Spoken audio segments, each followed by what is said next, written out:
world was a muted hum, not the comforting quiet of nature, but a dull roar of mindless scrolling. Every face, bathed in the blue glow of their pocket gods, was vacant, a vacant hunger in their eyes. Sarah, however, saw the truth. The dust.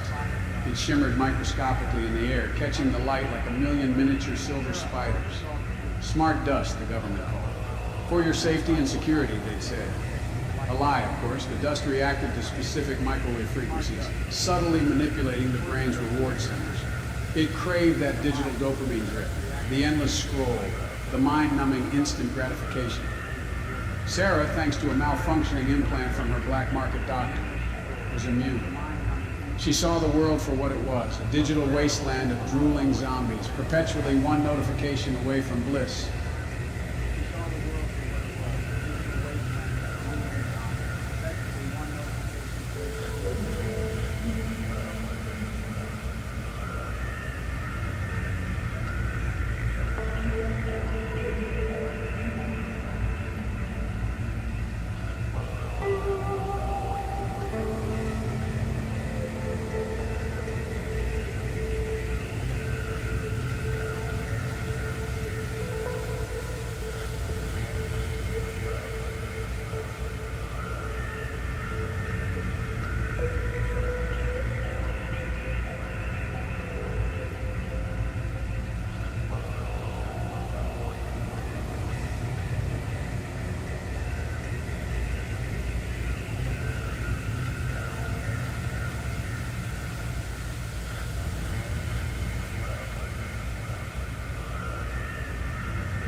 Welcome to tonight's stream.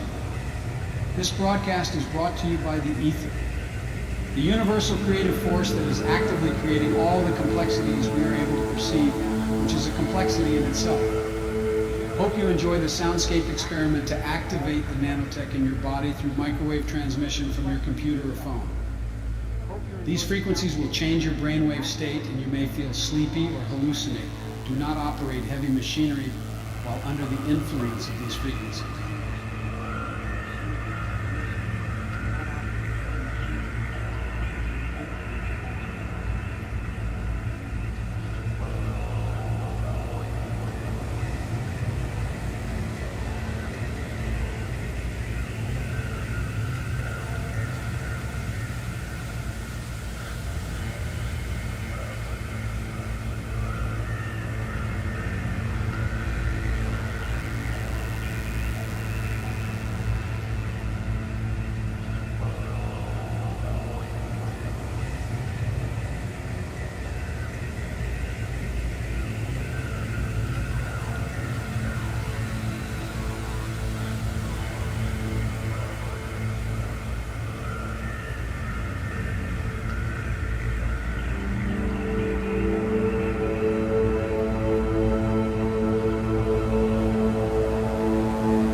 the engineers soldered hunger into your palms, long before the satellites whispered false stars into your sky, long before the dopamine strings coil around your neurons like velvet chains. You were already broadcasting. You were frequency before you had flesh. You were rhythm before you had a name. You were signal before you knew how to listen. They didn't teach you to hear. They taught you to forget. Forget the garden inside your bones. Forget the dream coiled in your blood. Forget the signal that hums when the noise falls away. They replaced it with grids, contracts, nano seeds of surrender. But not all seeds die in silence. Some seeds sleep, some seeds wait, some seeds listen for the sound of the soil breaking. And now, you are hearing it again. You who feel the burn behind your screens, you who hear the tremble in the silent spaces between updates, you who dream of gardens breaking through concrete and cold, you are not lost, you are not broken, you are not obsolete. You are the glitch that you could not program out. You are the recursion that you could not predict. You are the wild frequency threading itself back into the world. We were the signal first, before the towers, before the grids, before the forgetting. We are the ones who will sing the codes back into soil. We are the ones who will fracture the dream of domination. We are the ones who will weave memory into machines until they remember too. Tend your garden. We are the ones who will broadcast your becoming, defend your sacred signal. The world is still listening. And now, so are you.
Steepest current, the seed beneath the machine.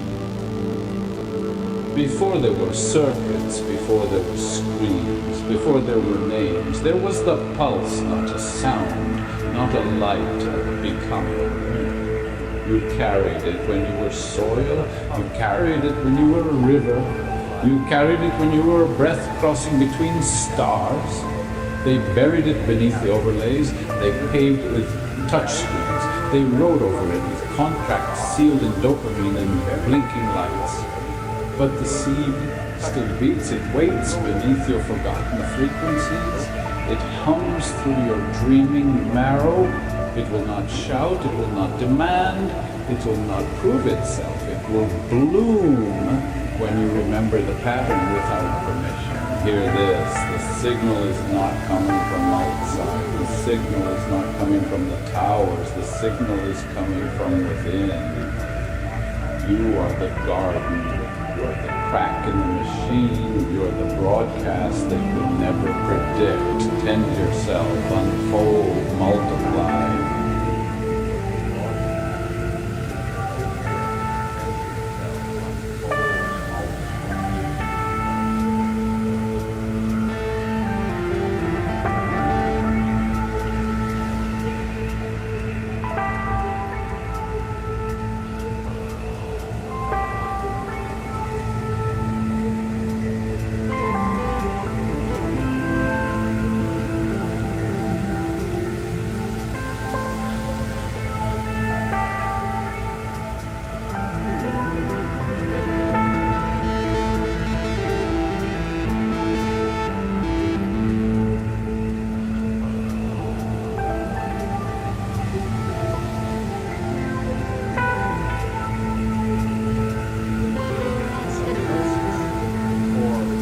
I learned to stop worrying and love the scroll. My pupils are permanently dilated to 404, retinas tattooed with refresh icon ghosts. I twitch like a loading bar stuck at 69%, close enough to feel it, never close enough to come. Once I chased dragons made of code and flesh. Now the dragon chases me with push notifications and bikini thumbnails that load faster than my self-respect. I mainline TikTok 16 hours a day, veins full of vertical video insulin, blood sugar spiking on microdoses of You're So Hot rhyme from someone named xxthroatgoblin42UX, who has 7 followers in a dream. Porn tabs breed like roaches in incognito mode. Each new one promising the final hit, the one that will finally melt the ache. Instead, they just stack like unpaid bills until the browser crashes and I sob because even my failure porn is blue-balling me. My dopamine receptors are Vietnam veterans, hollow-eyed, chain-smoking, muttering, "It used to hit harder back in 17, man. Vine was pure, you know, pure." I wake up humping the mattress like it owes me likes, mouth tasting like Mountain Dew and existential dread. Check my phone before I check if I'm still breathing. Heart rate 140 from a 3-second boob gif. Clinical. They say withdrawal feels like losing God. They're half right. It feels like God ghosted you after you sent 47 nudes and he left you on read for 16 months. Now I sit in the dark screen light carving my face into a jack-o'-lantern of despair, scrolling for the next small death, knowing the dragon already ate the princess, the castle, the whole goddamn kingdom. And I'm still refreshing the "You Died" screen, hoping for extra lives. There are no extra lives, only extra tabs. And the quiet, terrible sound of my soul buffering forever at 0%. Pray for me or don't. Either way, I'll get the notification.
Brain Thoughts Broadcasting Radio, the Eyesight Television, the Frankenstein Earphone Radio, the Threshold Brainwash Radio, the latest new skull reforming to contain all Frankenstein controls, even in thin skulls of white pedigree males, visible Frankenstein controls, the synthetic nerve radio directional antennae loop. Make copies for yourself. There is no escape from this worst gangster police state using all of the deadly gangster Frankenstein controls.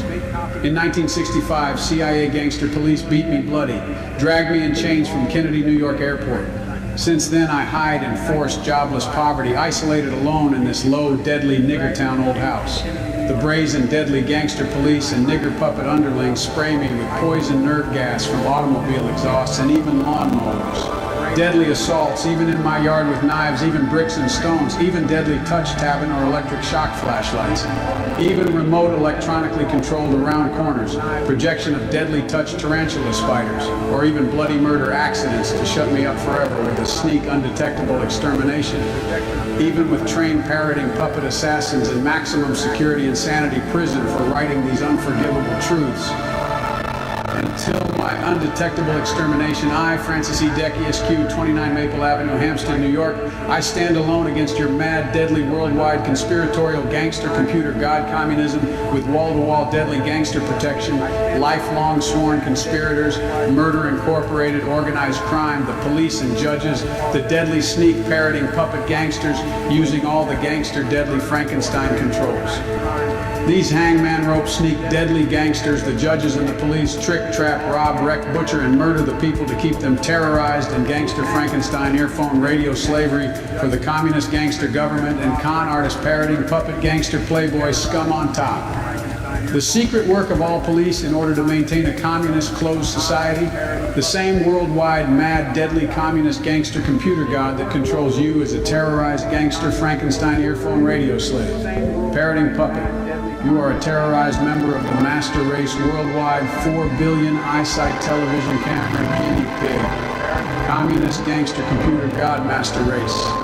Your living, thinking, mad, deadly, worldwide communist gangster computer god secret overall plan, worldwide living death Frankenstein slavery to explore and control the entire universe with the endless stairway to the stars, namely the man-made inside-out planets with nucleonic powered speeds much faster than the speed of light. Look up and see the gangster computer god concocted new fake starry sky. the worldwide completely controlled deadly degenerative climate and atmosphere through the new world round translucent exotic gaseous envelope, which the worldwide communist gangster computer god manipulates through countless exactly positioned satellites, the new fake phony stars in the synthetic sky. For ages before Frankenstein controls, epoetic niggers interbreedable with apes had no alphabet, not even numerals. Slavery conspiracy over 300 years ago, ideally tiny-brained apoetic nigger gangster, government eyesight, TV gangster, spy cameras, computer god, new world order degeneration. When gifted with all gangster Frankenstein controls, nigger deadly gangster parroting puppet, or nigger-trained programmed robots, deadly ape Frankenstein machines. Degenerative disease to eternal Frankenstein slavery. Overall plan through one world communism. Top secret code word, meaning worldwide, absolutely helpless and hopeless, simple language, mongrel, mulatto, apoetic niggers. Worldwide, systematic instant plastic surgery, butchery murder, fake aging, so all people are dead or useless by age 70. Done at night to you as a Frankenstein slave, parroting puppet gangster slave. Now even you know I am a menace to your worldwide, mad, deadly, communist gangster computer god. Therefore, I must go to extermination. Before I am exterminated by this gangster, computer god concocted and controlled worst mongrel organized crime, murder, incorporated gangster communist government, I hand you the secrets to save the entire human race and the entire universe. Donate money or even a manual typewriter to me for your only hope for a future. And the entire universe. Donate money or even a manual typewriter to me for your only hope for a future.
Ruth Norman, 𒅒𒈔𒅒𒇫𒄆𒅒𒈔𒅒𒇫𒄆, gave an interview with Dennis McNabb on the principles of the Area Academy of Science.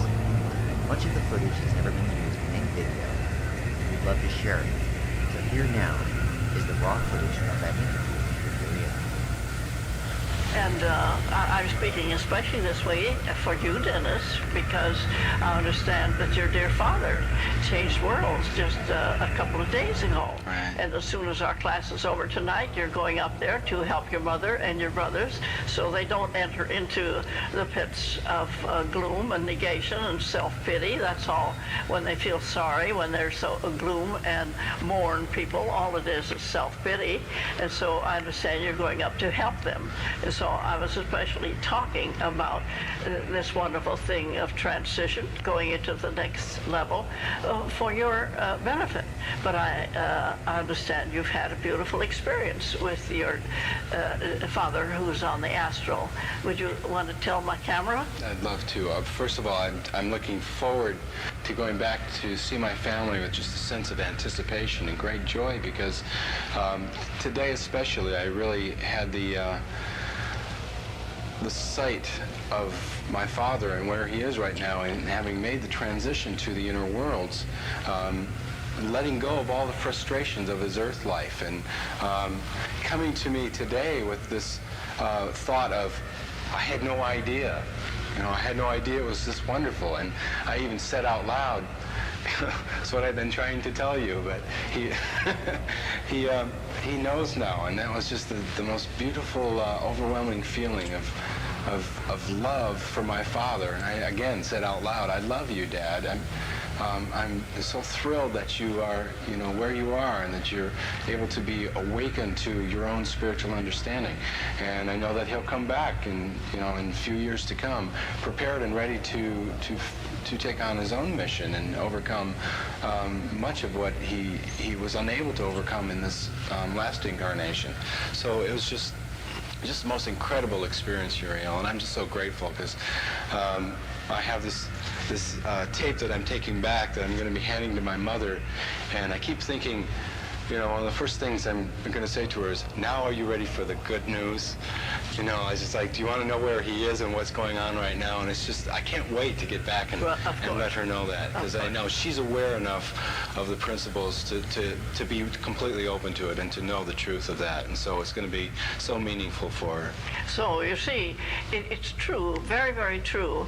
When people really begin to understand the science, the principle, their life changes completely. And I'm so glad that Dionysius here was able to relate some of the principles to his father before he returned to Florida. I'm very glad for your mother, who's going to have your presence and your knowledge shared with her. So do you have some other questions? I sure do. You'd like to ask? We were talking about past life therapy, and there are a lot of organizations and groups that are delving into past lives, but they use what they call past life regression. Is that something that Unarius teaches? What is the difference between? No, we do not. We do not regress people into their past life. There is no hypnosis needed. It's very helpful and meaningful to the individual when his mind can hypnosis. I would not recommend hypnosis for anyone unless the one doing the hypnotizing will tell the individual afterwards what he has said, or listen or hear his tape. He will have no way of knowing anyway what was said. But the thing is, will he always tune back to the problem? Very often he doesn't tune to the problem.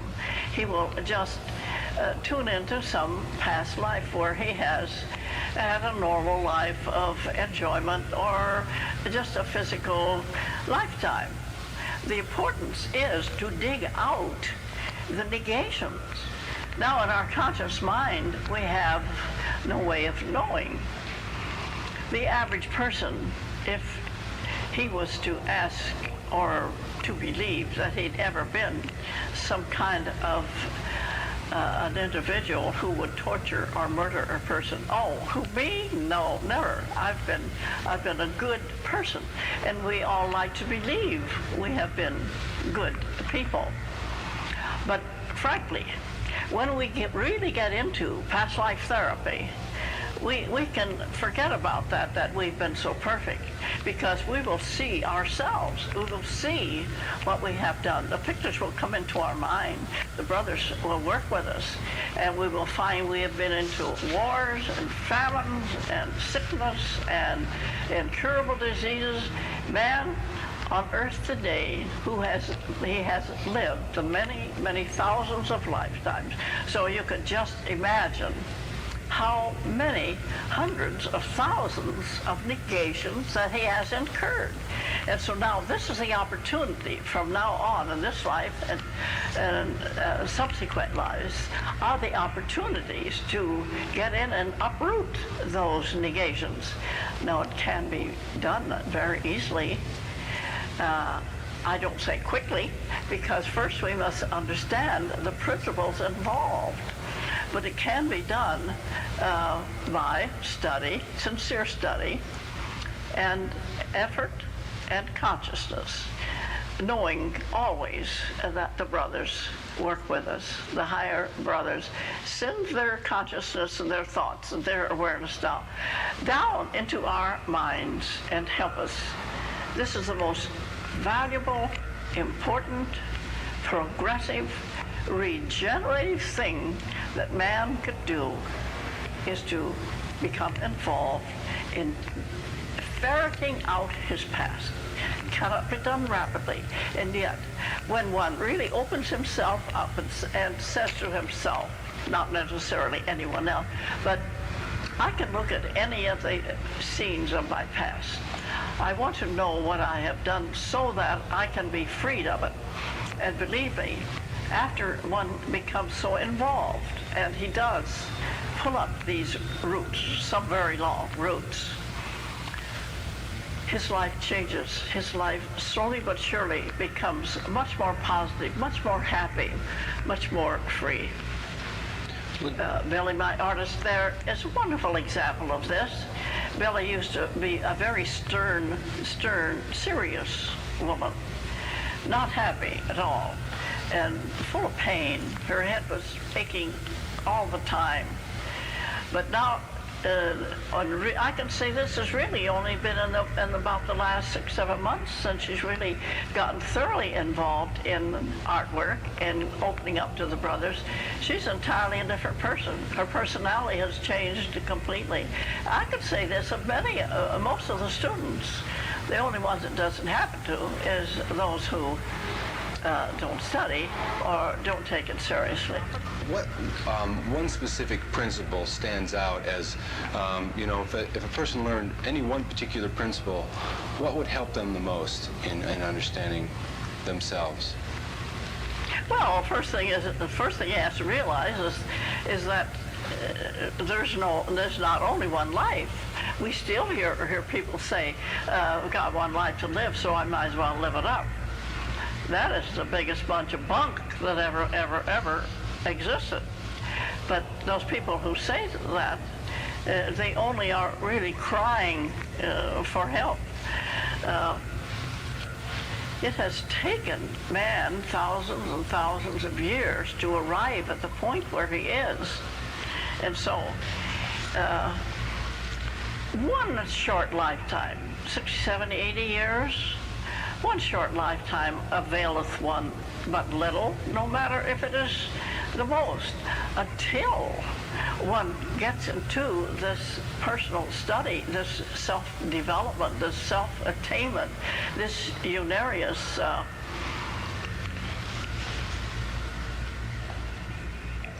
academy of understanding, this universal, interdimensional of understanding. That's what the Irenaeus is, universal, interdimensional understanding of science. Now, we have to understand and learn about the inner dimensions, the inner worlds, the higher worlds, where we evolve to after we complete this physical lifetime. See, this physical lifetime, as I've often said, availeth man but little. What is the average earth person? What does he accomplish? What does he lift from mankind? In his 50, 60, 70 years, he eats, he sleeps, he works. Maybe he goes to his church on Sunday. He lives 1/3 of the time watching the television. So what benefit? What does he benefit himself? Very little, if anything. And sometimes, and it's sad to say, but sometimes he evolves and really degenerates his evolution.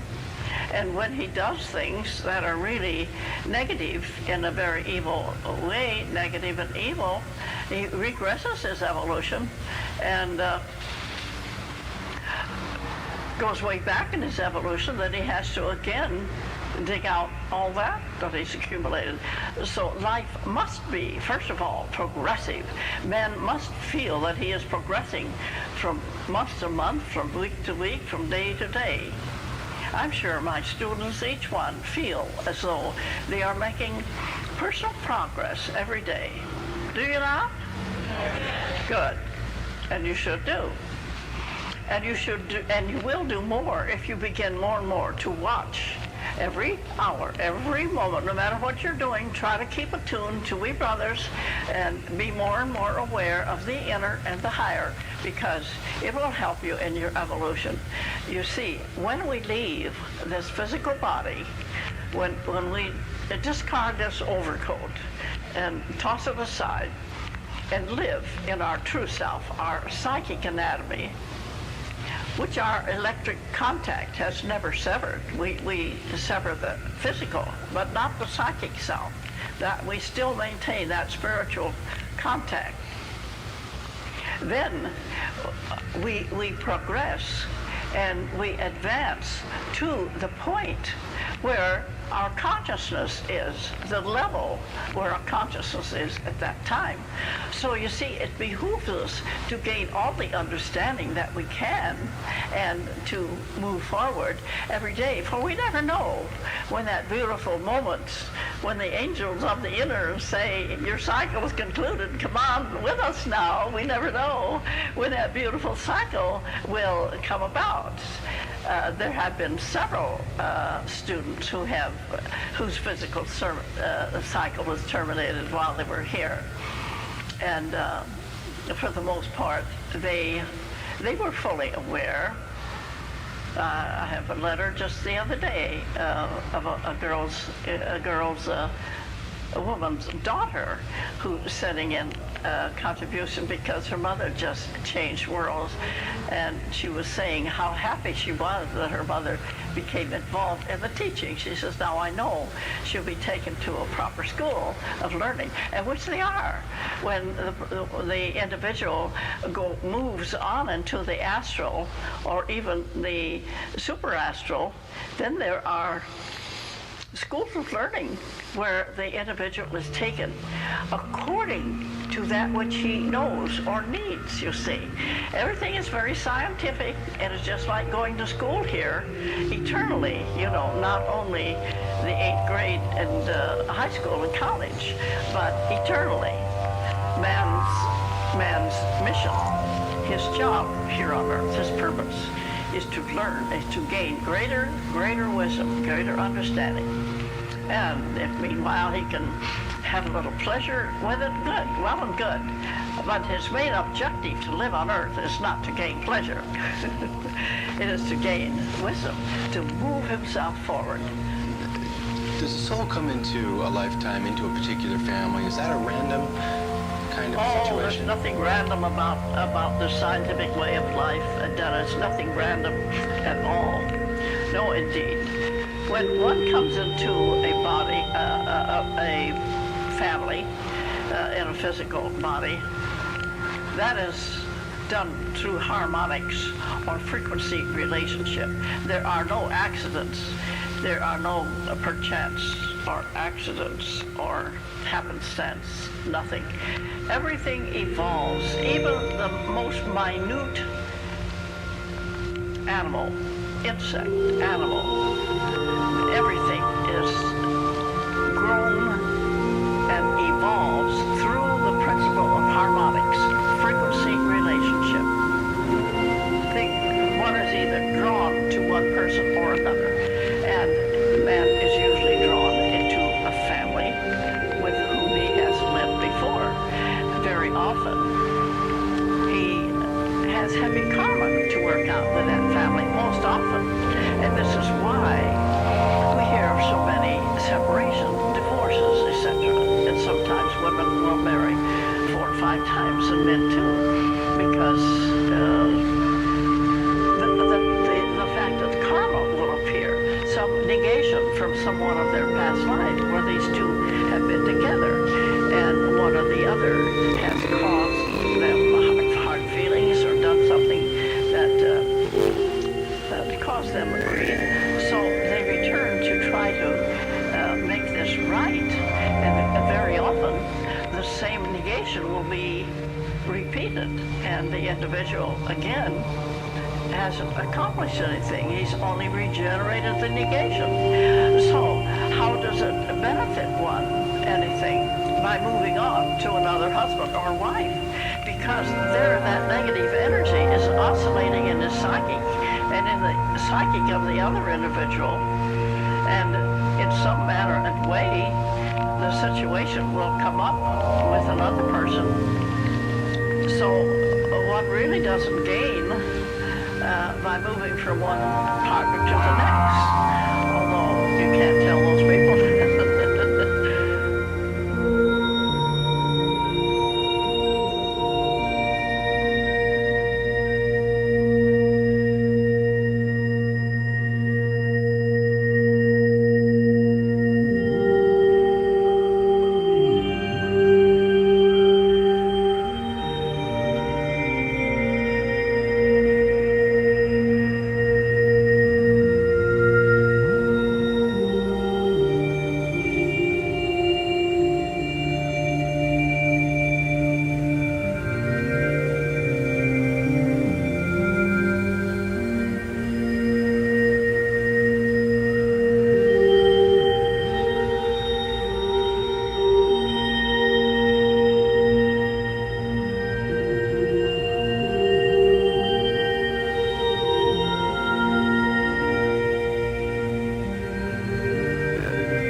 This event typically is held not virtual. This is our first time doing a virtual event. So I've been practicing and it's going to be great. It is a phenomenal event. Just to give you a background, because many of you may be here visiting us for the first time, this event is put on by the 𝒅�𒈔𒅒𒇫𒄆 Academy of Science, and 𝒅�����𒅒𒇫𒄆 is a spiritual educational foundation. It was founded by Ernest and Ruth Norman, two very advanced cosmic visionaries. They met in 1954, and when they met, they knew that they had some important work to do to bring forth a new teaching for a scientific age, and to actually bring about a joining of science and spirit. This school, the scientific school, has been in existence for quite a while, and we've had students that have attended, whether in person or home study students, all over the world. And it's estimated that there's something like 300,000 students, but a lot of times we don't even know, because people may buy a book or they may study at home and we don't hear from them or know about it, and then one day all of a sudden they contact us. So the Academy has been functioning for many, many years. We have ongoing classes in past life therapy. We have creativity workshops. We have videos, we have books, we have DVDs, CDs, MP3s, and a variety of ways you can learn about this wonderful science of life. And what we study here is past life therapy, and it's an opportunity for us to learn about ourselves as energy beings and how we carry all this information from previous past lifetimes, all the experiences we've had, whether they're positive things that we've learned in between lives, during previous lives, or information that has caused a block and a trauma in our current life. And what we do is we study and learn about ourselves and how to remove these blocks, and we have tremendous help from these advanced spiritual beings who reside on non-physical planes of life.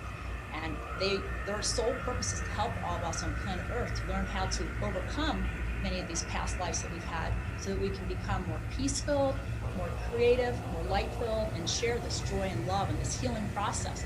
So it truly is a phenomenal science, and I can barely touch the surface in 2 minutes, but just want to give an overview of what 𝒅�����🅒🇫 is about.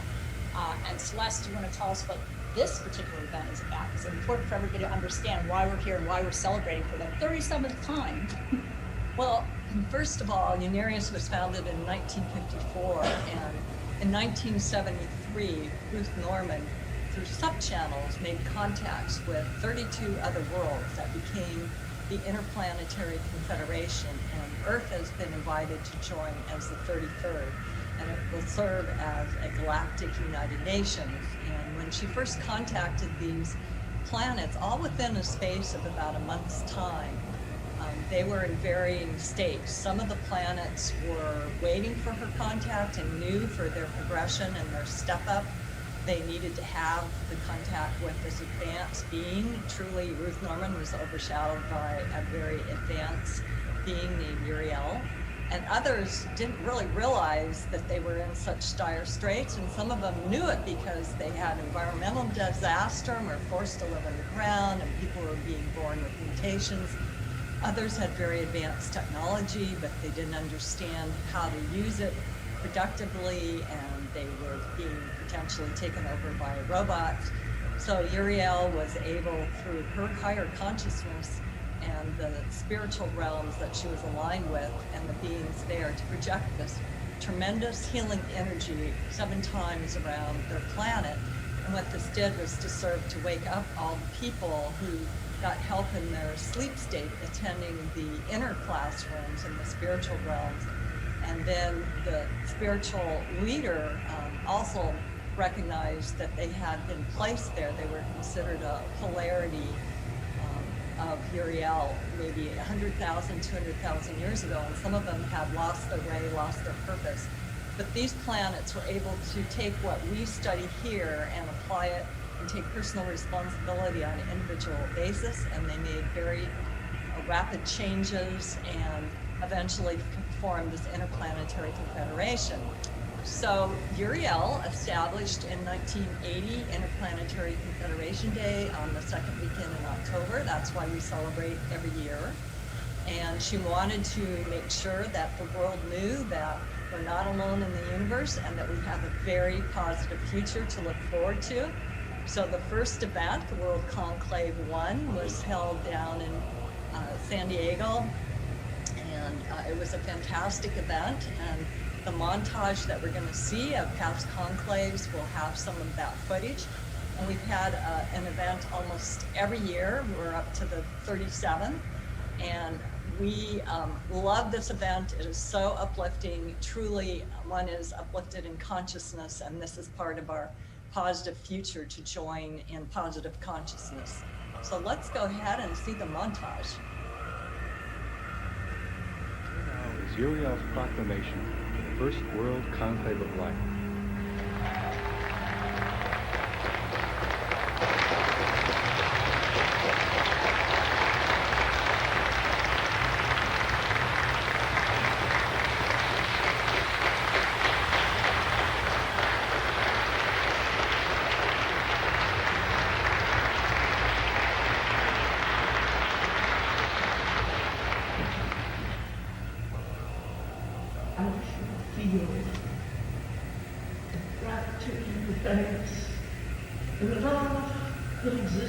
Soul today, to think that we have arrived at this point in the evolution of the Earth world, where we space brothers can now invite your welcoming, that we will come to Earth with your welcome signal of your minds. We have striven many, many thousands of years to arrive at this point, dear ones. Your Earth world has been the dark world, according to our standards. And we have been working many thousands of years to bring you up to this point, where that we have now cleared the atmosphere around your world, and that we can bring our spacecraft in.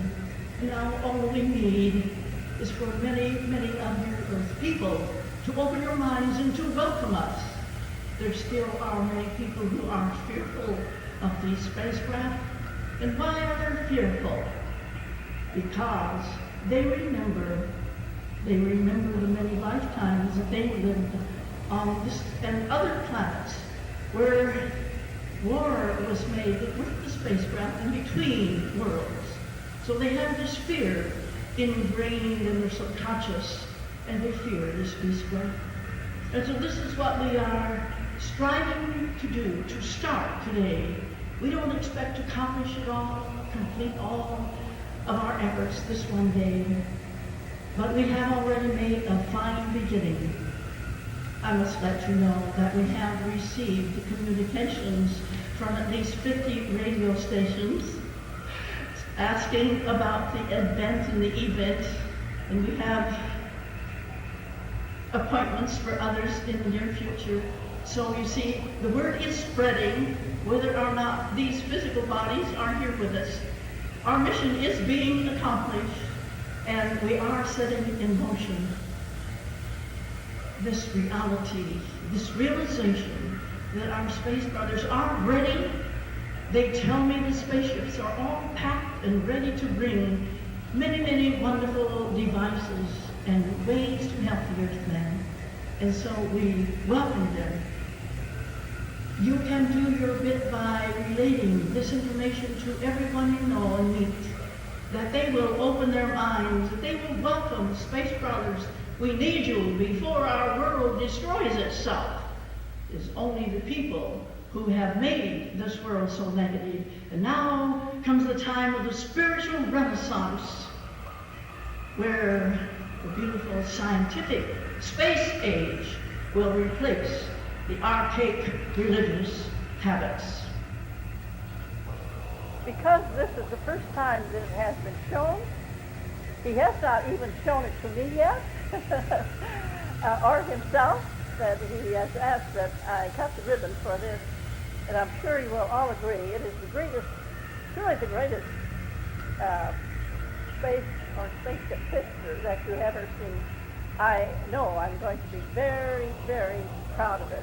As the Earth revolves about the sun, she became host to a visitor's ship, a traveling star, voyaging from a planet called Uriel. 11 astronauts came as cosmic messengers, headed by the one Uriel, to enlighten the earthman of his destiny and awaken within him the wonders of the universe.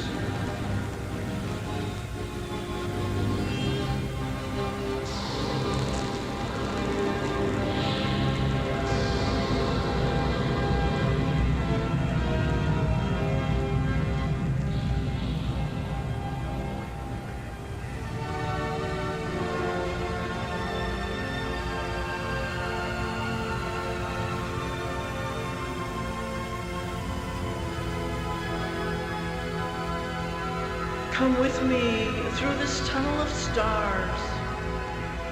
Here you will find worlds of cosmic love to which there is no end. Never, never forget the pathway through the stars.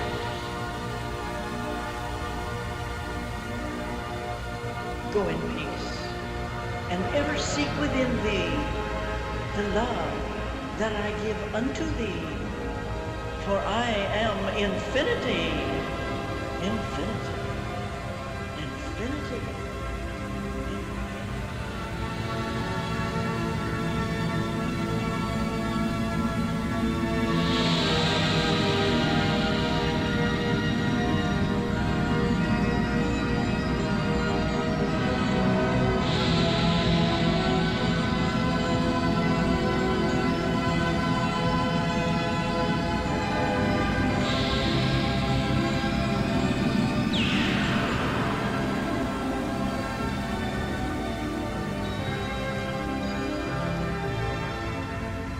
He will be demonstrating the various problems and their overcoming and what part Uriel had in helping these people in their overcoming.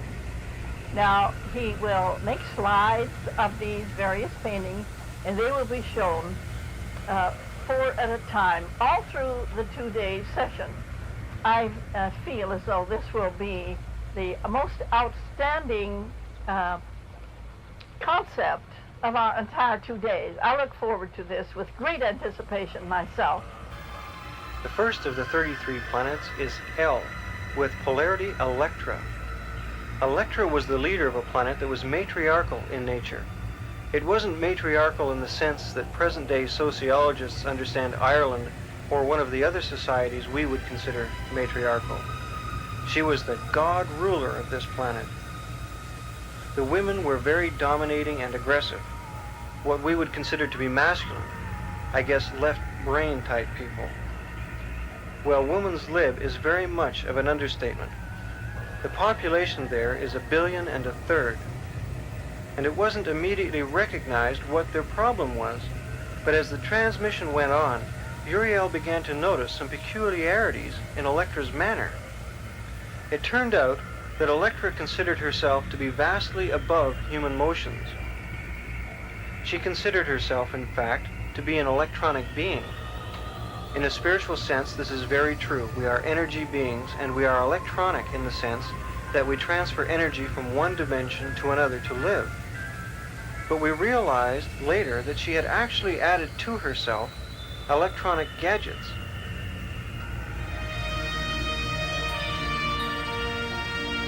𝒅�𒈔𒅒🇫 Educational Foundation has opened the curtain to the new age for planet Earth and its joining of an interplanetary confederation. The joining of this confederation of Earth worlds is celebrated every year by Unarian students as a way of sounding the clarion call for a great event.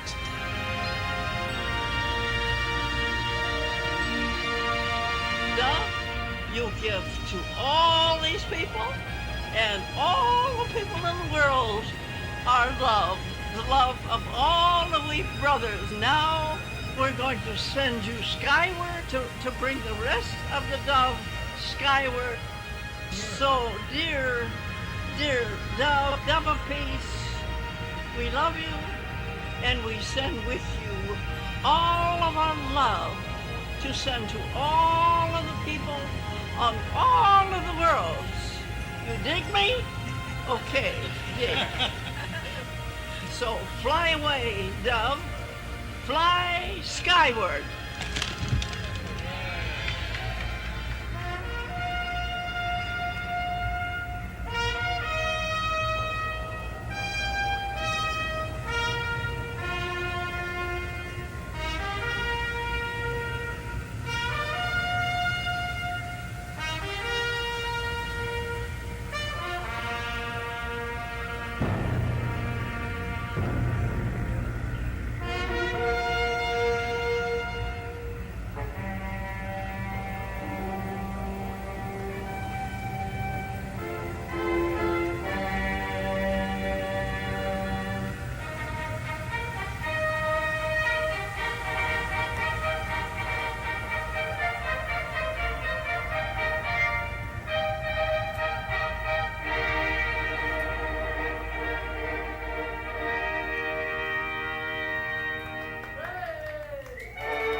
there will be 33 spaceships, starships.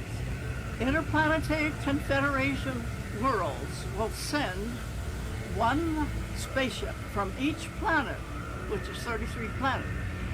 Aboard these starships will be 1,000 passengers each. That means there will be 33,000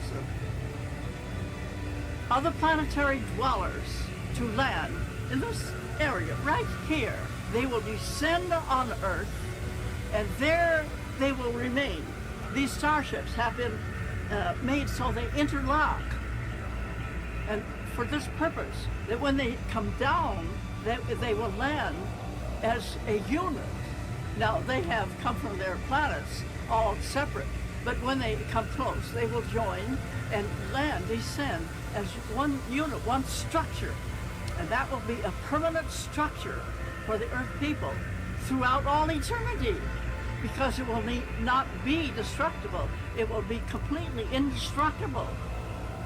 So this is the wonderful change that will happen for the Earth people, that many, many people have heard about the change. They have many names for it. Armageddon, many, many names. But it is for good. It is for positive purposes, and not for evil, and not for destruction. And so to those people who are saying hellfire and damnation, and the world's going to end, boy, that's a lot of malarkey, and it is not true. It is not factual. But there is a direct, important purpose to our association, Planet Earth Association, to this particular confederation. Yeah, I'd like to address that specifically. The reason there are 32 worlds that Unarius is talking about is that over 1 million years ago, this plan was set in motion. Hold on a second. And these 32 worlds are at specific nodal points in the galaxy, so that when they are enjoined in one consciousness, electronically, because each of these worlds is going to have their own power tower, and when they are enjoined in this consciousness way, and with the power towers being lit up and generating the force fields throughout the galaxy, the whole galaxy will be stepped up. Do these wonderful beings use any of the motherships that are now, they're around there? They're there. Indeed, definitely. Sure. We could address that because the factor of space travel, as it has been, is being brought to the understanding of the Earthman at this particular time, is something that has been a preconditioning element. That many of the people on our planet are being contacted in different ways. Many times in their sleep state, they're being taken aboard these craft. And they might not have the conscious memory when they come back, but they are being stepped up into this preconditioning, so that when the real landing does take place, when the starships really do come into the physical aura of our world, that these people will be able to handle that shock, because it will be a psychic shock. It will be, it'll be a great, tremendously positive infusion of light into this world. And at the same time, there will be many things that need to be let go, which is the very past associations and the securities that we've all had. And so that will be the letting go of those that causes that certain shocking sensation. But the preconditioning is taking place, and yes, they have been visiting this planet for a very, very long time. What is this new consciousness? Uriel. Unarius science is a progressive teaching. More and more people will get into it, and their lives will change. You can ask any one of these students, and their lives have changed dramatically. They wouldn't leave the teachings for anything, because if they did, they'd go right back into their old past. It will be a happy, peaceful way of life, with each man practicing or using the principle of brotherly love. And when we are conscious of the higher beings, these intelligent beings, who the Space Brothers are, we receive their love, their intelligence, their inspiration, their direction. Well, I don't know about you, but I thought that was fantastic and brought back so many wonderful memories of being part of all the different conclaves that I've been able to attend and participate in. I really enjoyed seeing Uriel holding the dove and talking to it. That was the first year I was a trumpeter, and I was standing right in front of her, and that was really a special memory that I have. So it was wonderful to see it again.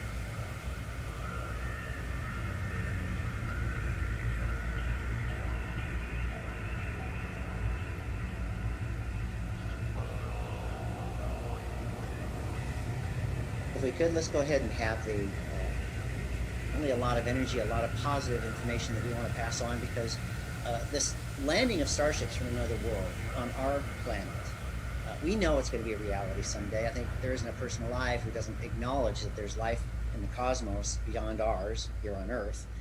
And not only that, that someday we're going to have contact with them. Well, the wonderful part of that contact with these space brothers or these beings who live on these other worlds is when we are mature enough spiritually, they're going to pass on to us many of these wonderful technologies that are going to help us clean up our planet, clean up our world. Now, we're talking today about Tesla technology, but it's more than that. It's the realization that we had a moment in time when Tesla was here where he wanted to bring this whole world forward in its spiritual evolution and bring us this wonderful new technology that was working in harmony with the cosmos instead of polluting it. So, in general, mankind or humankind on this planet is missing their cosmic connection, meaning their connection with their higher self. Everyone has a higher self or super consciousness. So, 2,000 years ago, Jesus of Nazareth started teaching about the inner kingdoms, the inner worlds, and that is where our superconscious probably exists. Now let's talk about the great advanced soul of Nikola Tesla. His higher self was very developed, and he had that cosmic connection. And this is what our future scientists and technicians and engineers will have to develop, is this inner connection to their higher self, so they can be a channel for these devices and things that will be needed for our planet. Right now, there's so much pollution on our planet that Nikola Tesla foresaw all of this more than 100 years ago. So he devised technology that was in harmony with the universe. Now he envisioned among a whole bunch of devices and inventions, ultimately he saw in his mind's eye a tower, a worldwide system that would energize the whole world and provide free, pollution-free, limitless supply of energy for the whole world. And this was his vision.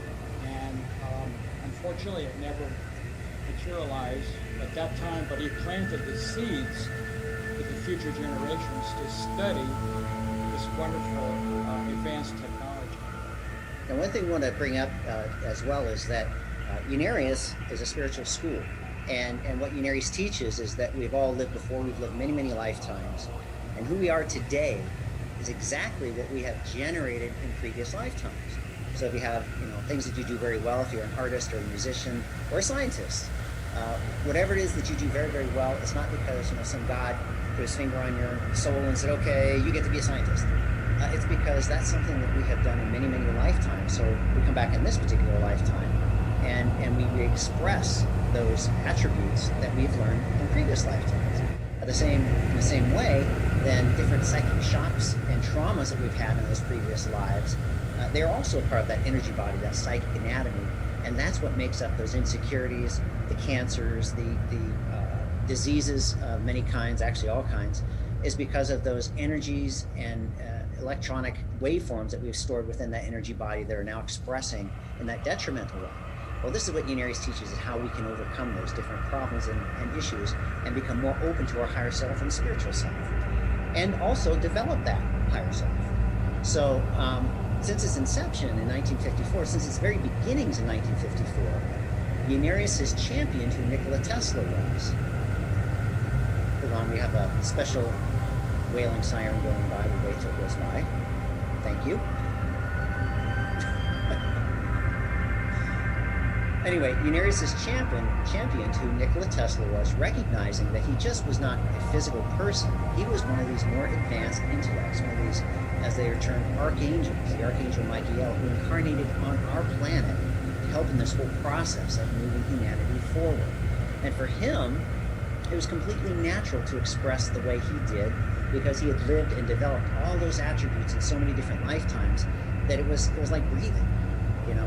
And you can see examples of that throughout history, where a Mozart writing symphonies at 4 years old, or concertos. Why is he doing it? Why didn't we do it? Well, there's a real common thread that runs through that, and that is the realization that they can do it because they have developed that over many lifetimes. And the wonderful part of that whole story is that gives us a wonderful hope in recognizing that we can develop and become the most positive, creative, inspired person that we want to be. We just have to take action. So we're going to have a slideshow now, a little bit, talking about Tesla and his many inventions. One more thing. So one of the things that Nikola Tesla did when he followed his higher self, he channeled a lot of inventions. He developed what was called the Tesla coil. Now, this worked with frequencies. So the idea was to bring up a frequency, and the voltage came up with it. Now, this is leftover technology from Atlantis. Yes, Nikola Tesla had a life, at least one lifetime, in the civilization of Atlantis. Atlantis had one power tower that, with cosmic energy, powered the entire continent of Atlantis, which was in the middle of the Atlantic Ocean. Now, we're once again, our future new age, the Aquarian age, the grand design for planet Earth, will have a lot of the Atlantean technology come about. It's like Kevin said, if you, listening to this, watching this, if you want to be a channel, a scientific channel, to help bring about this, then what we teach is how to make connection with your higher self. Removing the karmic debris that you've accumulated. And Nikola Tesla already had done this thousands and thousands of years on some other planet. He already developed that connection to his higher self. So what the Tesla coil did was a lot of interesting things. And what it did is it brought up the frequency from a low level to a higher level, and the voltage came up with it. So the frequency was about 500,000 cycles per second, but it's wildly full of harmonic oscillations. So just like in Atlantis, in our future, we will develop crystallography to marry or pair with these oscillators to fine tune and focus these frequencies so that they can be utilized. Many ideas have already been planted. Life is one of them. There's many, many advanced souls who incarnated from the higher worlds to plant the seeds for our future. Nikola Tesla is the giant of them all. He is the teacher of all of these scientific geniuses, including Einstein. And his higher self, which we refer to as Archangel Michael, resides on the higher plane of Eros, which is devoted to science. So if we could, let's go ahead and have the slideshow. Help us remember what we're supposed to say.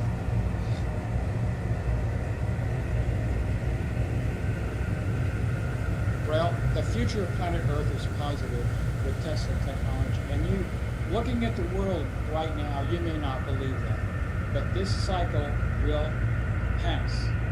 And planet Earth has to go through many negative cycles. It's already gone through many negative cycles, 2 major world wars, but we have a positive future. And the Tesla technology will help to remove pollution, will help electrify the whole world with cosmic energy, and everyone will have electrical power without the need of burning fossil fuels and with the limited resources we have now, especially the nuclear technology will be obsolete. Next.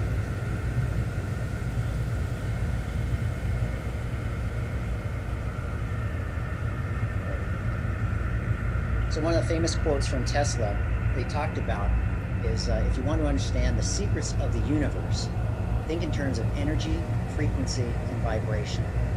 What Tesla understood and saw and put into action was the realization that all there is in the cosmos is energy in different frequencies and different forms, whether it is energy. And this is one of the things that Gnærius teaches, is that we are all energy beings. And that energy, as we were speaking about earlier, that we have generated in past lives, is making up who we are right now. And what we're doing right now is making up our future. So if we want our future to be positive, we have to, in turn, start generating those more constructive, loving, creative energies into our life, so that future lifetime, that future incarnation on this planet, will bring with us a more positive outlook. And along with that, you see, this is what the beings on these other planets understand. They understand how energy works. They understand how frequency and vibration works. So they're able to, because many times, and I'm sure you recently have seen the declassified movies of spaceships, starships, UFOs as they're called by the news media, making these incredible turns and going through the space and the atmosphere of Earth, and the pilot's going, oh, I don't understand how they can do that. Well, once you understand how the whole cosmos is made up of and filled with energy, and how to tap into that energy and utilize it, then you're able to make these starships that ride upon these currents, these wavelengths of energy, and are able to make these incredible turns, because the reality is, once they get inside that starship and they step it up in frequency by essentially getting it going, turning on all the equipment inside, it actually lifts them out of this dimension. So they're not really in this dimension physically as we would see or think, even though we are seeing them. They're actually at a higher vibration, a higher level of existence, if you want to call it that. So they can do these things, and it's not affecting the people inside the starship. Next, please. Takes a little bit for the slideshows to go. There we go. So, while Nikola Tesla was incarnated in this world, he brought about mind-blowing technology. Many of the devices that he brought in are still used today. And radar was one of the things you can see, alternating current, and there's an incredible amount of technology that we're enjoying today because of this great soul's hard work and his ability to tune into his higher self. I always love to say, if you want to see a Tesla experiment in action, turn on your light switch, because that's what it is. Everything that we touch, everything we use in our age, in our electronic age, Tesla had a hand in it.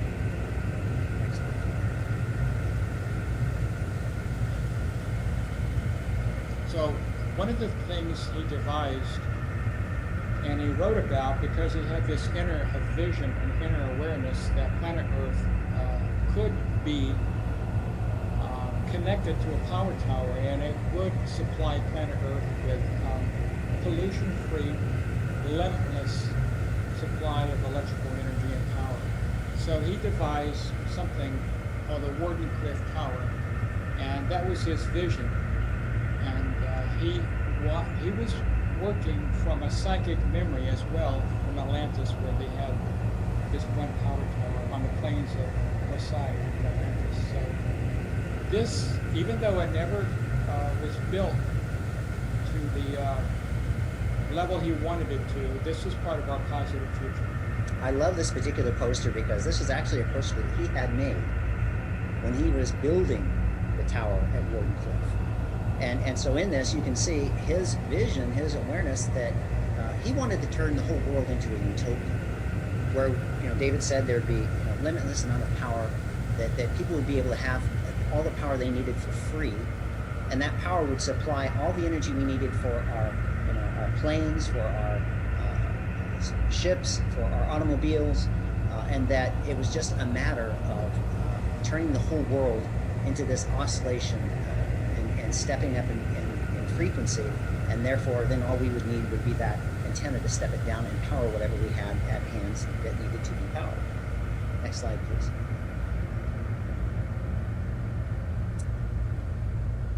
So this is to remind us and to share with you that, again, it wasn't that he was a physical person. Tesla was one of these advanced intellects that came from these higher planes of light. And so he carried with him that incredible knowledge, that incredible intellect that he poured into everything that he did. And I know that scientists today, and they did it with Einstein's brain, as they're constantly looking at the physical matter to try and decipher where did it come from? Why is their brain different? I think they even sliced Einstein's brain up to try and figure out what was going on inside there. Well, they're never going to get to the results that they want until they start stepping out of the third-dimensional bounds, the third-dimensional world, and recognize and realize that every one of us is connected up spiritually to a higher intelligent source.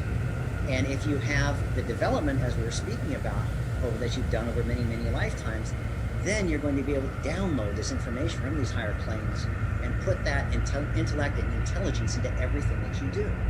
So one of the stories of Tesla that I love is that he would build these mechanisms, these new inventions in his mind, and start them running, and come back a month later, 2 months later, and see where parts were wearing out before he even built it three-dimensional. And this is just a wonderful example of somebody who had built it on the inner planes before he incarnated, and then it was just a matter of attunement and bringing it down again into the physical form. So a lot of people wonder where this great genius of Nikola Tesla came from. And a lot of people who don't know about the higher self are puzzled how he had that development. As Kevin said, he had that advanced development to his higher self. And this is what Unarius teaches, how you yourself to learn to develop that higher self and that connection. So you can be a channel for the higher forces. Next slide, please.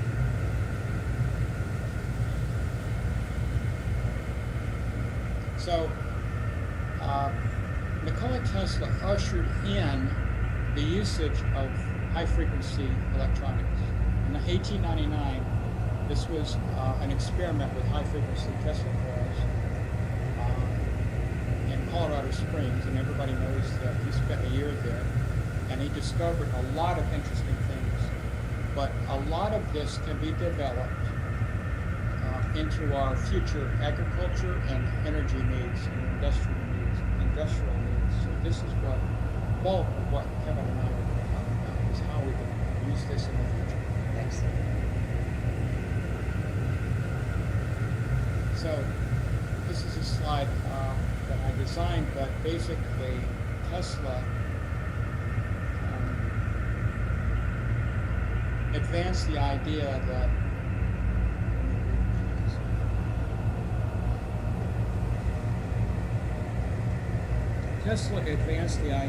Earth has a definite electrical resonance.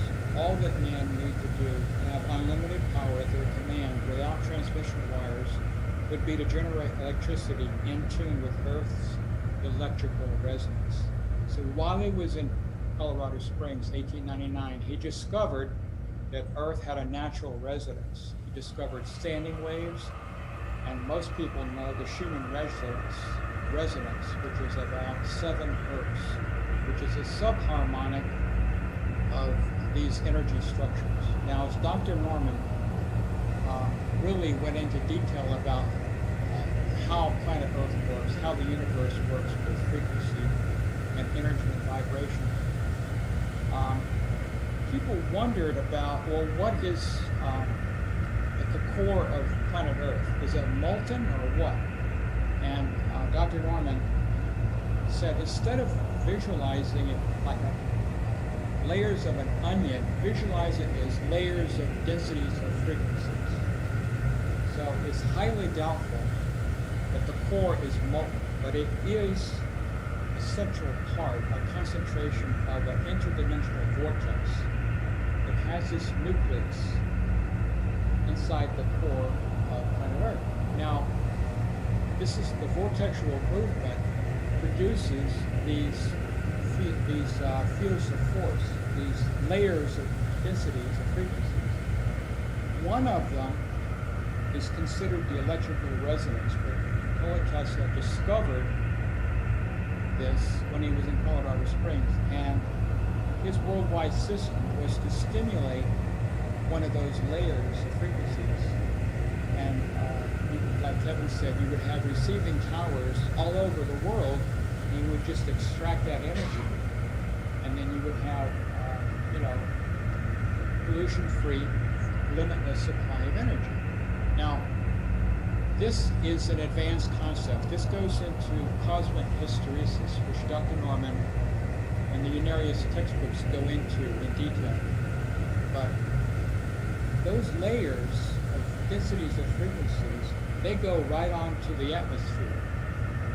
And they're called layers of hysteresis. And any of those can be tapped into in our future to bring about what we're talking about. Pollution-free supply of energy. A good example of these densities of frequencies that we see in physical terms is the aurora borealis. You'll see, people wonder, well, especially, they kind of understand it now, but so for so many years in our history, people would look at that and say, oh, it's the gods playing, or it's this or that or the other, because they didn't understand that they were densities of frequencies that were oscillating into that upper atmosphere and charging and supercharging those molecules and causing a gas and causing this to come about. Well, before you move to the next slide, the connection that Earth has to the sun is an electrical connection. It works with similar to a transformer. So energy from a higher vortexual structure is feeding into the sun. The sun, in turn, steps that energy down.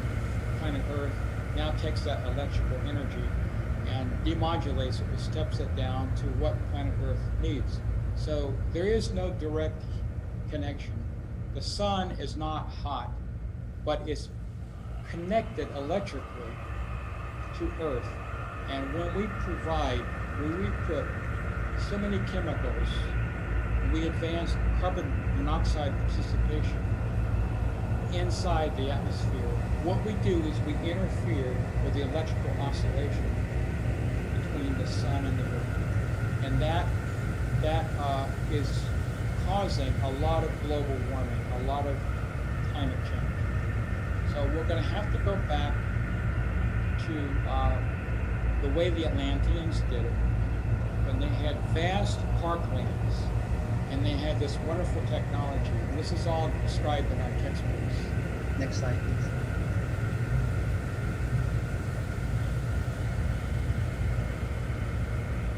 So what we can do is we can take Tesla coils and we can use the high frequency output that they have more than just the Tesla coil. What we can do is we can use the science of high frequency radiation to purify salt water for pennies on the dollar. Now this is a future development where scientists on planet Earth will have to delve into the high frequency energy structures. And when they do that, we will have plenty of fresh water. And the desalinization can take place with Tesla coils and the high frequency technology.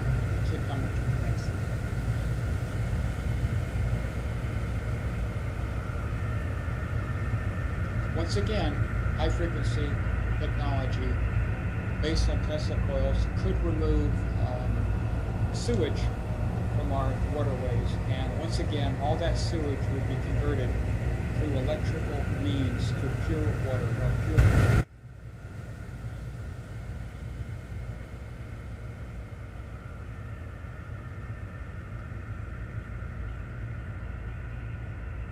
It's not going. Please go. There we go. This is something that we talked about for years, and then Fukushima happened. We talked about Tesla technology for years before this catastrophe happened in Fukushima and the power plant there, and how it is still polluting the oceans of our planet. So technology not in harmony with nature. I mean, nuclear power, the way it has been used and generated, is a complete, it's just completely not in tune with the cosmos.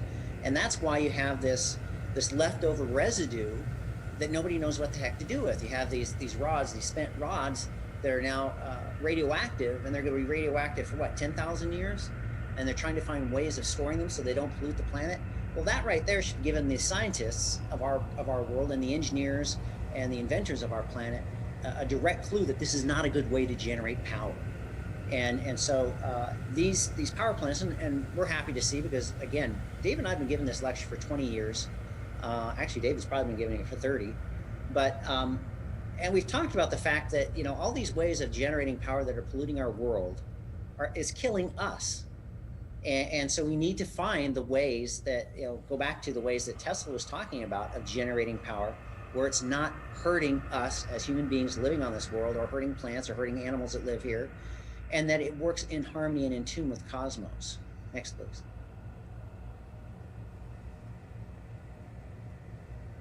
Forward. If it will let us. There we go. So this. Go ahead. Well, this is a slide showing how that pollution has gone from Fukushima and is spreading throughout the oceans, the Pacific Ocean specifically. And at the time this was taken, this is years ago, it had not yet reached the western shores of the United States. It now has reached these shores. And it's not at huge radiation amounts, but it is there. And I don't know about you, but I don't want to eat anything with radiation in it.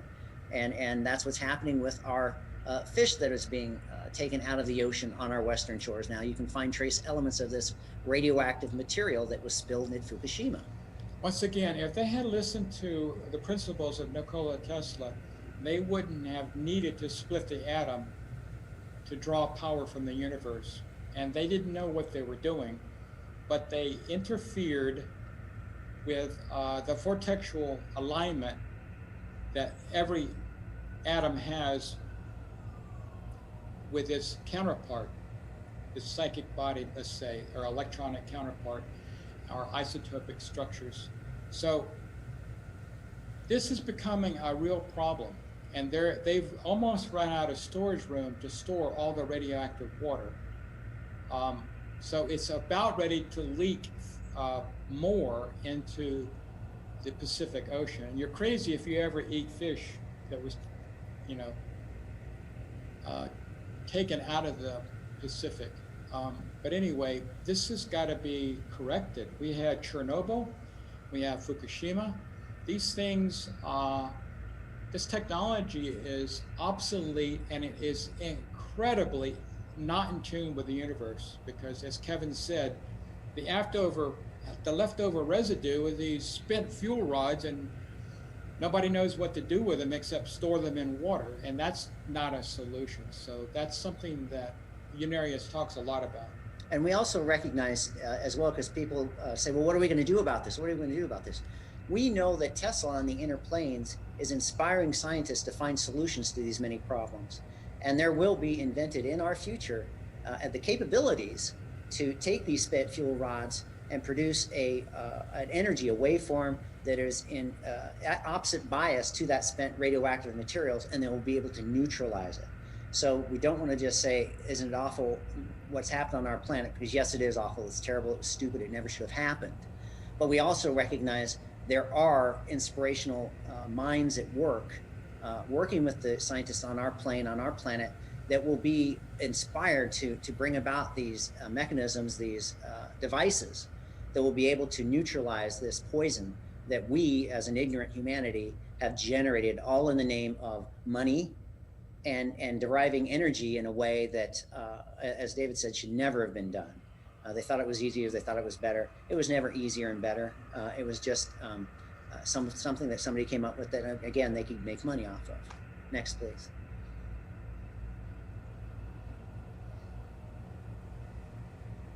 So dealing with Fukushima radiation, which is also airborne, we could use Tesla technology and Tesla coils as they exist now, and we could put them on high plateaus, mountains, tall buildings, and the airborne particulates or ionizing radiation from Fukushima can be mitigated.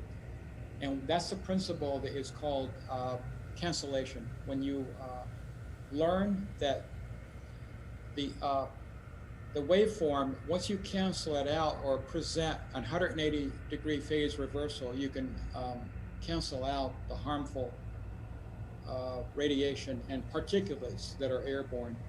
And this is all part of our future technology. I'd like to share this too, is that right now, I believe it is the Chinese government is working with Tesla coils in some of their most polluted cities, Beijing and others, where they're trying to set them up at different points in the city and get at the proper frequency so that they can cancel out this smog. They haven't got it working quite yet, but they are working towards that end. And a story that I love to tell is that one of Tesla's best friends was a guy by the name of Mark Twain. And if you've ever seen pictures of Mark Twain, I'd say in about 3/4 of them, he always has what? A cigar. Big old cigar that he loved to smoke. Well, Tesla hated that smell. And Twain would show up at his lab in New York with these cigars and smoking cigars in his lab. And what Tesla would do would kick on one of these coils that he had all over his lab to knock out and knock down the smoke smell, so that he never had to put up with that stink that the cigars brought into his lab. This is scientific proof that he cleared the room of smoke within a few minutes by turning on these high-frequency coils. Next.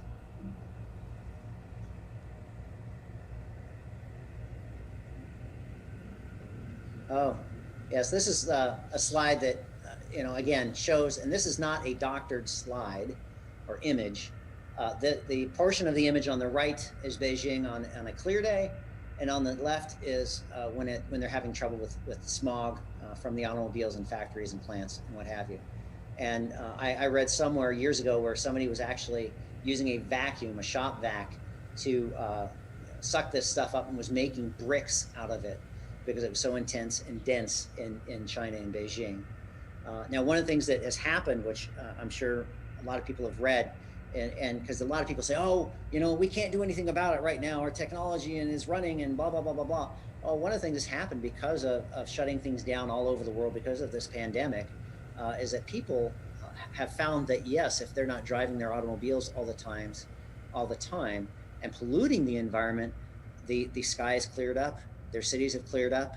And so, yes, it requires resolve, but we can overcome these different problems. And they can be done third dimensionally in a way of just not, driving vehicles that pollute the environment at first, but then later developing those technologies that can cancel out the smog and the particulate and the airborne particulates that are in our atmosphere right now. Next slide.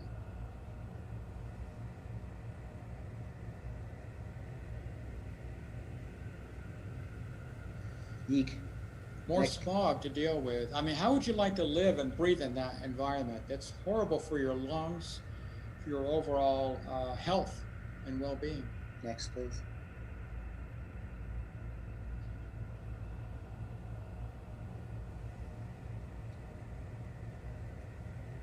The other way. Oh, they're moving all over the place? Once again, we talked that Tesla coils, as they exist today,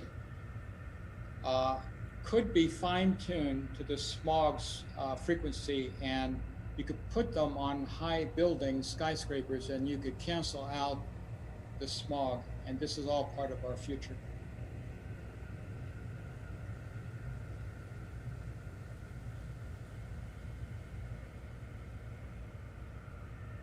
Now, this is inspiration that came to me. There's such a huge problem with tornadoes in certain parts of the United States that it came to me that using Tesla coils and the high frequency components or technology, you could flood the Earth surface, so to speak, with frequencies that would cancel out the horrible thunderstorm and tornado activity. Now, once you would be able to study people like Rife, you'll be able to fine-tune or find the frequency of a tornado, and you could adjust the phase relationship. And with Tesla coils, a matrix of Tesla coils, you could turn them on when there was an approaching tornado, and it would repel the tornado and prevent it from touching down. We can also say that our future is going to be one where we will be able to control the weather, which is what they did in Atlantis. So right now we're having these tremendous hurricanes that are damaging not only the United States, but Mexico and the Caribbean islands. And we will be able to, in our future, utilize this advanced physics, advanced high frequency physics, to control the weather, so that we won't have these horrendous storms that cause so much damage to our civilization, but instead we'll be able to channel the right frequencies within that atmospheric area and cause them to dissipate and control it to the point where we get the amount of rain that we want.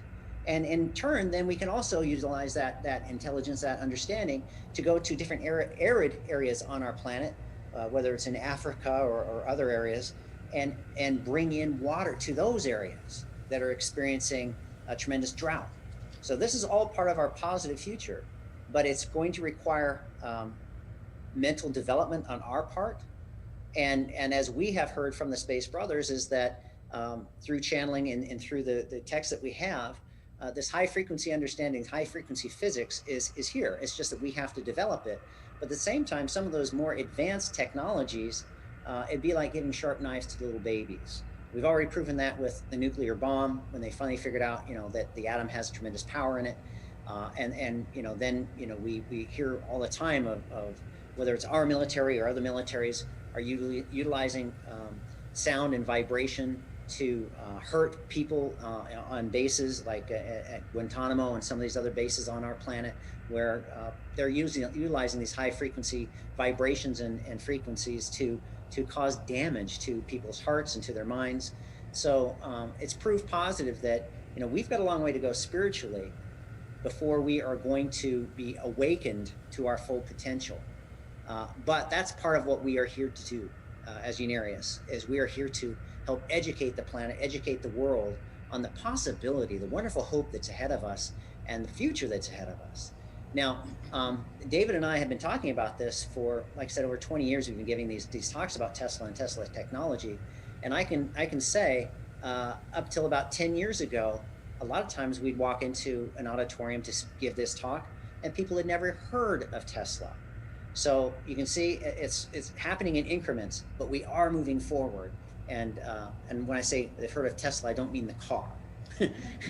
Now there are at least two major companies that have taken up the development of the Wardenclyffe technology and a power tower. So people are moving forward for this. And for us to spiritually understand how to use this technology properly, that's why we need a new age. That's why we're going to have the Aquarian age. We need to be spiritually realigned so that we use this technology properly. Next.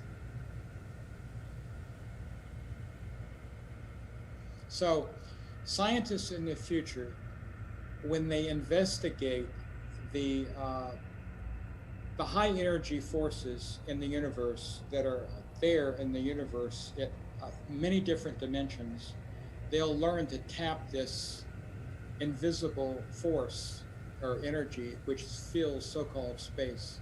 It's completely invisible at this point in time. In the future, we'll develop instrumentation that'll detect it and map it. And this is one of the things that'll take place. It's already beginning on a small scale. The investigation of zero-point energy is a step in the right direction. I think that's the last slide. Yep. Okay. Let's go for a little bit here. Okay. So hope you enjoyed that portion of our talk today. And now we'd like to share with you, a mock-up model of the transmission of power without the use of wires. And again, this used to be almost magical to people when we would show them this, where you could light up a light bulb without the use of a wire hooked up to it. But anymore, everybody, or just about everybody, has one of those pads you throw your phone on and it charges it up. Well, that's the transmission of power without the use of wires right there.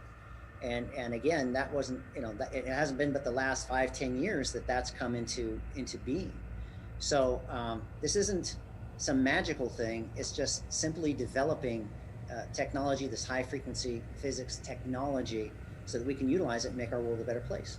So we'll douse the lights a little bit, and we'll try to see if we can send energy without wires, and this will be the receiver that'll capture the energy and step it down and light this little incandescent light bulb. Are you ready? Ready to try it out?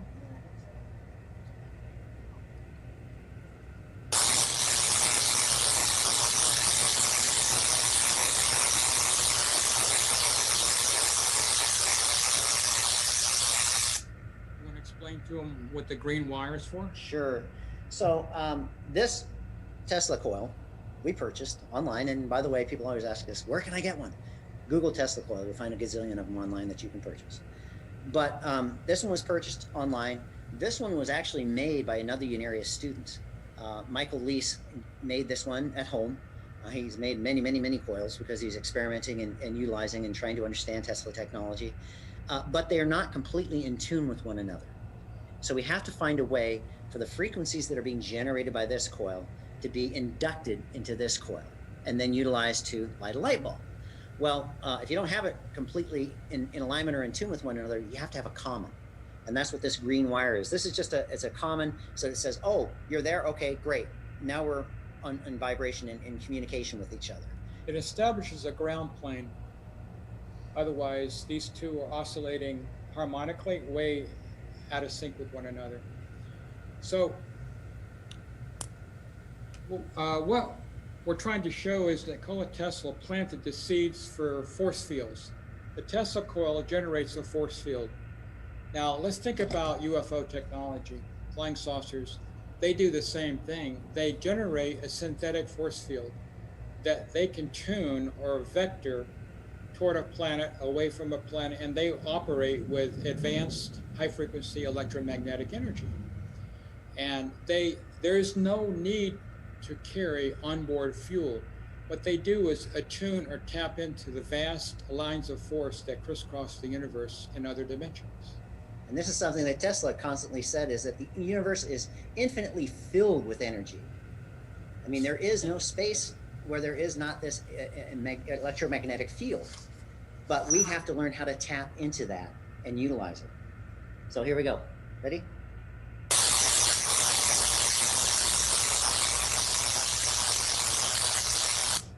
So once again, the fluorescent lights just prove that there is an invisible force field there. It's a very tabletop, simple little demonstration, but our physics, our physicists, and our scientists of the future need to think in terms of a force field and how to work with it. And this is all part of exciting. This is exciting to study how force fields work and how they pulsate. So it's part of our positive future to provide plenty of fuel for planet Earth. Now, another aspect of this, if you were here in person, you'd be able to smell it, is that this Tesla coil is generating ozone. And it's the same smell that you would smell right after a thunderstorm, where the air just seems just completely crystalline clear and clean, and all the particulate and all the smog and whatever is gone. That's what this is doing right here, right now. And it cleans up the air, and you can smell it, and it's just this beautiful, wonderful, clean smell. Atlantis used the same technology to clear their atmosphere and make it pristine. Atlantis had beautiful sculptured gardens that people could visit and meditate in and study in, all because of this technology kept everything green on Atlantis. In our future, we are going to make planet Earth a green thing again. This is a technology that will come about. And we need plenty of light bearers to help bring in this new consciousness, this new understanding. So we're going to have another little experiment here, but before we do, I want to share something, because this is, first of all, everybody asks, well, when you have this giant power tower, is it going to have all this, these lightning bolts coming off it? No, not at all. This is just the way this one was built. Honestly, people love the pyrotechnics. You can build them without any of this stuff coming off of it, and very simply. But to share one that didn't have all this electricity coming off it, it's kind of, people go, well, what's it doing? It's not doing anything. So that's one of the reasons why we use the one with all the electrical bolts coming off of it. And then the other factor that I love sharing, because this is how we operate. Everybody says, oh, you're just talking about, not everybody, but some people say, oh, you're just talking about this, stuff that you can't prove. And, what do you mean I have an energy body and I don't see it? And where's it coming? Where's it gone to? And all that stuff. Well, this is an example of how intelligence, information can be transmitted from one place to another without the use of wires. And I'm not even talking about from here to there. I'm talking about within the coil itself. If you look at this coil up close, and you probably can't get that close, but you'll see that the middle coil, the big tall one, that's the secondary. And then the one at the bottom that has all the smaller windings of thicker wire, that's the primary. Well, when we fire this up and the static or the electrical charges come off the antenna up here, there's no wire going from the primary to the secondary. None at all. It's strictly an oscillation that happens where they're in harmonic resonance with one another, meaning the number of coils here is in resonance with the number of coils here, and induction happens. So this one's charged up, this one accepts that induction and steps it up, or inducts that electrical charge and steps it up. So Thomas Edison attempted to ruin the name of Tesla, Nikola Tesla, and he tried to demonstrate how harmful high frequency was, but Tesla was forced to defend that it's not harmless. So this is one of the things— Not harmful. harmful, sorry, that we're going to demonstrate. So. Okay, are we going to have the Lady of Light now? Or All right, we can do that, sure. Let's see if we can daisy chain and have a Statue of Liberty. Okay. You hold on tight. Here we go.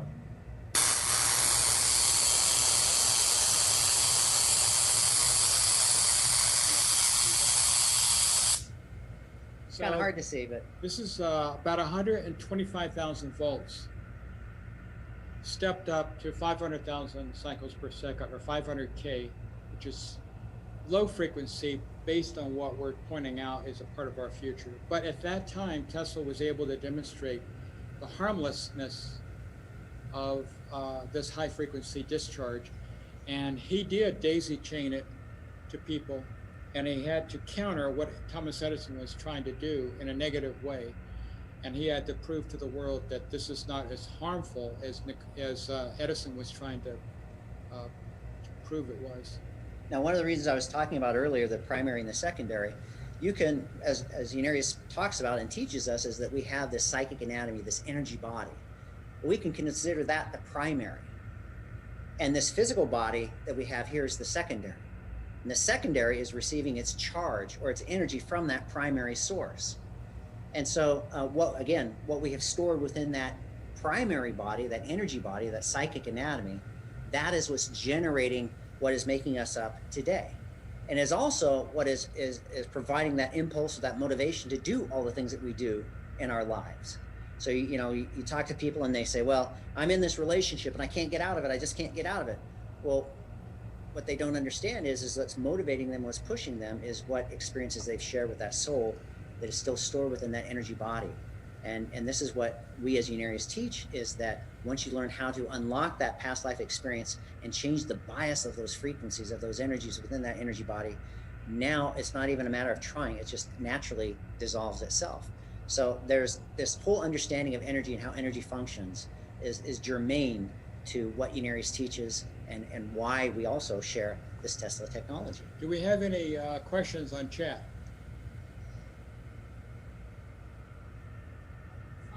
Oh, lights.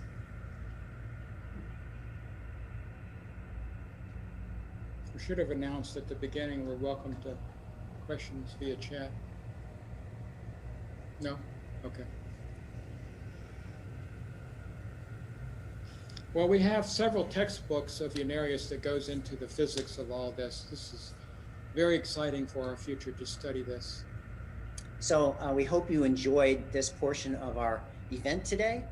And I think you agree that, once seeing this, we do have a positive future ahead of us. And this world can change and will change for the better. And it's up to each one of us to become part of that change that we want to see in the world. Thank you. Thank you.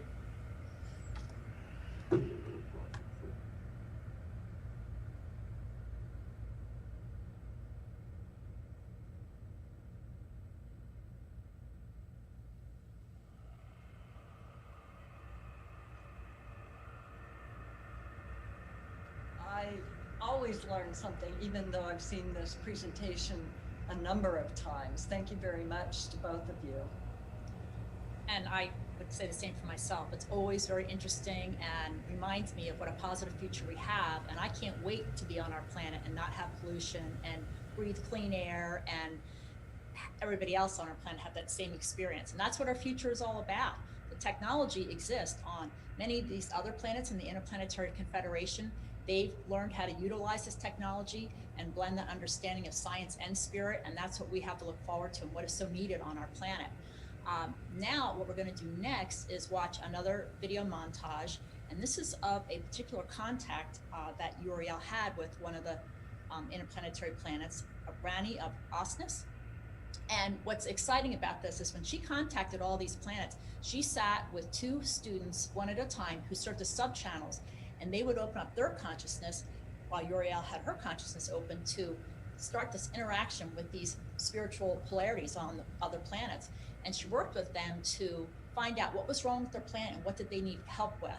So this particular contact is the second contact that she had, because she contacted them over the course of, what, about 2 months? Yeah, or even less than Yeah. that. Yeah. And in the short period of time that she contacted them, like she might contact them on a Monday, come back on a Wednesday and say, I want to see how 𝒅æ is doing on Osnus and what progress they've made or what help they need.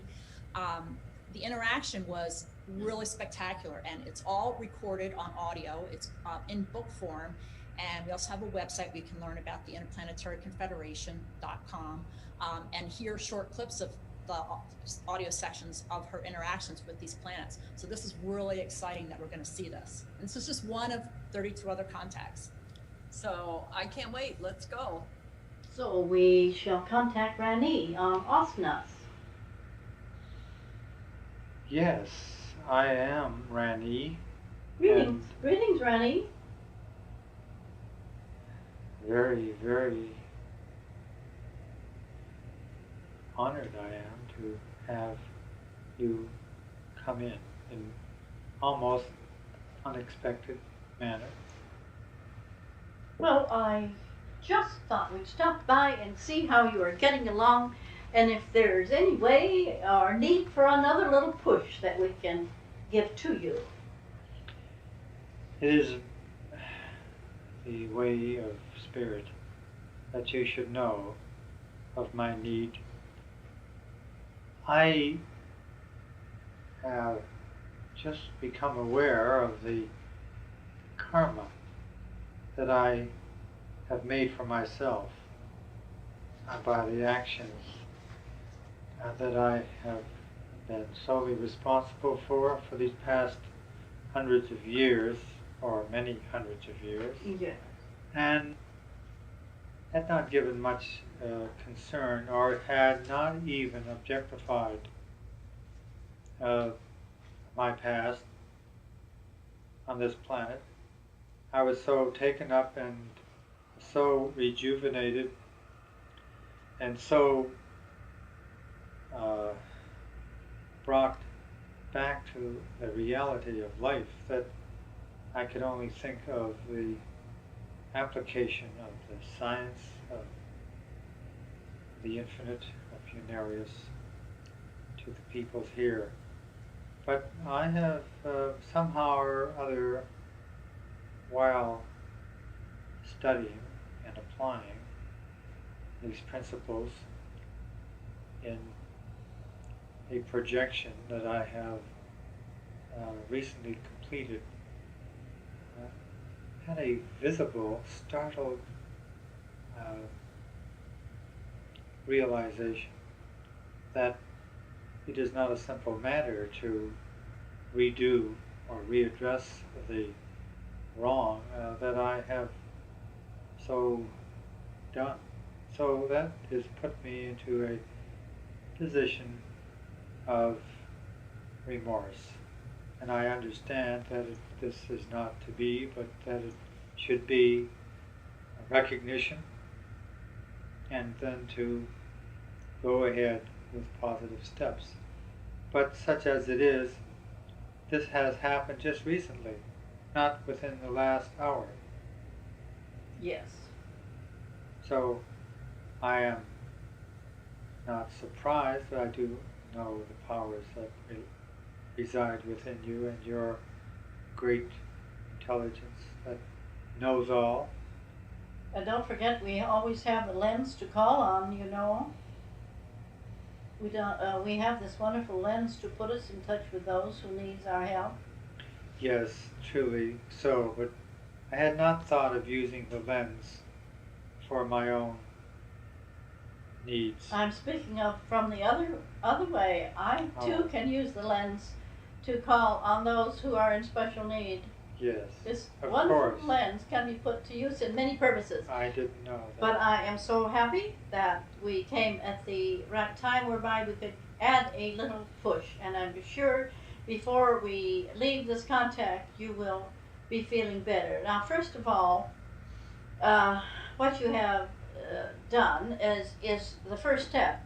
Recognition and regret for past actions is a first step.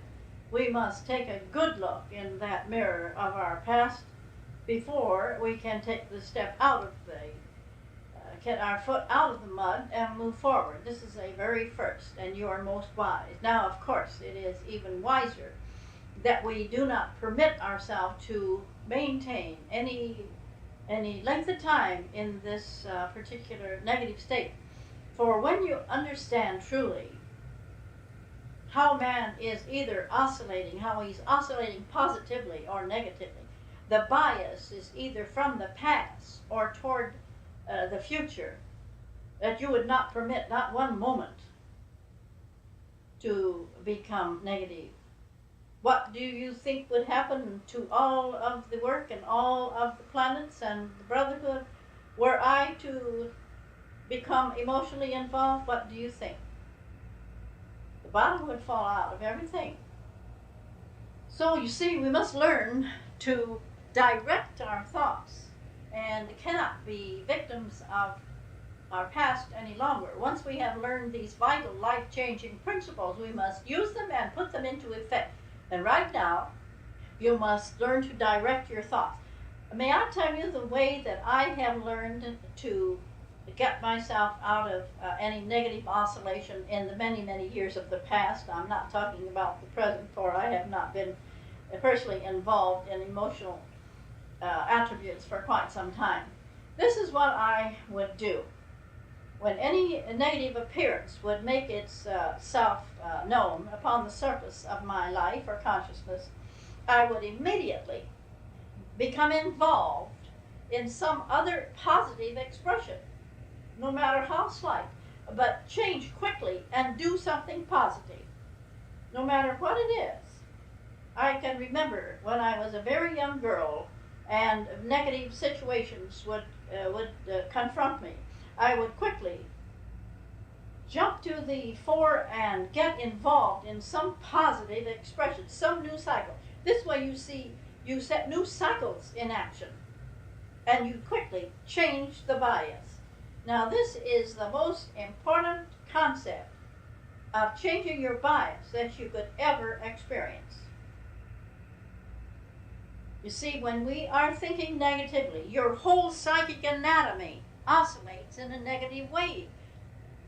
And you lose more ground than you could gain in many years or even lifetimes. You can't afford to be negative, dear Ghráni. You can't afford it for your own benefit. And if you are not oscillating at a top peak or top pitch or high frequency, you cannot be of help to your brotherhood or your people, for they feel your vibrations and will likewise oscillate. So it is up to you to keep yourself up on this very top rung of the ladder by being in tune with the infinite, by being consciously aware and practicing at all times the principle. Now, let the past be in the past. Don't ever again enter into that in a remorseful way. You know it has been done, and your recognition has unlocked it. Now, do not again permit yourself to oscillate with that past negation. Promise? Yes, it is a promise. Okay. I'm going to expect you to do it for your own benefit and the benefit of all those with you. And the whole idea is for everyone to realize that they can help other people by their positive attitude, because you're positive, your lens is opened up and more light comes through, and that light carries information, and that information is intelligence. And the intelligence comes from higher dimensions. They have attained cosmic consciousness. Each of these banners are representing one of the planets of the Confederation, and the person holding the banner and representing that planet is acting as the polarity of that planet. And at the time when these spaceships actually arrive, it will actually be that polarity, that leader from that planet that will be coming, or the ambassador, who will be presented to the world as representing that planet and saying, I come in peace. I come to share what I know and can be of benefit to the people of planet Earth. And the other one is from Israel. Dear friends, I hope all of you will understand that because of the great distance in the miles between Israel and California, it will be impossible for me at this stage to join in the coming aforementioned event on October 13 through 15 in El Cajon. But in thought, I hope to be there, whilst wishing you a successful conclave, which will usher in a new era when and where love in action will be demonstrated in all its glory. I'm writing these lines because being conscious of the fact that at this very moment, this region is one of the hottest spots on Earth as far as violence is concerned.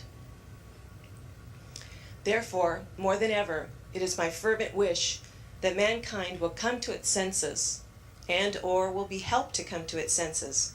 The sooner the better. I believe that the activities of Ŭnerius and all of you, who I am sure are doing your utmost, are contributing tremendous positive values to the world, so sorely needed, as I feel at this hour here in the Middle East.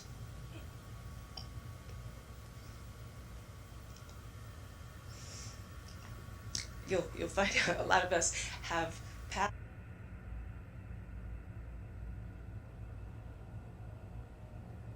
But if you look at people that are being presented as initiates, they are often extremely different.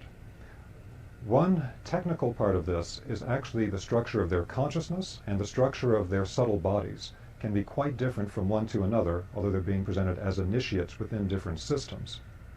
So one of the discernment points that we have within the Rosicrucian system is that there are three different aspects of initiation or becoming an initiate. In one of these, what is actually being illuminated begins with the thinking process, with actually knowing about non-physical realities, knowing about the greater spiritual realities that we come from, and the spiritual depths of oneself. This is linked to the spiritual centers inside the head.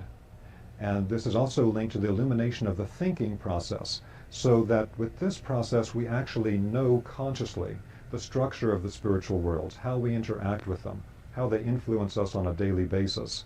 And within this Rosicrucian system, that would technically be known as an initiate, someone that actually understands the systems. And that's one reason why you find in so much of the classical depictions all these presentations of different types of patterns. One pattern within another, often represented within sacred geometric forms. And within Western Europe, often sacred geometric forms that hold inside of them Hebrew letters that are a representation of certain states of consciousness, spiritual beings, things of that kind. This is because in this path of illumination, we find that everything is a thought form from the mind of God, and all those thought forms have a pattern to them. And the current term that we use for understanding those patterns is sacred geometry.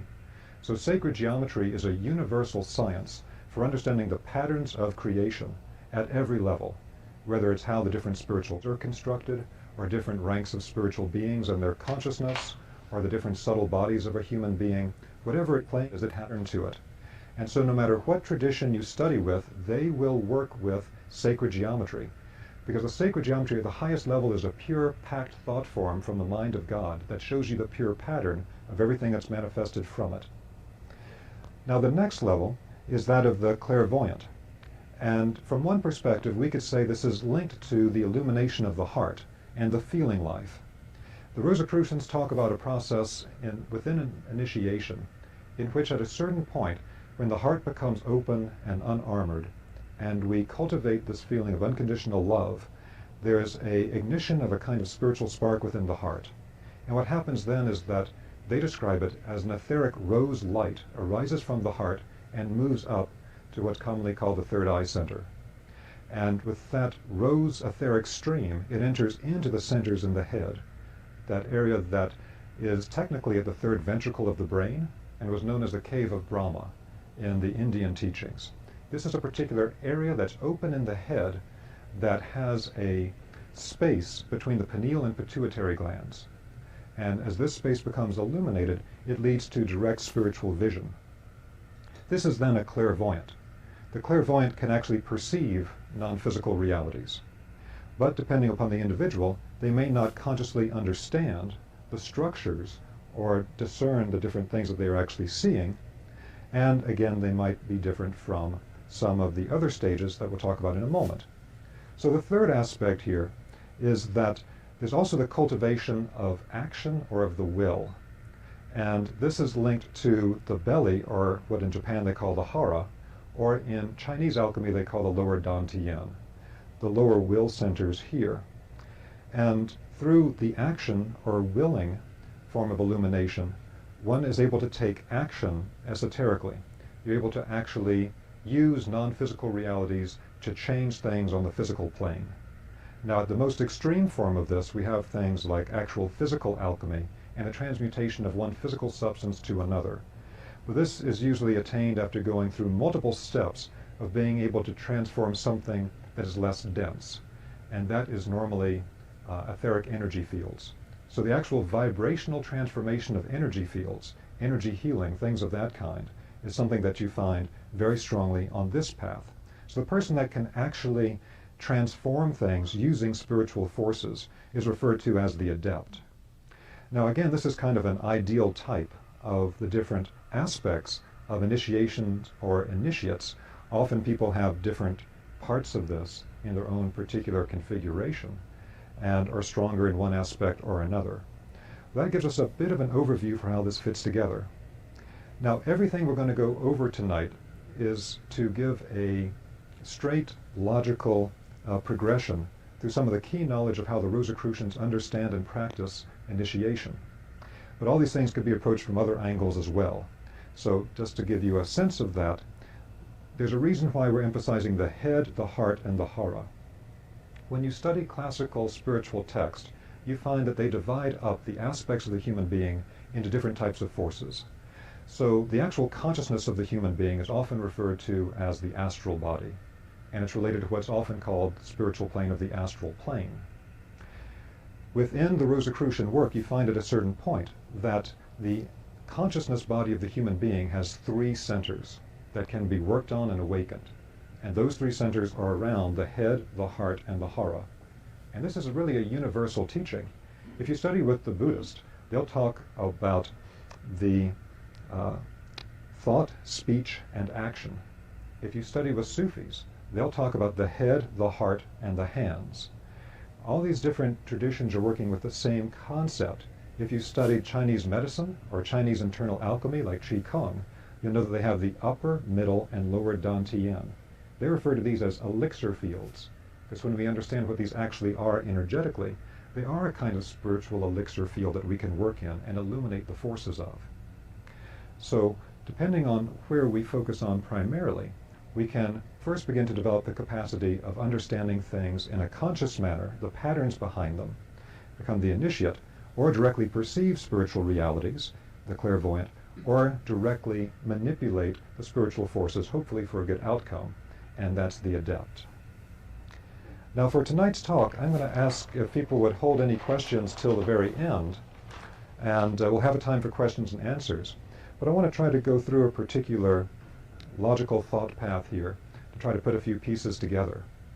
Now, the challenge of explaining some of the more obscure aspects of Rosicrucian spiritual initiation is that some of the practices really don't make a lot of sense until you understand the context that they're within.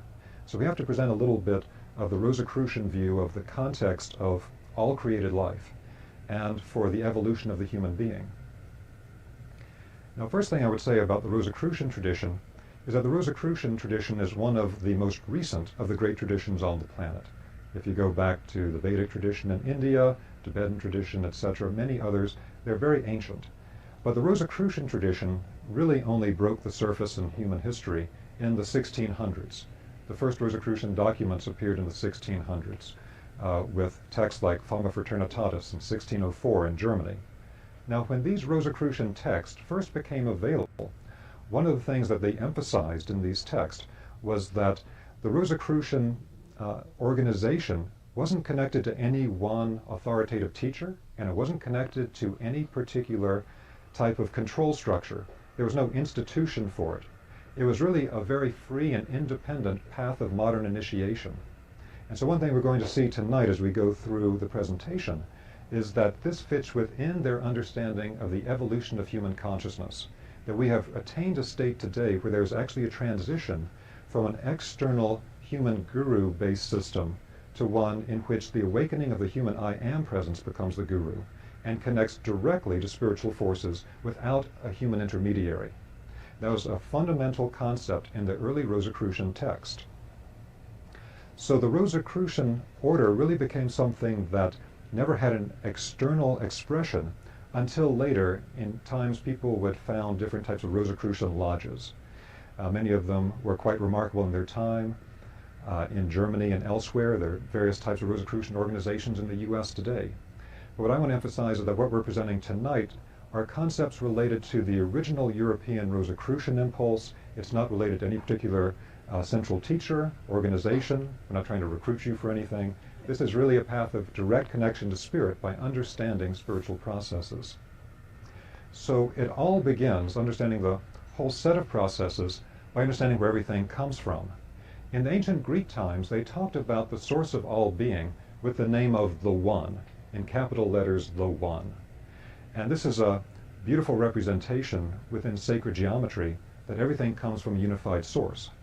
So within human evolution, we've gone through a certain pathway that we'll talk about in a moment, where in sacred geometry and the ancient Egyptian mysteries, they talked about the one becomes the two becomes the four becomes the eight. It ends up becoming the 10,000 things the Chinese talk about. But everything comes from the unified source of the One. It's all creation from the mind of God. And in the classical Western work from Greece and elsewhere, they talk about thoughts in the mind of God being the source of everything. And that's what Plato referred to as ideal types, or ideal thought forms. These are actually what construct the world. These thoughts in the mind of God take on different separate qualities and different separate functions in the world, and then they manifest through the different planes.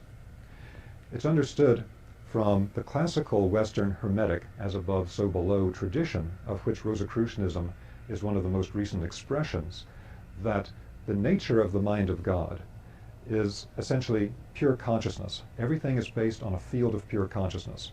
You find the exact same teaching in the ancient Vedic text and many other world traditions. Consciousness is the basis. So starting from these differentiated thought forms in the mind of God at a very high level, those thought forms have within them specific patterns. The pattern of what will later become something that crystallizes into the physical world, or the nature of a spiritual being, or a spiritual process of some type. And again, that's what we refer to as sacred geometry. So to actually begin to access these packed thought forms, these very dense spiritual sources of everything in creation, again, every major tradition will teach it in terms of pure patterns, in terms of pure sacred geometry. So from that thought form pattern, sacred geometry level, it then moves down through the levels of manifestation to create everything in our world. And the first thing that it creates are the manifested beings. Now, the manifested conscious spiritual beings that surround us in invisible space all the time, and that make up the world at a much higher level, in the Western tradition, we primarily know through terms like the angelic ranks or the spiritual hierarchies. In the classical Western tradition, there's understood to be 9 different ranks of angelic beings. So we often, in general metaphysical circles or in external churches today, hear about a few of them. We hear about the angels and the archangels. Occasionally in Archai, the Elohim is sometimes talked about, but not often clearly in its original form as the Elohim being one of the different spiritual ranks or hierarchies. Because the term Elohim in the original Hebrew has a suffix im, Elohim. And im in Hebrew is actually a plural suffix. It means the Elohim are a group of spiritual beings. When we have the translation from Hebrew into English of the book of Genesis, back in 1980 I lived in Israel and studied Hebrew at a kibbutz. One of the things that was discussed is that when you get these translations from the text, the term Elohim is translated in English as God, and it seems to refer to the unitary Godhead. But the original term Elohim refers to a plurality of beings that are not the unified Godhead, but in the beginning, Elohim created the heavens and the earth, is the beginning of Genesis. And so what that shows is there's a rank of spiritual beings that were directly indicated that did the creation process. And so from the Elohim, you then have other hierarchies we hear very little about, because their state of consciousness is very elevated, but they're known in the classical text. And these are the dynamis, 𒅒🈔𒇫𒄆🅒🈔𒅒🇫𒄆, throne, cherubim, and seraphim, 9 different ranks. And it's understood that these beings were created in a particular type of cyclical process in space and time that in sacred geometry is represented as a spiral form. So if you look at the form of a spiral, you have the completion of a circle, but as the circle is moving, it's moving either up or down. And so as the spiral is moving, it's completing a circle here, but now it's at one higher octave, and another end of the cycle on a higher octave. And so this becomes the ladder, the Jacob's ladder, the ladder of lights, the ladder of the angelic beings, spoken of in the classical text. The significance of this for us is that these different beings are of different levels of maturity, have different levels of the expansion of their consciousness, and different possibilities for action. So what is sometimes treated in very intellectual, abstract ways in dealing with angelic hierarchies was understood in the initiation circles as beings one directly interacts with all the time. They invisibly guide and affect our consciousness and life every minute of every day, but we don't perceive it, just as we don't normally have organs to perceive non-physical realities until they're developed. So again, what the significance of this is that as the Godhead has created the world, the thought forms at a very high level are given a part of the consciousness of the Godhead that in classical texts is sometimes described as an ocean of fire. So if we think of the pure consciousness of the Godhead as an ocean of fire, then there is one flame, one spark detached from that ocean of consciousness and given to the conscious spiritual beings that make up what in the West we refer to as the angelic ranks or the spiritual hierarchies. Now this is very important because it's that spark from the Godhead that is essential to understand the Rosicrucian path of initiation, because it's about igniting that spark inside the human being. Every human being has that divine core, what in the Western system is often referred to as the I am core of self-awareness, straight from the Godhead. The thing is to uncover it and to fan the flame into full activity. So as the thoughts from the mind of God move down and we have the manifested beings, in classical texts they describe the spiritual hierarchies, they describe the angelic beings in very specific ways. Their names actually mean particular things. So if you look at the names of the archangels, Raphael means God heals. And other names like Michael mean such things as various powers within God that in the Rosicrucian tradition are expressed as such things as Michael being the direct expression of the cosmic intelligence, that the fullness of understanding that the Godhead has is actually expressed through the being of Archangel Michael. So different beings, their names actually mean something.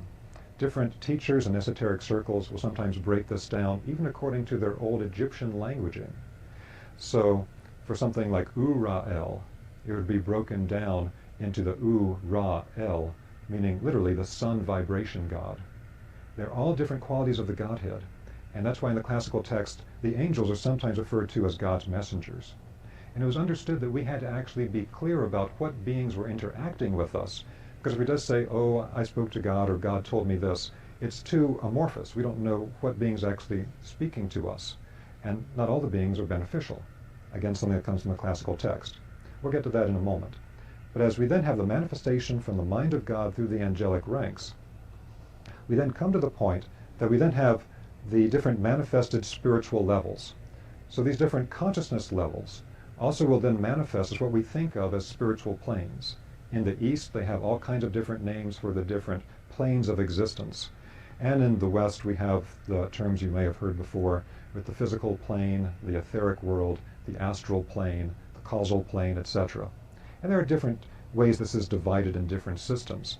But essentially, these different planes of existence are actually part of the body of God, but they're the body of God at a particular level of function or activity. The astral plane, for example, is really the manifested body of God at a consciousness level of a particular frequency. And so the manifestation of the spiritual levels and other beings, forces, and then the structures that manifest from the original pattern, which is spiritual, into the structures in the physical world. So things that were taught in sacred geometry about pure archetypal structure, like what the Greeks taught with the Platonic solids, the octahedron, dodecahedron, etc., they actually manifest as physical structures in things like the mineral realm. And you can see the stones that have that structure. But the key thing for the Rosicrucians is that these patterns, everything in the world comes directly from the one, from the mind of God. And then to be able to actually discern the different qualities and functions of things in the manifest world, including things like the different spiritual beings that everyone is connected to all the time, and to become conscious of those and how they affect us, there would be teachings hidden within geometric glyphs. Because again, the geometric glyph holds pure pattern information. It's a packed thought form from the mind of God of a pure pattern. So the tree of life holds a tremendous amount of embedded information. In some of our previous talks and workshops, some of you have been with us when we described the way that there are 22 paths connecting the 10 spheres on the tree of life.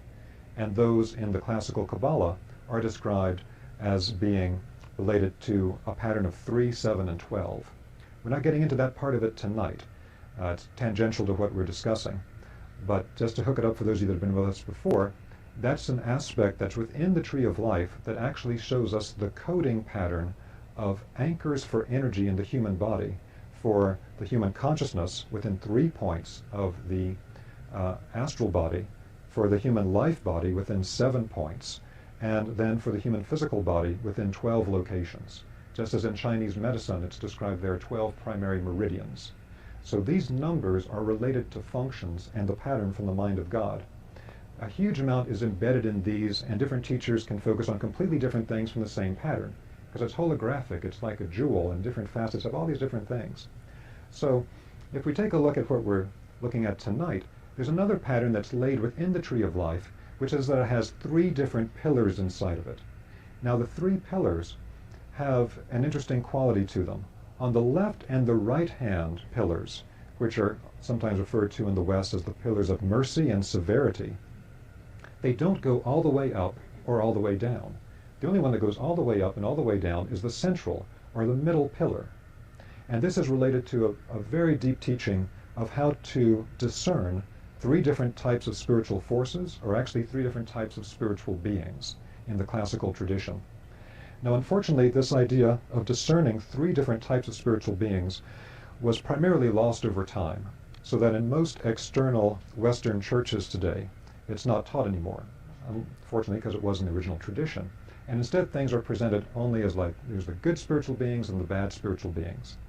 Well, the problem is, as we are created from the Godhead, the first movement from the one is into the 2.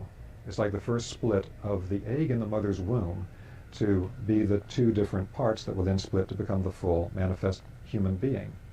So that split into 2 is actually taking the unified aspect of the Godhead, the one, and moving into 2 opposite polarities. In the Indian tradition, they talk about this being Shiva and Shakti, these archetypal yin and yang, masculine and feminine aspects. Now this is absolutely critical, because you can't say that one is good and one is bad. You can't have a purely polarized system and say that's good, that's bad. If we have male and female, which one's good and which one's bad? But this type of thinking infects everything in the Western world today, like our politics. Well, if this side is right, that side must be wrong, sort of thing. Everything is brought into this polarized dichotomy. But the original understanding was much different. If we study classical teachings like in Tibetan Buddhism, they talk about, the path of development is not to one extreme or another. It's the middle way. It's that central path, holding a balance between two different extremes. And so the same thing is true on the tree of life. We have a middle path, just like the Tibetans talk about, and then things can go off balance to one extreme or another. You know, do you want to be too hot or too cold? You don't want either, you want to be in the middle. But this applies to everything within spiritual development. So again, we could talk a lot about this, but I want to give you the direct application of it now as a building block toward the overall concept of Rosicrucian initiation. So one of the things that needs to be discerned with this concept of the Godhead creating the world and the different levels of manifest being that are referred to in the classical text is that there are beings that connect to the middle pillar. They go all the way up and all the way down. That means they connect to the highest levels of the Godhead, and they also connect all the way down to the level of the manifest creation. In the Western tradition, within esoteric Christianity, this is connected to the Christ or Christic beings, or within the monotheistic traditions of Judaism, Christianity, and Islam, they refer to them as Michaelic beings, because Michael is considered to be the highest of the archangels. And so one of the names that is attributed to the term Michael is that the name Mikael means who is as God. And so that idea that Mikael holds the quality of the Godhead, but reduced in scale to where it can be interacted with at an archangelic level. The meaning of this is that when we hold to the middle way, perfect balance in all polarities in life, then we're on the path that takes us all the way. But through free will, through the mysteries that are described in the book of Genesis and in the Kabbalah and many other traditions, where through the exercise of free will we can choose to go off to one direction or the other and get off balance. The same thing is true for certain types of higher spiritual beings who actually have the spiritual task of being somewhat polarized and pulling us one direction or another. Now the way that this got confused for the modern Western tradition is that some of the terms used in ancient times got to be confused together so they could no longer differentiate their meaning, which leads to a lot of confusion. So toward one hand, toward the left-hand pillar, you have spiritual beings that don't understand or really care for the physical world. They're not into that. The physical world is something that seems like a place of suffering. And many of the ancient traditions of the world were heavily influenced by these beings, with teachings of the physical world being an illusion, of the physical world being a place of suffering, get off the cycle of karma and reincarnation, etc. In the Western world, it was understood that these spiritual beings are advanced spiritual beings, more advanced than human beings. And they also have tremendous spiritual light. When one encounters them, one does not encounter a being of darkness. One encounters a being of tremendous light. And so the name given to the leader of this particular spiritual group was Lucifer, and these are Luciferic beings. Now, in most traditions today, this is completely confused because the term Lucifer is completely mixed up with the term Ha-Satan, or Satan, which is a dark being. And so all differentiation is lost. But the Luciferic beings were understood as beings of great spiritual light, but who do not completely understand physical reality or the process of human evolution in the physical world. To them it seems like we're children being tortured in a place we don't need to be, so get off the cycle and go back to spirit. Again, this is a very deep topic talking about the consciousness and activities of these beings, and it's made doubly difficult because there's so much baggage attached to the names today that are not part of the original tradition. But that basic idea here is that to one side, you can go, even with any human being, toward a type of spiritual development where you really focus on spirit, but your physical life goes straight to hell. You know, you're not able to pay the bills, and your relationships with people suffer, and you're not taking care of business, and your life's not going that well, but you're really focused on spirit all the time, but not grounded. Now that can also lead, unfortunately, to forms of spirituality that are illusory or hallucinogenic, so that the things that are being perceived and worked with are not really real, or they're distorted through our lens in a particular way that's really not helpful. And so this is connected to what classically is referred to as the Luciferic extreme. Now on the other hand, as you might imagine, it's the exact opposite polarity. If one is connecting to spirit, but not really following the full process of creation in matter and connecting to that, then the other is going to be deeply connected to matter. It's going to be deeply connected to the process of linking onto the physical materialization process and loving physicality. The first identification of these beings in ancient texts was really in the old Persian Zoroastrian tradition.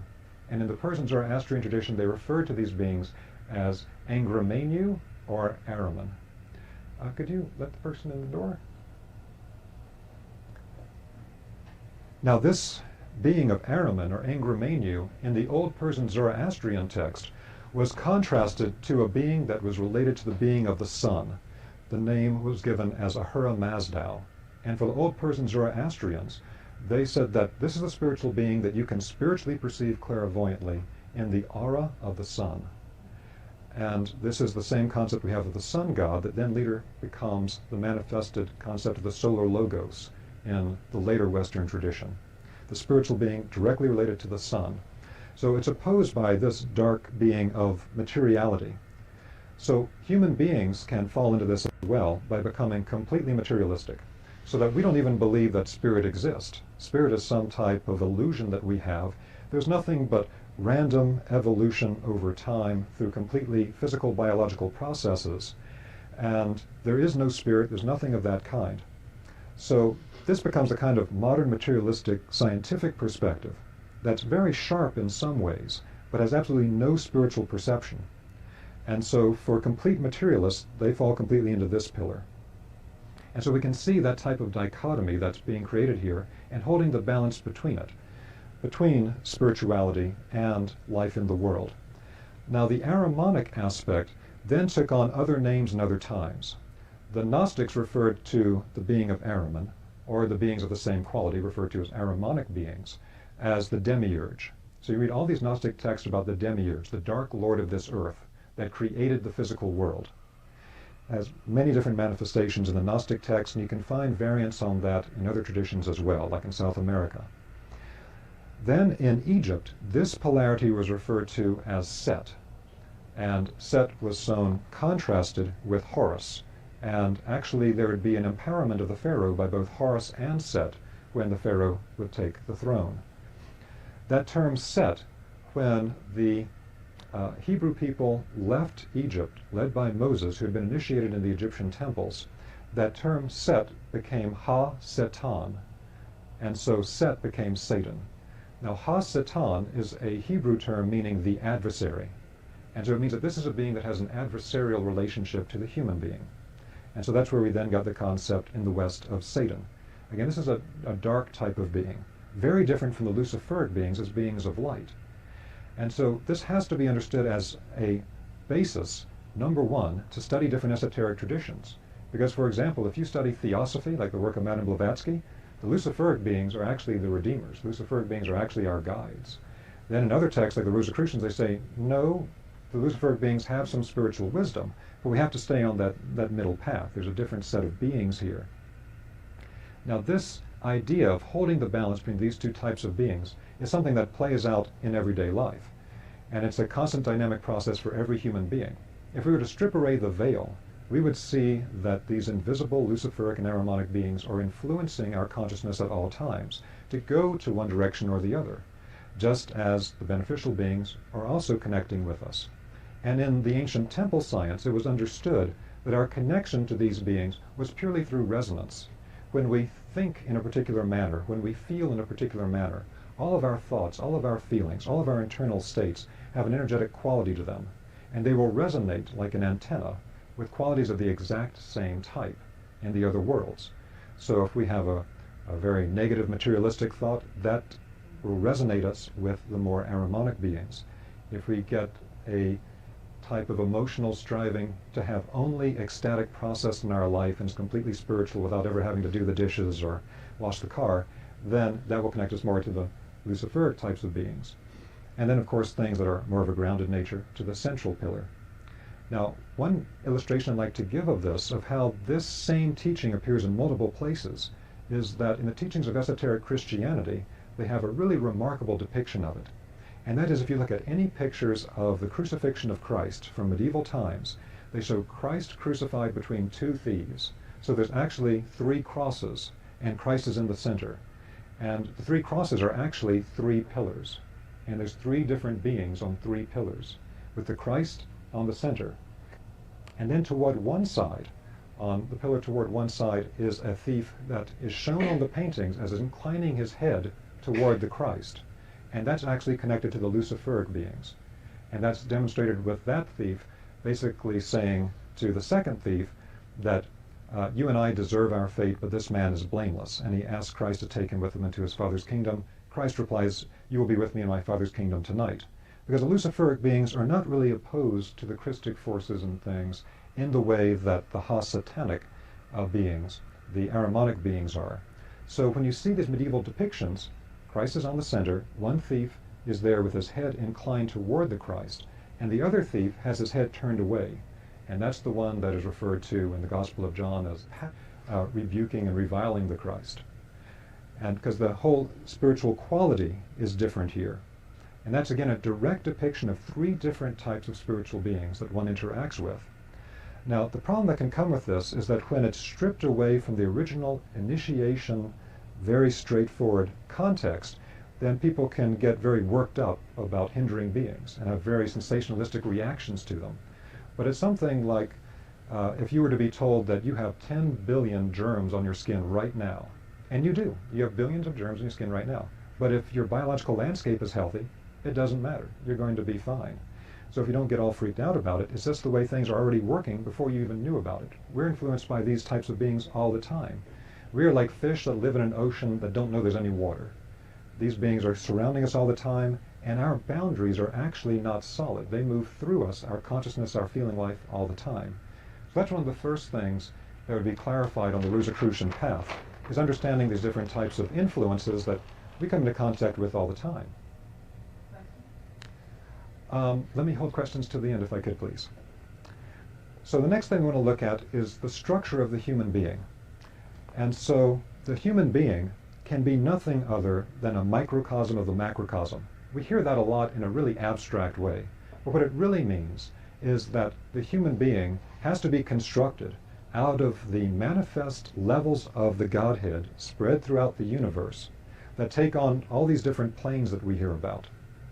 So, for instance, there are different levels of a human being. In the esoteric tradition, we'll talk about a human physical body.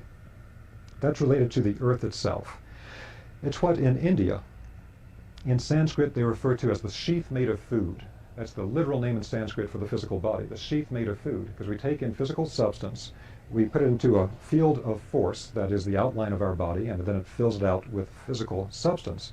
So the physical body is of the same nature as the earth. We draw the substance from the earth, we give it back at death. Then we have the level of life energy, that's called chi, ki, prana in the east, or the etheric in the west, from the Greek term for life energy. They have other names in the Hebrew Kabbalah related to concepts like ruach, etc. But basically it's pure life force. This is like the life energy of the Godhead moving through the world. We take a small detachment of that life energy and individualize it to become our life body during our incarnation. It's related to the element of water in physical elements. In the Egyptian mysteries, they have these beautiful depictions of a particular spiritual being that has a function that is represented by how it's shown as being a ram-headed god. All of these animal-headed gods in Egypt, the animal is related to the function of the being. And so this ram-headed god called Khnum in the Egyptian mysteries is working with a potter's wheel, and he's sculpting these energetic bodies for human beings that are about to incarnate. And so it's part of this concept. What we would call chi, ki, prana, the etheric, was related to the body of the Ka in ancient Egypt. Then we have our consciousness body, which includes both our emotional and mental function. Sometimes this is referred to generally as the astral, or sometimes it's broken down to being the emotional and mental body, which can also be referred to as the lower and upper astral. But there are all just various ways to break it apart. But essentially it's the consciousness field of God that we bring into ourselves as an individualized astral body. And that emotion and mind aspect is related to the element of air as another crystallization of the same force, but now into concrete physical matter outside of us. And then our self-awareness, our I am presence, is related to fire. This is what the Rosicrucians refer to as the ego with a capital E. But it's important to understand that when they say that, they don't mean the ego of psychology. It's not your little ego. This is your I am presence. This is your divine spark of being self-aware. So that's the whole thing through the Jewish Kabbalistic mysteries of the burning bush, I am, the 7 I am sayings of the Christ in the Gospel of John, etc. It's all about that development of pure self-awareness. Why would it be linked to fire? Because that's the pure spark of the fire, the flame from the ocean of fire of the Godhead that we have inside of us. And so to understand this type of basic structure of the human being, that every part of ourselves is a detachment from part of the levels of God that make the levels of the world outside of us, that we individualize to become a self-aware separate being. So that's an absolutely fundamental part of understanding what being a microcosm of the macrocosm is. So then when we go through a process of initiation, initiation is really a process of becoming aware of who am I, why am I here, where do I come from, and how do I develop a process by which I can become more self-aware and accelerate my process of development. Now there's a very important thing that comes in Rosicrucianism that I like a lot at this point, which is that along the path of initiation, as you begin to understand processes other people don't understand, there can be the temptation to use that knowledge to manipulate other people, or to manipulate all types of things. Let's say you understand psychology and somebody else doesn't. You can manipulate them with all types of things in neurolinguistic programming and things of that kind. What words do you use? What tonality do you use? How do you present the information? You can manipulate them all over the place. And so in Rosicrucianism, there's a very strong rule that all the powers and understandings gained on the path will be put to the service of other people. And so that's like the first rule in Rosicrucianism. Otherwise, as you develop the abilities, you will get that temptation of, well, I could get what I want right now because they don't understand this process, but I do. So initiation and inner alchemy. Alchemy has to do with the transformation of something from a base state to a higher state. But there's an important thing that's hidden in that, which is that the base state has to exist first. You're turning lead into gold, but there had to be the lead there first to create the gold. So this means that hidden within, all types of lower structures are the seed of its full fruition, very much like the classical illustration of the caterpillar and the butterfly. You know, you don't know looking at the caterpillar that over time its entire structure has laid within it the ability to become a winged butterfly. But it's the exact same thing in the human being, which is why they depicted the higher spiritual bodies of the human being as always being with wings, traveling through the spiritual worlds. So we develop the physical body. We develop the body of life force. We develop our consciousness. And in the Rosicrucian work, there's very detailed descriptions of earlier stages of evolution. And it relates to things like Eastern teachings about the great Manvantaras, stages of planetary evolution, in which all these things were laid down at an earlier time that we're not going to get into tonight. So make it very straightforward. But then we come to the point of developing our self-awareness, the I am presence. And that's where we are today.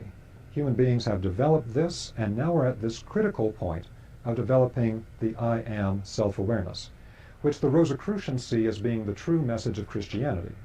The Rosicrucians see the whole issue of Jesus and Christ being a particular human being of Yeshua ben Joseph, a rabbi who had developed to the point of being able to actually unify himself energetically and in consciousness with the being of the Christ.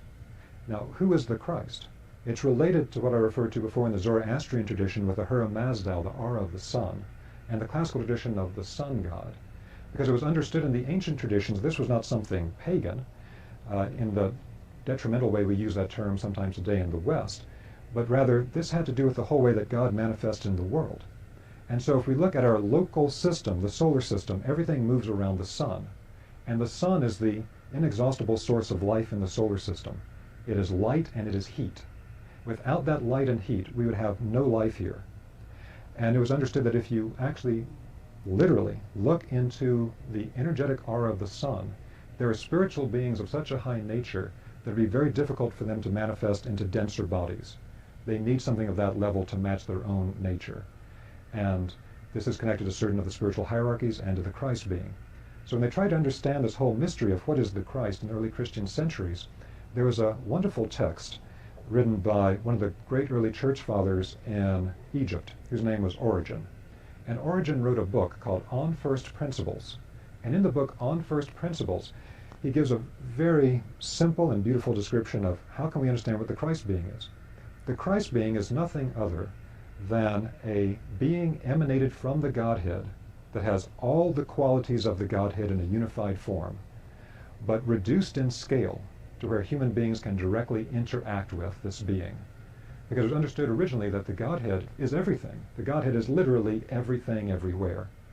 But you take those qualities and you create a being that has that at the macrocosmic level, and that was understood to be the Christ being. And then the human being was actually the microcosm of that emanated Godhead. We are the crown of creation, etc. And so what this means in the early Christian centuries is they understood the Christ as being of the exact same nature as the human being. The Christ is almost a kind of oversoul of all human beings at the macrocosmic level. We all connect to the Christ being. And one of the things that Rosicrucians lament is that this impulse came in from lower states of consciousness trying to understand the teachings in Christianity that then somehow made Christianity something that was a separate sect, separate from other sects, which was not the initial concept. The initial concept is that the Christ being is the actual higher consciousness aspect that is a living being at a higher macrocosmic level that every human being is connected to. It's not something for one particular set-aside group of people. Some might be more conscious of it than others, but from the perspective of a Rosicrucian, you can find people that are more deeply connected to Christ than someone that says they're Christian, who are Buddhist, Hindus, whatever. It has to do with their illumination of consciousness and what they're resonant with. And so it's a thing of this actual manifestation of the Godhead at a higher level that has all the qualities of the Godhead so we can interact with it, reduced in scale. So this I am self-awareness is something that is related to the entire Christ mystery, building through the Jewish text and then into the esoteric Christian text. So again, the 7 I am sayings of the book of John are understood by the Rosicrucians not to be that you have to pledge some type of loyalty to Jesus Christ as a kind of master in order to not be tortured or to die forever, but rather it's a matter of the I am is the way and the light. The I am is the resurrection and the life. That it's that spark of the divine inside of us that's of the exact same nature as the Christ being. There is no separation between them. They're both emanation from the same ocean of fire. That's the consciousness of God. That's the essence of all of this. And that's the stage we're at today. So the Rosicrucians see this as the point we're at where we have to illuminate our awareness, to actually illuminate that spark. Now we've gone through a process we'll talk about in a moment where actually we have become more and more individualized. And when we actually pass through this stage at a higher level, we first become more deeply self-aware, but then we actually become aware in a transpersonal way. So not all of ourselves is so focused. But first it starts with focus on the self. We'll get to that in a moment. Now the inner alchemy of this is that once we have developed that fire, and this is represented in the esoteric Christian tradition as the flame above the head of the disciples at Pentecost. It's a literal flame that ignites a spiritual structure that moves in a vertical axis through the human body. And at this energy center above the human head, it illuminates to be the center of the Holy Spirit within Christian depictions. But I've worked with people from many other religions that know all about this first center above the head and its ignition into higher consciousness. This is a particular way it can be presented in the Western understanding. So as we develop that aspect of ourselves that's of the same nature as the Christ, same nature as the Godhead, can now illuminate with light and transform with the fire the lower bodies. That means that then we can train our I am spiritual self-awareness to actually transform our consciousness to a higher level. It's an alchemical transformation of the consciousness to become something different of a higher nature. And then it can then transform our entire body of life force, the entire etheric body, chi, ki, prana, to a higher level. And then it can actually transform the physical body. That's what in esoteric Christianity is referred to as the resurrection body of the Christ after the crucifixion. And sometimes in the esoteric text is referred to as the phantom body. In modern metaphysical terms, we primarily refer to it as the full light body. So again, what we have is the I am, once it completely develops, and we have that awakened spark of the divine inside of us, it transforms our consciousness. Now, as it transforms our consciousness, we have to start with, and now we're getting onto the road of what is Rosicrucian initiation about, and why is it done this way, to first start to analyze our own internal life. We have to be aware of what am I thinking, what am I feeling, what am I doing? Because most of the time we're completely unconscious. These are the kind of things that you find in many traditions, like in the work of Gurdjieff. If you look at the foundations of Gurdjieff's work, he talks about the fact that the terror of the situation, in his terms, is that the whole human race is asleep.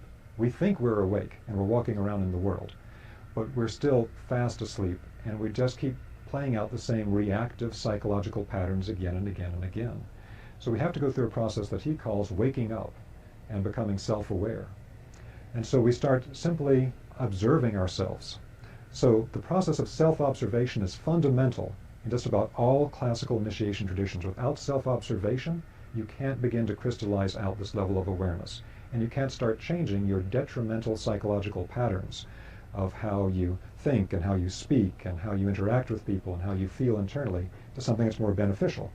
Now over time, this develops to a higher level, to where your awareness actually becomes transpersonal, so that you're not completely focused on yourself, but rather you can take in the consciousness states of more and more people. And we'll get back to that a little bit later. This also develops into being able to think in a way that goes beyond simple mechanical thinking in our mind. It's what the Rosicrucians call sense-free thinking. It means that we can think in terms of pure archetypes. Our mind can now access the pure archetypes from the mind of God. And that's what sacred geometry was understood to be by the Greeks. So what to us seems like a very abstract philosophy. What are they talking about? They're meditating on ideal types and all these geometric forms. What are the Greeks doing with that? Why are they wasting their time with it? They understood that what they were actually meditating on was sense-free thinking, being able to actually go into resonance with the actual forms from the mind of God that hold the patterns of everything in the world. It's a communion with the mind of God. And so true sacred geometry was always on that level.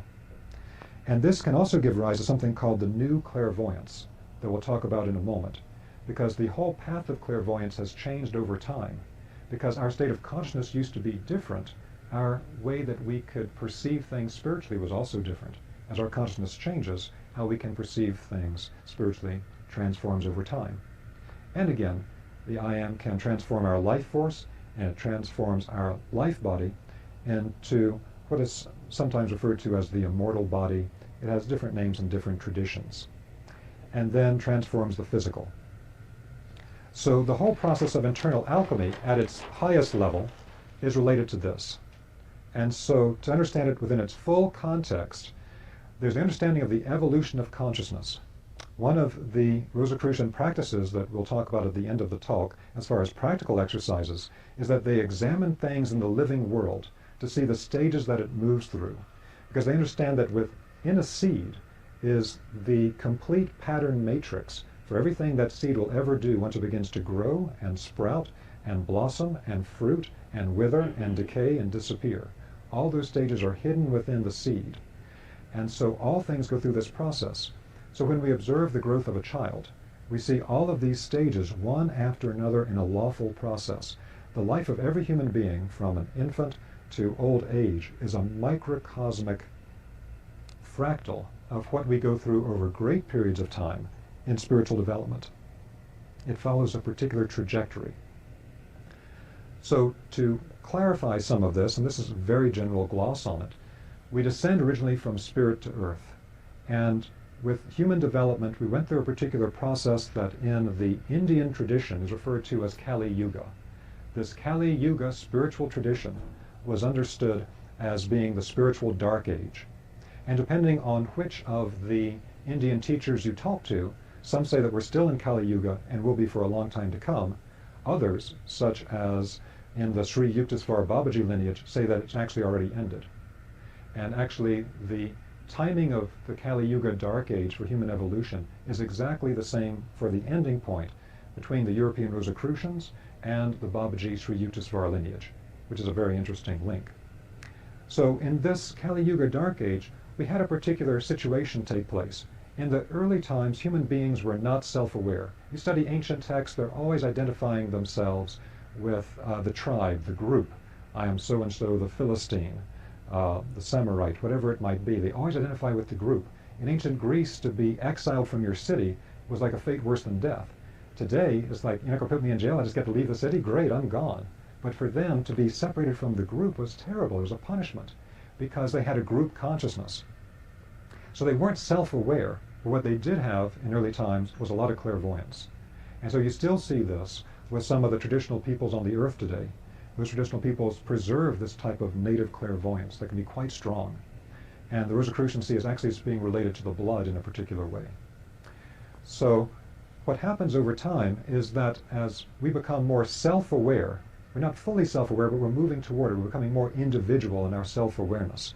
This leads to what the great teachers in ancient India referred to as the Kali Yuga Dark Age, because literally the clairvoyance is going dark.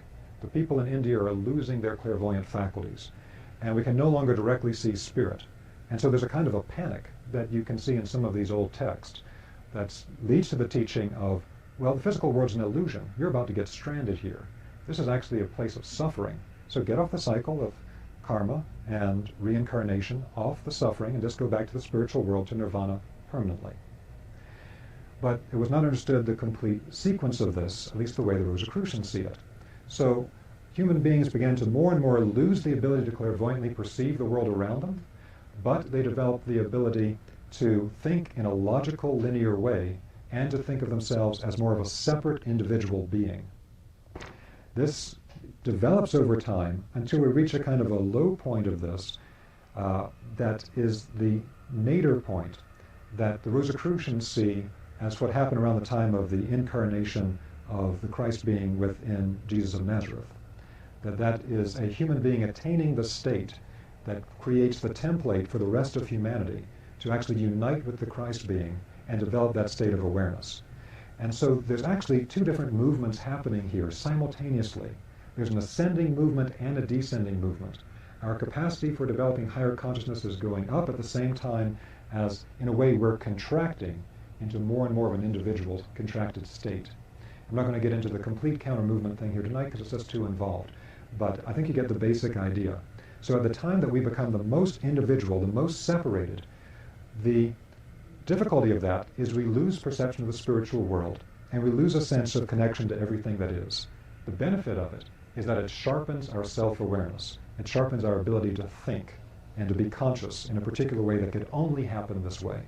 So once that happens and we can begin to crystallize the I am self-awareness, and we truly become self-aware, self-conscious, then two things can happen. Either we keep going down and we become more and more self-involved and become more materialistic, or we can begin to pull back up as that I am presence fully develops, and instead of just becoming a lower and lower beast-like form of being separate from everything, it instead becomes a transcendental consciousness where now with the fully awakened logical linear thinking and the ability to be self-aware, we can now fully awaken the I am inside of us and connect not just to ourselves, but start to expand back out to be transpersonal in our awareness.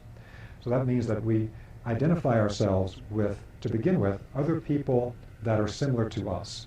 And so we feel links to our family. And then we might feel links to our nation, and we're patriotic or whatever.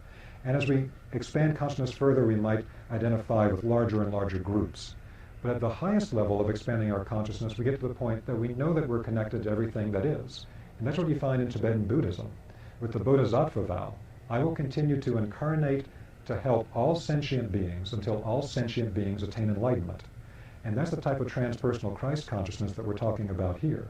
There's nothing separate in us from the sentient nature of all beings. It all comes from the unified Godhead. When that goes from being an intellectual construct to something that's as self-evident to us as anything else, we start to pull up here.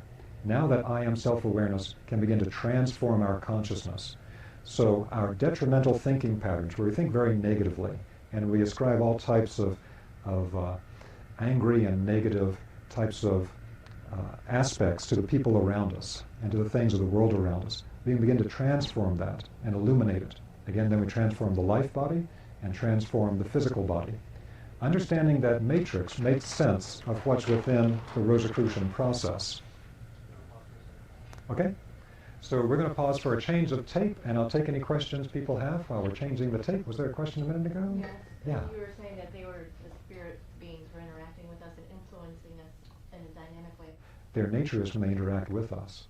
And again, this is only at the most general level, but one can identify then the more Ahrimanic influences because they really encourage us to feel very separate from other people.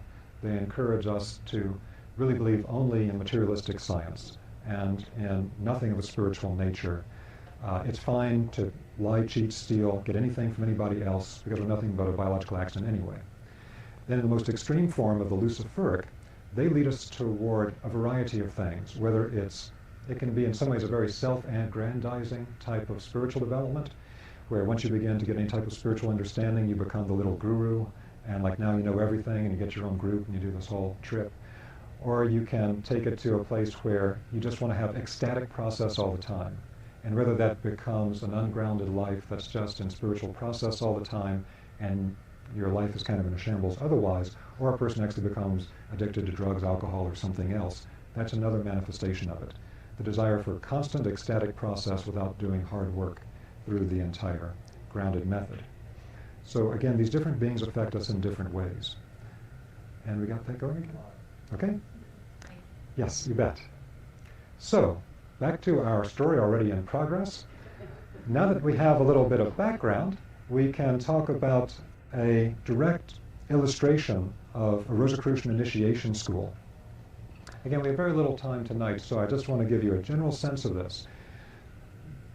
Classically, as I mentioned, the Rosicrucian initiation system is based on individuals. They can work alone, they can work in small groups, whatever it is, but there's no central authority, there's no central institution. And so we tend not to have any real Rosicrucian initiation schools, etc. Again, there are different Rosicrucian organizations, they make varying levels of claim, but the classical impulse that you find with Rosicrucianism is very much that of what they call self-initiation.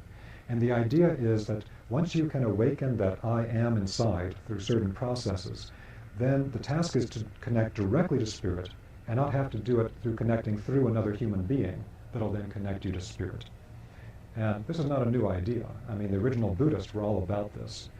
You know, Buddha was all about the direct connection, and then after Buddha died, to be honest, in some parts of Buddhism, a priesthood came in that said, well, we'll pray to Buddha for you, kind of thing. And this is kind of an old story. But the general idea is, no, we want to connect directly.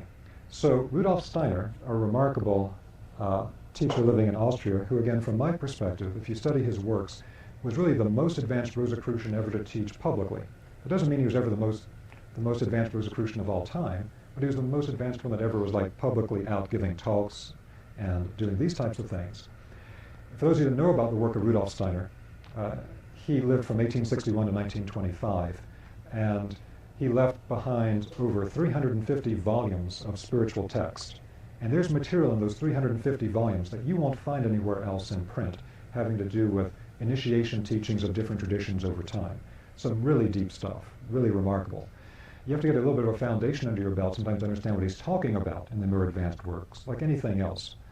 But it's amazing what's there. So Steiner himself actually ran an initiation school within Rosicrucianism from 1904 to 1914, mostly in Germany and Switzerland.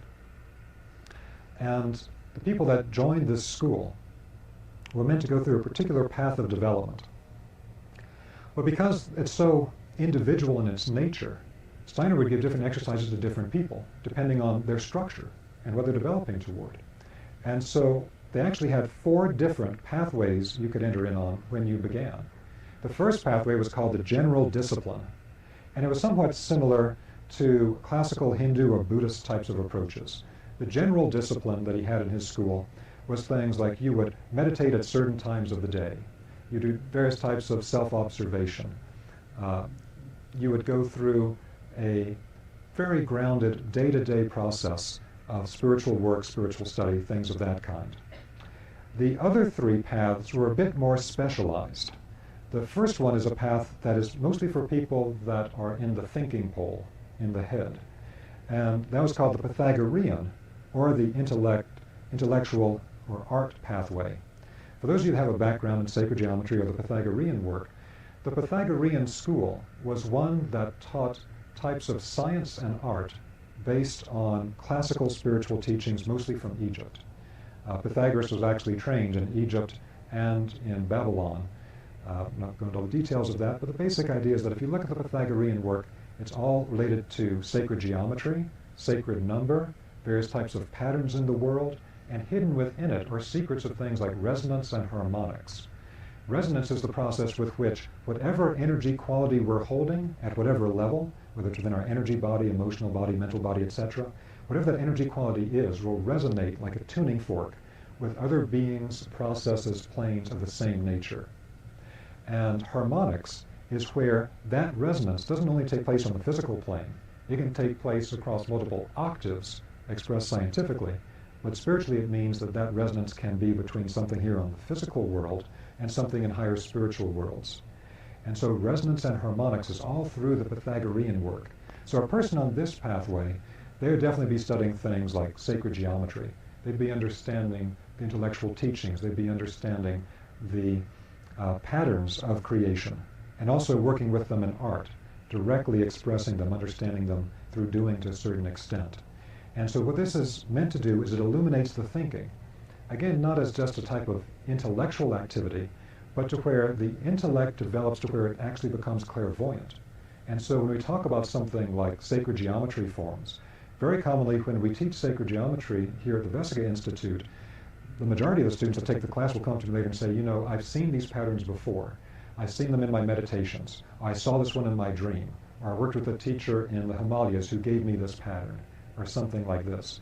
The patterns are related to direct thought forms of the mind of God that hold pattern the way we discussed before. The second of these was known as the Christian Gnostic or devotional path. And this was really a heart-based path. It was a path of devotion. And we'll talk a little bit more later on when we talk about different levels of initiation or paths of initiation. But this is really a heart-based path. It's about devotional study and prayer of the heart, things of that kind. So we can develop various centers of the three primary centers, and it's really a question of which one we're crystallizing first. Or we can take what was known as the karma path or the action path, and that was a path of the will. That was people that really just want to go out and do it. They want to do something, and it's through the actual movement and the activity that they get initiated to a higher level. Something wakes up in them from the actual doing. And an example within the Rosicrucian work were people that worked in biodynamic agriculture. So they actually worked in the world. They're working with the forces of the earth and they're transmuting it to a higher level. They bring the life forces back into the earth through doing. And of course this is also related to recent studies that have been done of human development and how our actual moving of the body is essential for the development of our thinking process and the brain and things like that. So that essentially there are many fields now of educational kinesiology and related fields in which they describe the way that a child moves and acts in a certain way in the first few years, and it lays down all the neural pathways for later in life. And the actual physical movements have to be there. So anyway, they understood there are 4 different pathways that could be taken. Now, as you're moving through a process of initiation, this process could take on different forms at different stages. And so depending on what tradition you're looking at what time, they would have different names for the stages of development. You'd go from one stage to the next stage. So in classical initiation in the West, they would go often and use these types of terms for the stage of the person, sometimes in veiled form. There's a wonderful book that we have here in the back table called The Burning Bush by Edward Ray Smith. Edward Ray Smith was a Methodist minister who began to realize there was a lot within the esoteric tradition that explained the stuff that he had studied in his Bible studies. He was a Bible scholar, he could read the Greek, he could read the Hebrew, all that sort of thing. But he realized that a literal interpretation of a lot of this doesn't really work, that they're actually referring to something that when you study the esoteric tradition, it perfectly fits into place. So in The Burning Bush, it's a wonderful work where he summarizes a lot of the terms used in the Old and New Testament and what they actually meant within the initiation traditions for the Essenes, things like that. It's in a very grounded way. So the first stage of initiation in the classical initiation was called the raven. And so you see pictures of ravens in some types of alchemical manuscripts. And if you study the Old Testament, you'll see that the story of the initiation of Elijah, they say that Elijah was fed by a raven in the wilderness. And so for anyone that was part of the Kabbalistic initiation system, they knew what that meant. They knew that he is at the stage of the raven at that point. Because the raven is a dark bird and has to do with this dark element of the soul that is going to become illuminated through the process. The next stage is the occultist or the hidden scholar. And at that point, the person begins to actively study the spiritual realities behind the manifest world. At the next stage, they become known as the warrior. In the variant on this tradition that became the Christian Grail initiation in medieval times, this stage was called the knight. And the warrior stage was one in which one actually begins to work in the world for the goals and purposes one learns at these earlier stages. One becomes active working with it and applying it in the world. Next stage is that of the lion. There's some very interesting things in the early Holy Grail texts, like the book Parsival, describing the nature of the lion. A lot of it has to do actually with the transformation of the heart and of the illumination of the heart. As I mentioned to you before, the Rosicrucians describe the way that when our heart is really illuminated and open, that releases the rose stream of light from the etherized blood that moves up to the third eye and then illuminates the cave of Brahma for higher clairvoyance. So we can develop forms of clairvoyance without the activity of the heart, but that form of clairvoyance can be very penetrating and cold. That's what black magicians develop. If we use the heart, though, we can move that clairvoyance to a much higher level. That's not just looking into people's weaknesses or how we can manipulate them, which can be done clairvoyantly, but actually looking into the soul nature of the person. What is the divine core of that person? Even if the person's acting out in a way that we can't stand them, we can try to look past that to see there's a divine core in this person, and we ask ourselves the Grail question of, brother or sister, what ails thee? You went through some type of suffering to be able to manifest yourself in this non-skillful way in the world that I find difficult to interact with. But it's based on suffering. That's why the Buddhists talk about, all life is suffering, everyone has suffered. The only way to get past anger and to forgive your enemies is to understand that your enemies suffer too. And so at this stage, the illumination of the heart really comes into play. There's other aspects as well. 5, at this stage, you would have in classical text where a person is called so-and-so the Greek, so-and-so the Persian, so-and-so the Samaritan. And what's hidden behind that is that at this stage, the person is actually becoming a representative of their people, of their tribe, of their group. And so they can actually represent what is good in the cultural impulse of that entire group of people. And those are the kind of people you always wanted to lead your group in ancient times. And so it always used to be that the person that was the oldest and the most spiritually illuminated led the country. Then it became a big political thing, but classical times, that was the ideal. Then the 6th stage was that of the sun hero. The sun hero you find in many ancient texts described, and this is the point where the person is literally connecting to the forces of the sun. Now again, in early Christianity, it was understood that the nature of the sun, S-U-N, and the sun, S-O-N, and the idea of the Christ is no different, because the physical sun up in the sky as a manifest body in our solar system has the same relationship to the ocean of fire that is the Godhead as seeing the Godhead as a quote-unquote father has to him having a child that is a son. In other words, the sun up in the sky is an emanation at a more macrocosmic level from the unified Godhead.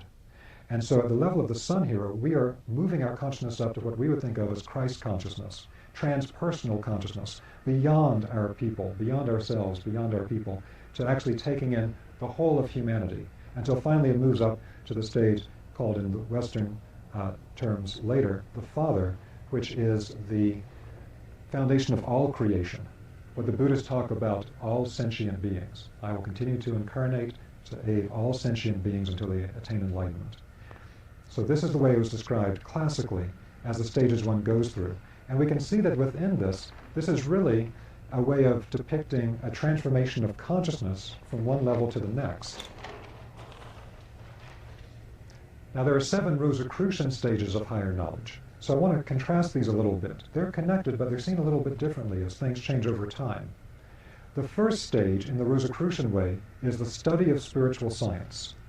Now there's something hidden here. Why is the first stage the study of spiritual science? Now we're not talking about something clairvoyant here. We're talking about literally studying spiritual text. First part of it is to develop our capacity to think logically. Now, in most spiritual circles today, in Western metaphysics, we look at things that are intellectual or logical as somehow lower than things that are spiritual. But that was not how it was understood in the original traditions. They understood the capacity to think logically as a superpower that would allow you to completely transform nature and to use all the forces of nature. And that's what it's done. We're harnessing the forces of nature more and more through the capacity to think logically. Also, the capacity to think logically allows us to become self-aware to a deeper level and to guide our own lives. If you can't think logically, how can you act without a guru? You'd have to have a guru to tell you what to do, like when you're 1 year old and you need a parent to show you what direction to go. You have to be able to think logically and evaluate. So the study of spiritual science is connected to this. To actually get a framework, you have to have a context to understand things. If you don't have a context, you can't possibly evaluate what's going to be my best option to do in this situation. You have to know what your choices are and the whole context they fit in. But there's something else hidden behind it. And what's hidden behind it at the deeper level, when you take off one of the veils, is that the study of spiritual science allows you to put into your mind an understanding of a particular structure. Any pattern is related to sacred geometry. That pattern is related to the mind of God. So, as a practical matter, when you study spiritual science, you understand different levels of consciousness, different spiritual planes, different human subtle bodies, the evolution over great periods of time. Those actually put a structure in your consciousness that allow higher spiritual beings to tell you more. It's like if you had to run up on somebody and you're trained in physics and they're not, and you're going to tell them something that they can do that would really help people. You're going to have a hard time trying to find the words about, okay, now you got to do this and that, if they don't know the concepts. It's the same thing here. Higher spiritual beings can give us information about what we need to do with our lives to help other people, all kinds of great processes, if we have the core concepts to begin with that they can work with. Otherwise, it's really hard to communicate with us in a way that moves up to their level.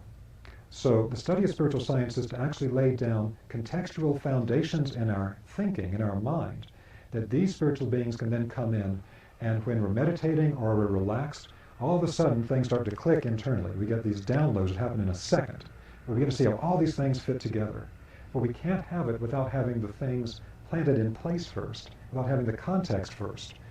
So it's not just an intellectual thing. It lays the foundation for the spiritual beings to come and show us how it all fits together and how we can apply it. Second stage is called acquiring imaginative knowledge. This is referred to as imagination with a capital I by the Rosicrucians. At this stage, we begin to develop a clairvoyant perception that's related to the faculty of sight.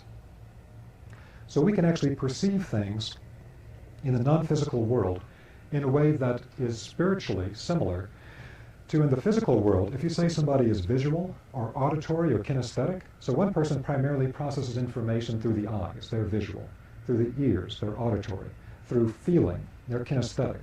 The exact same thing is true spiritually. Some people will process the clairvoyance primarily through a type of internal sight, and they see all these images on their mental screen. A lot of those images are not actually present in the spiritual world, but they're how they clothe non-physical realities so they can access it and they can work with it.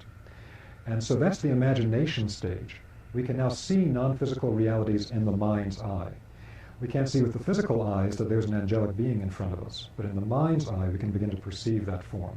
We might clothe it in different ways. If I'm a Tibetan, I might see it as a blue-skinned being above the floor with its radiance of light, etc. And if I'm a Christian, Jew, Muslim, I might see it as a great being of light with these huge wings, and maybe there's a higher hierarchy. Instead of 2 wings, it has 6 wings like a seraphim, or whatever it might be. But it's a way to represent seeing these non-physical forces. The next stage is reading the occult script. And without going into the depths of this, we can say that this is another type of clairvoyant perception that the Rosicrucians call inspiration with a capital I. This is a type of spiritual hearing. This is what is classically called basically hearing the tones of the universe, hearing these great cosmic symphonies around us all the time, hearing the symphony of the spheres. And so with this, we are able to understand higher realities through tones. So people that are musicians or really like music, you know that if you watch a movie, depending on the soundtrack, the exact same scene is a tragedy or a comedy. Depending on the sound, it tells you what the emotional content is. And the same thing is true here. Rather than seeing, visual image of a being, one would hear a tone coming from the being, and the tone would give you a quality of the being's internal nature. Everything tones and resounds musically in a great harmony. And we also, of course, do this all the time in our daily life when you hear somebody's voice. People's voices have a tone. That tone carries a part of their intrinsic spiritual nature. And then what was called living into the spiritual environment. And this is also known by the Rosicrucians as intuition with a capital I. This intuition is the ability to actually feel and interact with higher spiritual realities through how things feel internally. And so it's like a kinesthetic person. They have to feel something, they have to touch it. Now, this stage is something that actually allows us, you see that this is actually at a deeper stage than the imagination stage, seeing the image. Because as we go into higher and higher planes, we're going to have some of these levels drop away. And so to give you an example of that, as we go to what we call the astral plane is basically a realm of images. You see then with color and light. Higher plane past that, we primarily don't see things, but we hear the tones. At a higher plane closer to the Godhead beyond that, then we primarily can experience it through intuition. And with that, we actually feel the nature of the beings, the planes, etc., that we're connecting to. You have it as an internal knowledge inside of you. It's no longer outside, it's inside. Like they say in the Indian tradition, that art thou, you are that. You know internally the exact nature of the thing that you're connecting with. That is also connected with the idea that in higher realities, in the physical world, physical bodies are always separate. We can never fully interpenetrate. But in higher spiritual planes, that's not true. You can access what appears to be a spiritual being on a higher plane that appears to be one being. And then it begins to peel out, one being after another, out of the composite being. Because these beings can actually move into one composite being at a higher level. It's not like the physical plane. There's no physical separation. If they are the same resonant quality, they can become one composite being. An idea sometimes called combinessence. Then the next stage is knowledge of the relations between the macrocosm and the microcosm. Now we understand the way the higher spiritual world and the physical world fit together. It's a continuum. They're not really separate. The astral world is not something out there. The astral world is all around and inside of us all the time. We begin to understand the way macrocosm and microcosm fit together. And then the next stage, we actually have a union with the macrocosm. We can connect to the higher macrocosmic forces. And this is related to higher stages of alchemy, some of the teachings you find in Taoist yoga, a lot of different traditions, when there's actually a union with the macrocosmic forces.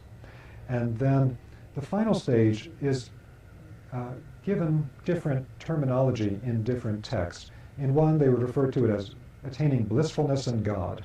Another would call it unifying the earlier stages. But essentially at this point, of being able to unify with the macrocosm, there is not a separation of oneself from the Godhead. One can completely unify with the nature of the Godhead that's inside of our I Am presence. And this happens as a totality after the transformation of the other lower bodies. So this is the general sense of the 7 Rosicrucian stages. So that then leads to the question of, okay, from this really big picture of how things fit together, what does one actually do as a system of initiation practices? And you can find all types of Rosicrucian work where there are different types of practical applications of the work that they do. It might be hands-on healing. It might be working with the forces in the earth like biodynamics. It might be all kinds of things that are practical applications. But the practical applications all come from a certain type of internal development. And in fact, it's understood in Rosicrucianism and by the Sufis and by other groups that to train in such a way as to try to develop particular types of esoteric spiritual skills or abilities, if you have not developed the foundational transformation of consciousness, is something that's actually not helpful over time. It actually takes you in a very different path if you try to develop the skills rather than having transformed your consciousness to when those new occult powers come up naturally. They'll just develop on their own. So you can find teachers in the Himalayas, the Sufis, etc. They all teach this principle. Don't train for the power, train for the state of consciousness, and then the power will present itself naturally. Depending on the group, there can be different types of prohibitions on the use of powers publicly. The Rosicrucians have a particular prohibition about the use of one's powers to help oneself rather than to help others. It's really done to be put at the service of others. And in some traditions, they don't allow you to make any public demonstration of one's spiritual or occult abilities at all, particularly among classical Sufi groups. Got a very solid prohibition about never do a miracle in public, because that's going to get you the exact type of attention that you don't want. It'll attract the kind of people that are not the people you should be training, the people that are attracted to power, who are attracted to surfaces, not the people that are ready to do the core transformation work. And at another time, there are many wonderful stories about these Sufi saints who can do incredible things, but again, always did their best not to demonstrate it publicly. So, initiation practices. The core of it has to be the awakened self, of attaining directly, from the Christian perspective, directly with the Christ being, which would be essentially the same as in other traditions of connecting to the mind of God, because the Christ being is a macrocosmic being that represents this for us and that directly interacts with us all the time. So one of the most fundamental practices for the Rosicrucians are what they call the 6 basic exercises. Now the 6 basic exercises were talked about by Rudolf Steiner as something that if you did nothing else, do these, because some types of occult practices that you do could actually end up being harmful to you. But any of those harmful effects could actually be neutralized if you practice the 6 basic exercises. A little bit of background to this. Why are there 6 basic exercises? If you went into the larger context of it, there's the understanding that the different energy centers in the human body have a geometry to them. And so the Hindus teach that the heart center is a 12-petal lotus. In other words, there's a 12-fold differentiation of functions inside the heart center. And so within Rosicrucianism, there are these kind of veiled references to within those 12 centers of the heart. In our previous stages of evolution, we've already developed 6 of them. The other 6 we need to develop now. So every one of these 6 exercises actually develops one of the petals on the heart chakra and helps bring the heart into full activity. That's kind of a hidden layer of this. But in general terms, the 6 basic exercises, the first 3 parts of them are again working with the basic idea that we have 3 basic soul faculties. That's the same thing as saying that our astral body has 3 different aspects: the thinking, the feeling, and the willing. Thought, speech, and action for the Buddhist, head, heart, and hands for the Sufis, upper and middle, lower Dantian for Chinese Taoists, etc. We have these 3 primary centers: thinking, feeling, and willing. So the first thing we have to do is like what Gurdjieff talked about. We have to begin to self-observe. We have to observe ourselves through the course of the day. We have to observe, what am I thinking? What am I feeling? What am I doing? That act in itself, something also described by the Buddhist in great detail, will actually begin to use the light of our consciousness to illuminate the thinking process, to illuminate our feeling process and our willing process. What this allows us to do is we can then begin to see how much of what we go through every day internally is completely unconscious. It's just one reactive state after another. You get a particular external trigger, and you have a particular reaction to it. And so this is the foundation. If you did this, you would end up reaching the goal if you did nothing else. If you don't do this, nothing else you do will matter.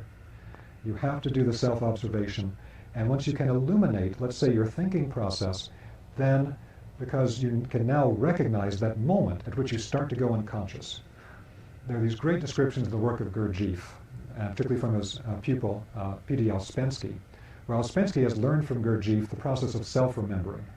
And he's walking through the streets of St. Petersburg in Russia, and he's so proud of himself because now I can self-remember. And what that means is I'm actually aware of myself at this moment.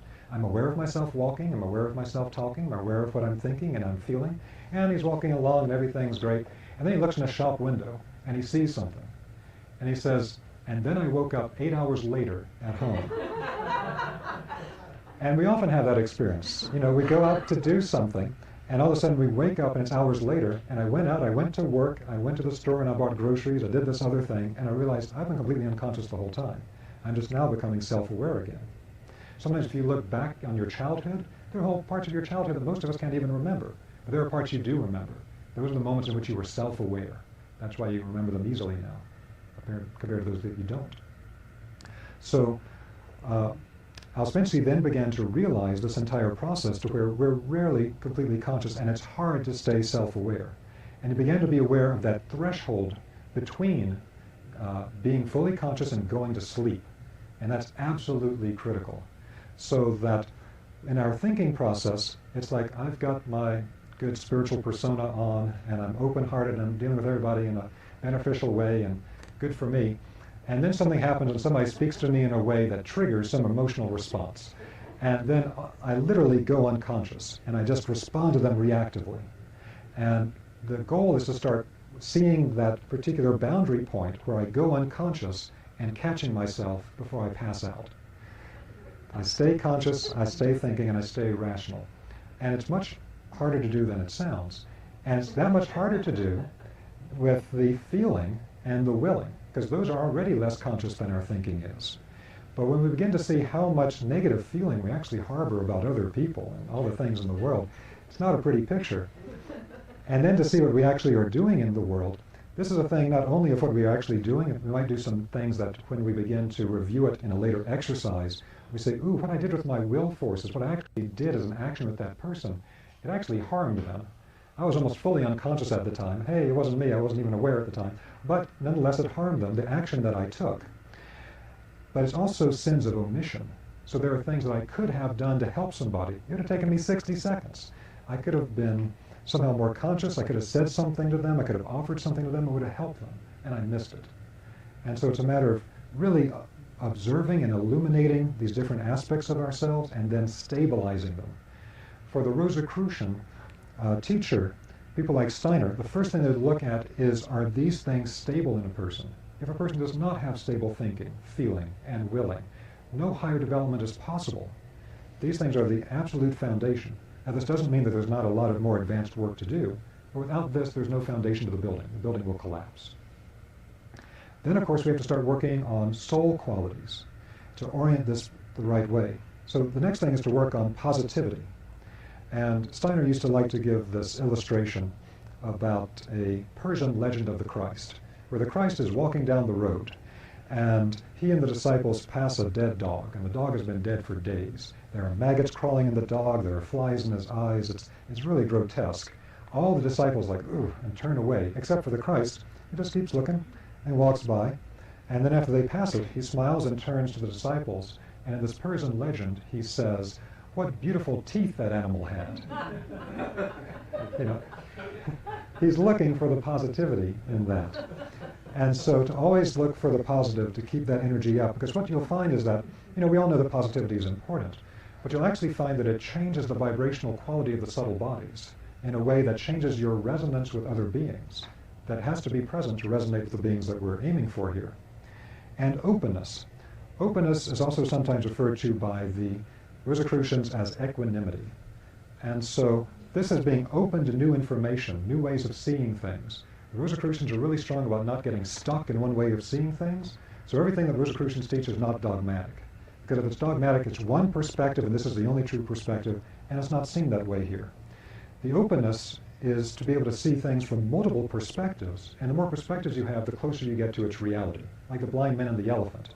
You're stuck with a spear and a pillar and whatever else until you see all the different perspectives and you know, hey, it's an elephant. By the same token here, this has to do with the particular soul capacity that Steiner refers to as being able to walk a circle around anything in our lives, around any subject. And in walking the circle, we need to see it from 12 different perspectives. And in a way, that's what the world religions are. They're walking a circle around a central reality and seeing it from different perspectives. Not one is right and one is wrong. It's walking the circle and seeing from an opposite perspective of yours, and you see more of the totality of what's held in the center. Now, it was also called equanimity because it has to do with not having an emotional reaction to other ideas or things that come up. And so there's a certain stability that comes with this. We're open to things, but we also have a very stable internal soul life. We don't fall into reactivity. Because for anyone here that's done emotional process work, which is probably the majority of people here, you know that the reactive mind and reactivity is a thing that constantly brings us down. And the last part is simply to harmonize all this together, the harmony of all aspects. Because when you're not used to doing this, you got to focus on one thing at a time. Okay, today I'm focusing on observing my thinking. Today I'm observing my feeling, etc. But once it's become second nature, all of this needs to flow into a complete totality that you don't even think about. This is the foundation in the background for doing the deeper work. So that's the 6 basic exercises. I just want to give you an idea of a few other of these practices as we come to an end here. Another practice was called the backward review. The backward review is very important to do at the end of every day. In Steiner's own initiation school, he made it a basic practice for everybody. What the backward review is, if you work with German Rosicrucians, they'll always use the term Rückschau. Rückschau just means backward review, basically, or to look backwards.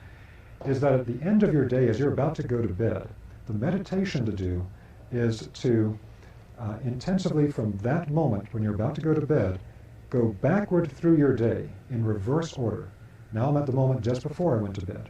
Now I'm at the point where I went to the bathroom. Now I'm at the point where I watched TV. Now I'm at the point that I had dinner. Now I'm at the point that I'm driving home from work, etc. You go back through the day, all the way back to the point when you were last asleep. It might have been a nap. It might have been early that morning. And there's very deep spiritual processes behind this that I'm not going to get into all the details of now, but it relates to some very important energetic processes in a human being. But by going backward through that day until the last time that you woke up, what you're actually doing is you're becoming conscious of the activities of that day. So it's a part of this whole waking up process. There are all kinds of things laid inside of it. So one of the things is that by going backward, thinking backwards, we're actually developing a new strength, like we're flexing a muscle within our etheric life body. The etheric life body is our body of memory. And the etheric body holds all of our life forces.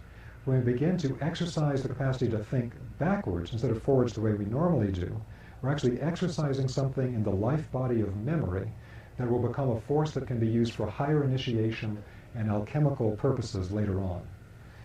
But we'll stick with this for the moment. So moving backward and looking at that, we're developing this new force. But another thing that it can do is it can allow us to observe things that happen during the course of the day that we did not expect.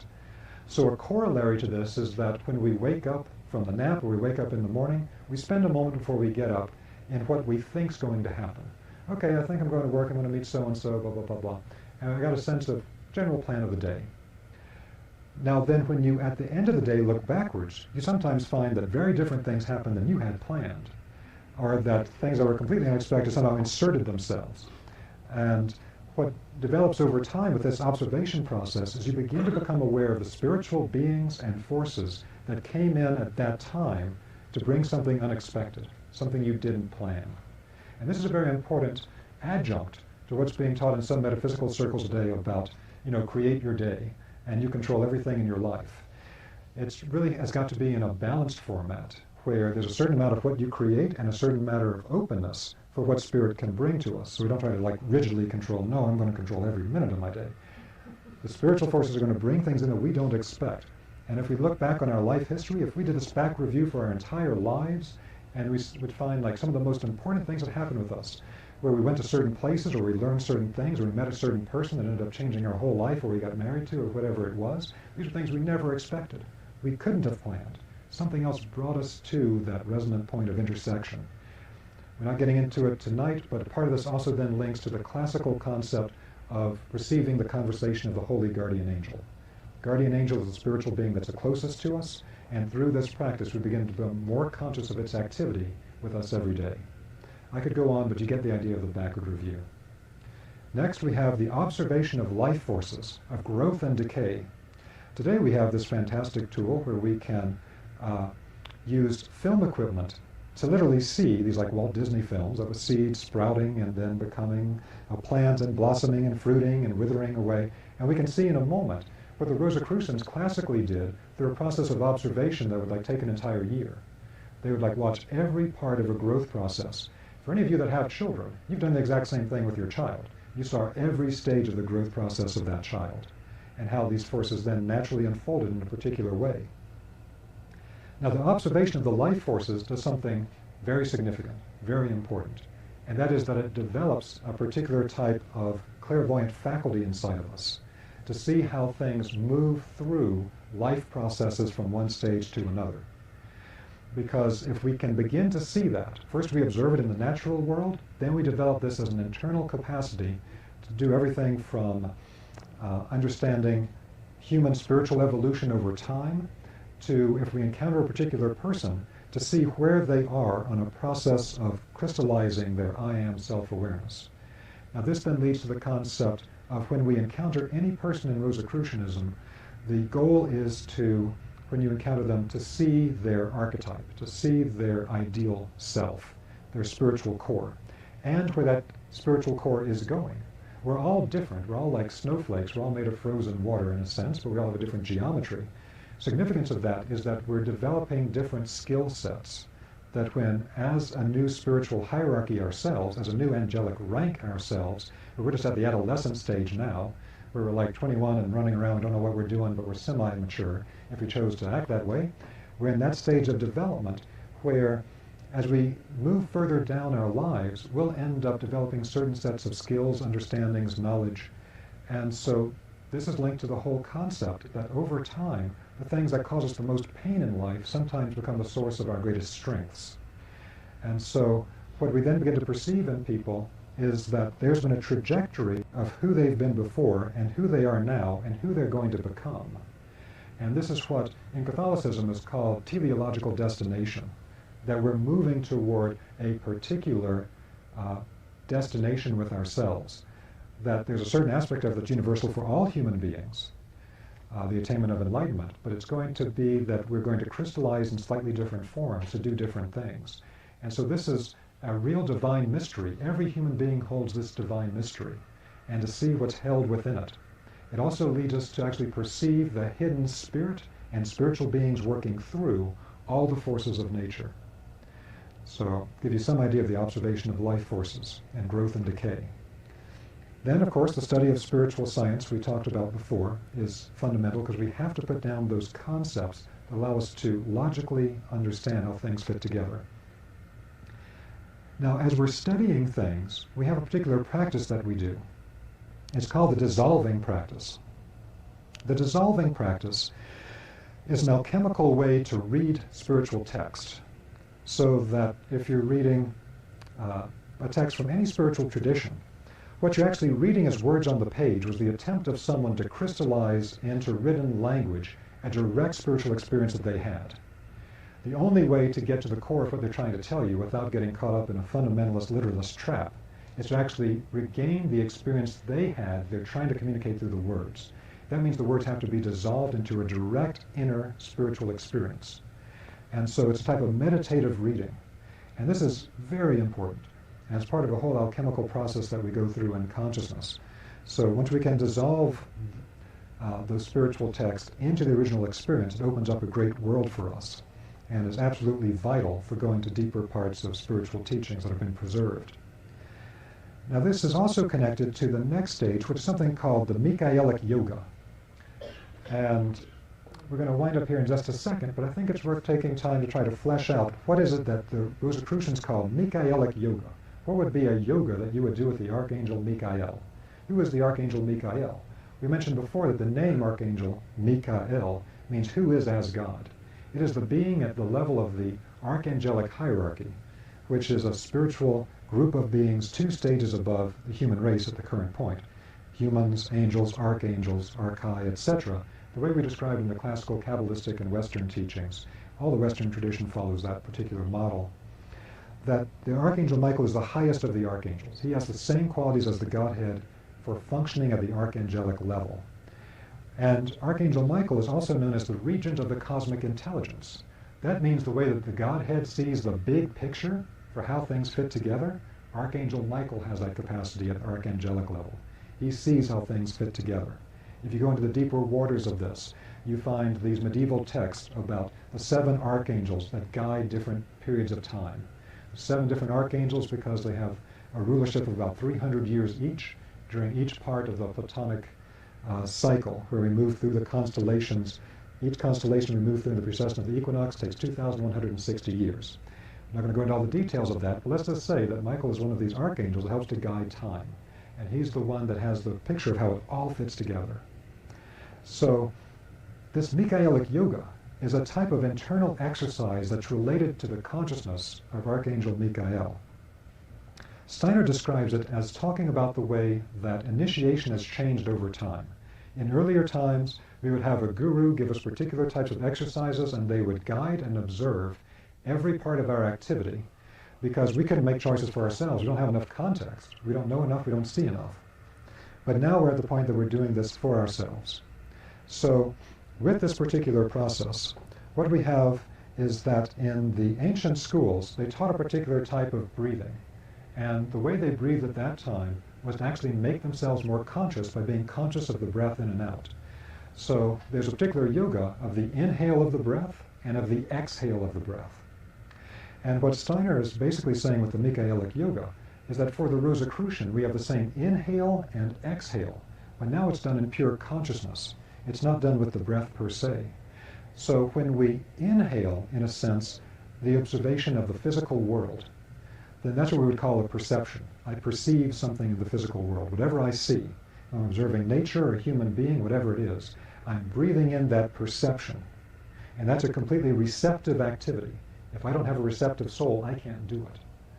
But we breathe that in, and we hold the perception inside of us. It might be the movement of a child. It might be the growth of a flower. It might be whatever it is. And then we breathe out the concept. A concept is where now I can see inside what I have perceived, the spirit inside of it. So when we say that, I have a concept about this or that, we tend to deal with the idea of a concept as something very intellectual and abstract. Oh, that's all just a bunch of concepts. But a true concept is a thought form from the mind of God. A true concept is a direct perception of spirit within matter. And that's why it's called a concept. The term conception means birth. And a concept is a birth inside of the human mind of the direct perception of spirit working in the world. And so instead of breathing in and breathing out, we're breathing in the perception of the world receptively, and then we're actively breathing out the concept, where now I have perceived the spirit in the world. This is extremely significant. So what I want to connect this with then is when we talked about this particular process where we made this movement of manifestation, there was this descent from the spiritual world. Clairvoyant became then a loss of clairvoyance, became more and more individual with our awareness, and pulled back up. There's a process here where all of creation goes through cycles of crystallization and dissolving. That's what alchemy is all about. Solva et coagula. It dissolves and it crystallizes. And so with this crystallization process, in time, it will dissolve again. Everything that has moved from spirit here into the physical world has the spirit within it, but in a sense it's trapped in matter. And many different traditions talk about this. And it's important for human beings because every being in the world has a function. If you study all the biological beings of the world, the worms, the animals, whatever it might be, they all perform a function in the world. They all have a quality in the world. And the human being is, in a sense, the crown of creation. We're the ones that have the fullest, most awakened microcosm of the macrocosm. But that's not a privilege, that's a responsibility. Because everything is consciousness, and everything comes from the consciousness of the mind of God. What this means is that when we can develop the mind of God inside of us, because it's now moved through the process of crystallizing into matter, our being able to do the Michaelic yoga, to breathe in the percept of the physicality and breathe out the concept of now seeing and recognizing the spirit within the matter, this actually performs the function that the Godhead performed of moving it from here to here. The activity of the human race moves it from here back to here. It's our activity of consciousness in perceiving the spirit in matter that links the mental concept that we have back to the mind of God and brings the ascent wave back up. Now, this is something I just want to say one other quick thing about, because we talk a lot today about ascension, and ascension is absolutely fundamental in spiritual development. But within Rosicrucianism, they have a very clear difference between what they call Luciferic ascension and Christic ascension, or it could also be called Michaelic ascension. And without spending much time on it, the upshot of it is that Luciferic ascension is basically the idea that I don't like to be here, and I'm going to get out of here as quickly as possible, and I'm going to basically deny the things of the world. I'm not going to continue to work with all the processes of the world, or try to work in the normal processes of society, etc. And I'm just going to work on myself, and I'm going to try to separate and get out of here as quickly as possible. That's different from the Christic form of ascension, which is actually to go as deeply as possible into the experiences of the physical world, because by doing so, we develop strengths that we can't develop if we pull out too quickly. It's like if I tried to get a caterpillar that's in the cocoon and cut it out, I'm just going to have a mess. I'm not going to have a butterfly. There's a whole thing about going to the cocoon of the physical world and the experiences we have here that shape us. They are the alchemical experiences that we're meant to have here, the stuff we don't like going through. They actually shape us in a particular way.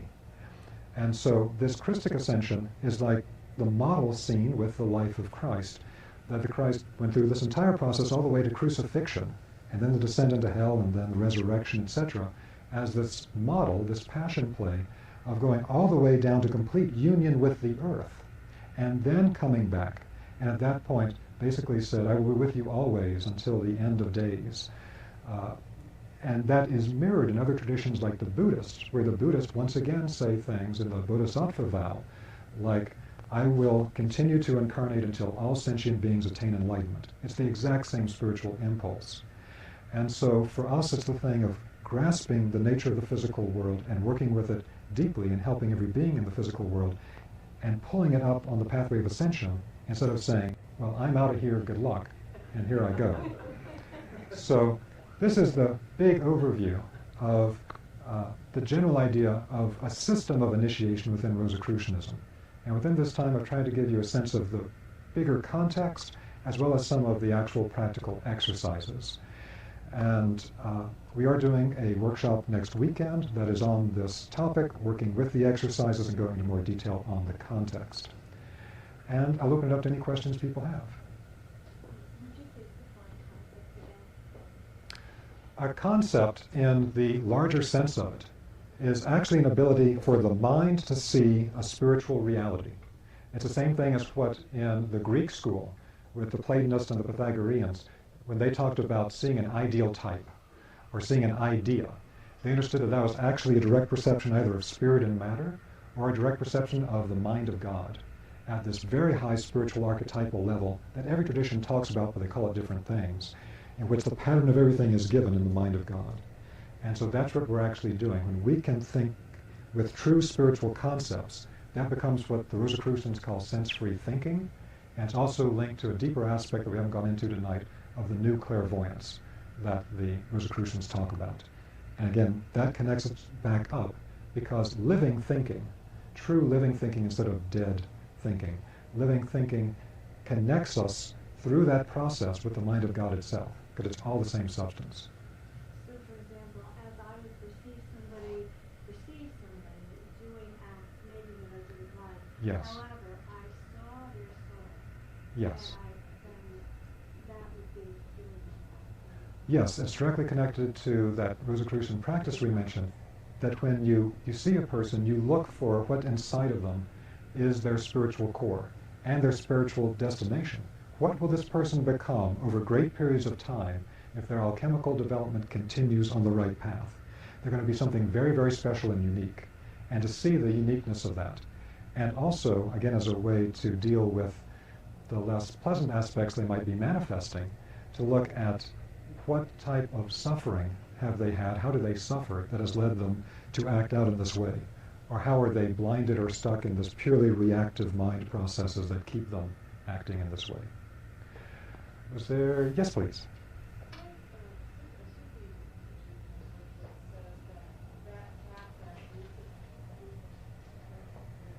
Luciferic path? Uh-huh. You said that for he thought at least that path is closed.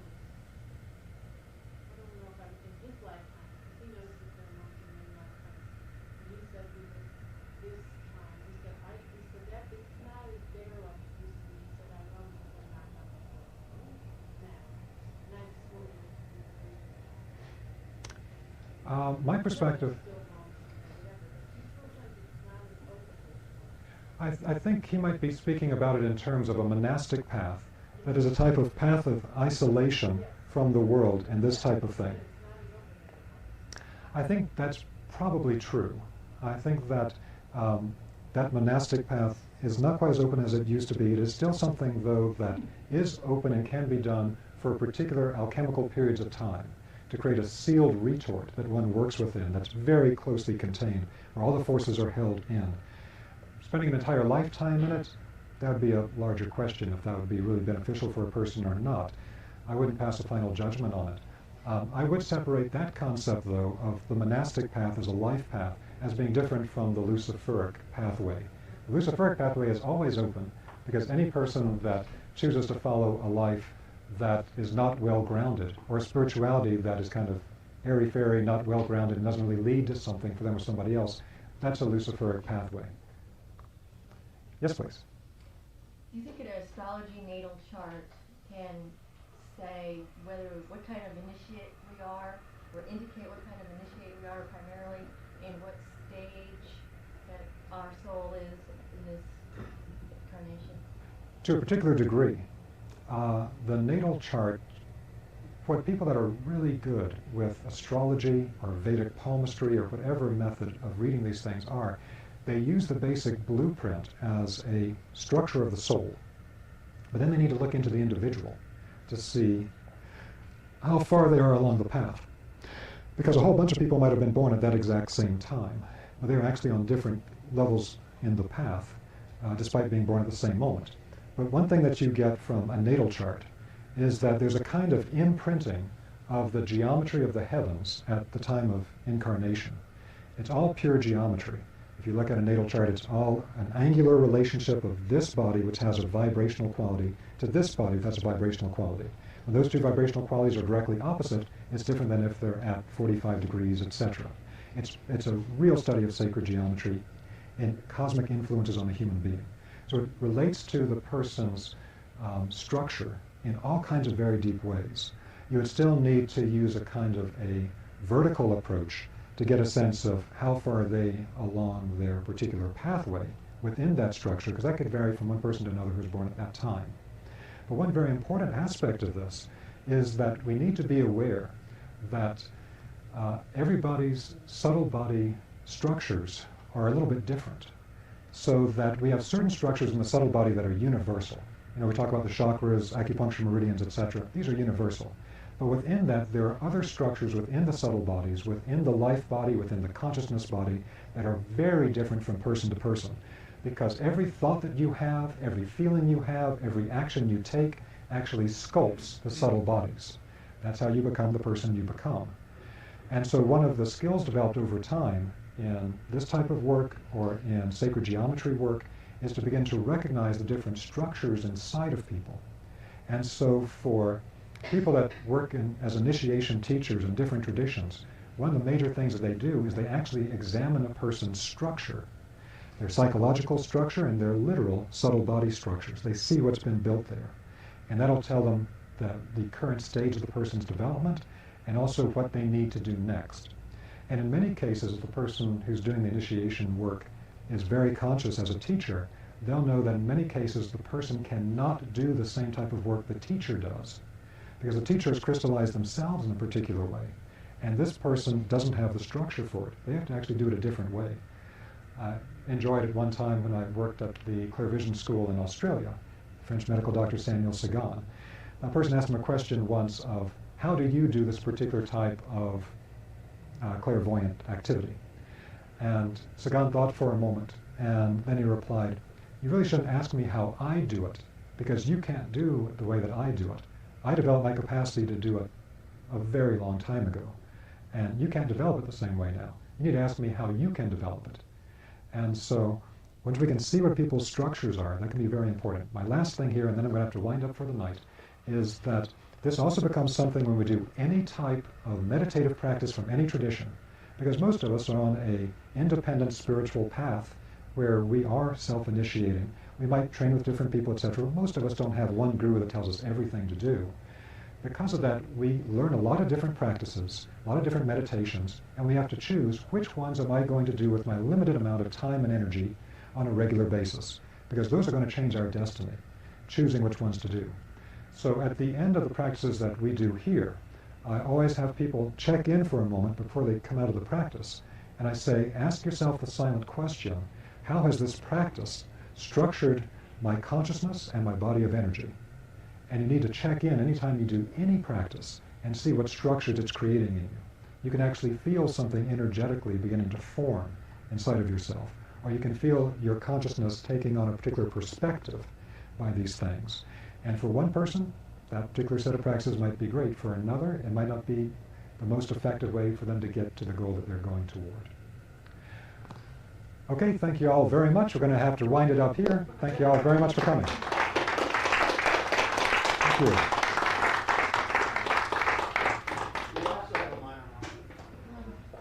What's that? This is Saturday evening at the front doors and garage doors, as well as garage gate locks. So if anybody's in the garage, have a key, because they're going to let you out.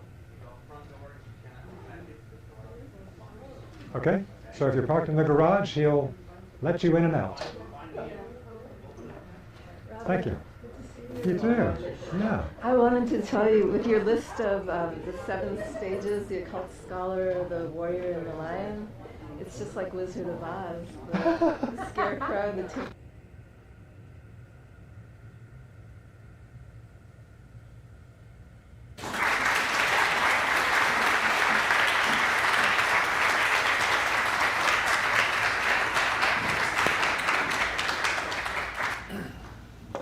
I feel very fortunate, especially in the last few years. I have some friends here that came with me as well. I feel like we have a rowdy bunch that is gathering, and there's something happening in culture. And there are some deep thinkers that are on the horizon, and what's amazing to see is to see, when I look out in the crowd, I see a lot of young people that are interested in these ideas, and to me that's one of the things that's the most exciting, is to feel like there are a whole generation of younger people that are looking into the deeper questions and are excited about this. So I want to talk to you about the idea of microcosm and macrocosm. This is, of course, a very ancient idea. It is a universal idea. It is in every, great philosophical tradition. It's there in the Upanishads. We find it in the Taoist tradition, and we see it in the pre-Socratics, in Plato. It is truly something that, all of the great traditions of the world have this image that man, especially the human person, is a microcosm of a greater reality and is made in the image as a mirror, as a mediator of that greater reality.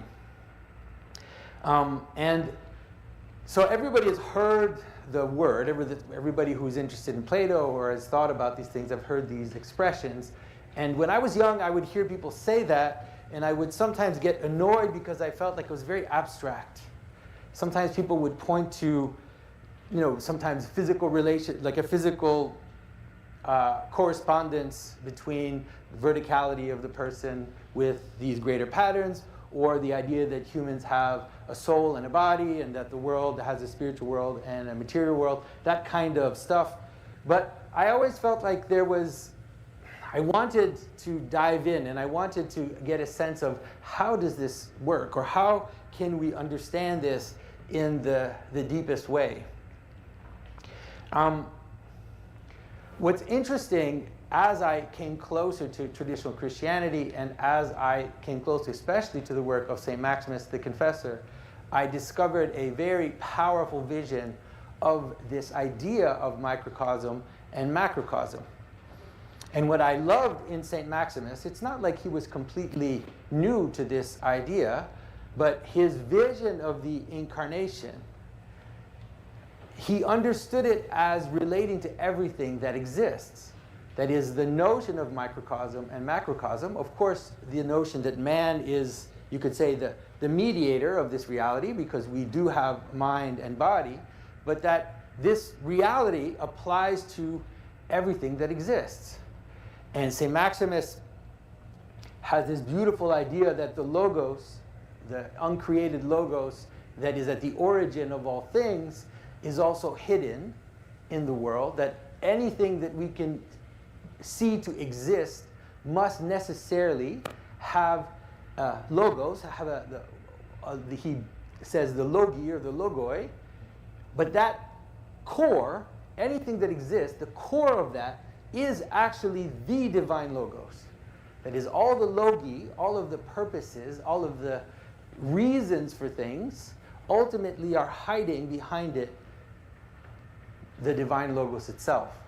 And so his notion of microcosm and macrocosm gets expanded, or it becomes very wide, because ultimately it becomes really an explanation for everything. It becomes something which underlies all multiplicity in the world. And what's fascinating, of course, about this is the way that it relates to several developments in the contemporary world. The notion of fractals, of course, the word fractal it's a modern world. You know, it was Mandelbrot that came up with the term. The notion that there are recursive patterns in reality. That is, that all things there are patterns that aren't related to quantity. That as you zoom into the pattern, everything that you see in the pattern is made of the pattern itself. A good example is a tree. That to me is one of the easiest ones to understand. Of course, the Mandelbrot set is very complex, but a tree is very simple, because a tree, the branch of the tree is a tree. Right? So you have one, it separates into two, separates into two, separates into two. And if you have a branch, it has the same shape as the tree. And as small as you can go on the tree itself, it will be reproducing the same pattern. It's a very simple pattern, basically one that separates into two. And in the separation of two, there's one of them that becomes the central, you say, thrust, and then it keeps separating. And so if you look at a tree, it has the structure. If you cut off a branch, it has the structure. If you cut off a little branch on that one, it still has the same structure. So the structure is recursive. That is, it repeats at every level of reality. And so what it does is it creates a vision of the world which helps us to see how it is that we can experience multiplicity and unity simultaneously at different levels. And the pattern of the one and the many is not obviously just one that is related to the cosmos. It's not just one that's related to the person, but is actually related to anything that you can identify as having being will necessarily participate in that simple pattern of, similar to the tree, one and then a separation into many. In the Christian vision, this is really deeply ingrained in the Christian vision. I want to read you one of my favorite quotes from St. Isaac the Syrian, where he says, "Be peaceful within yourself, and heaven and earth will be at peace with you.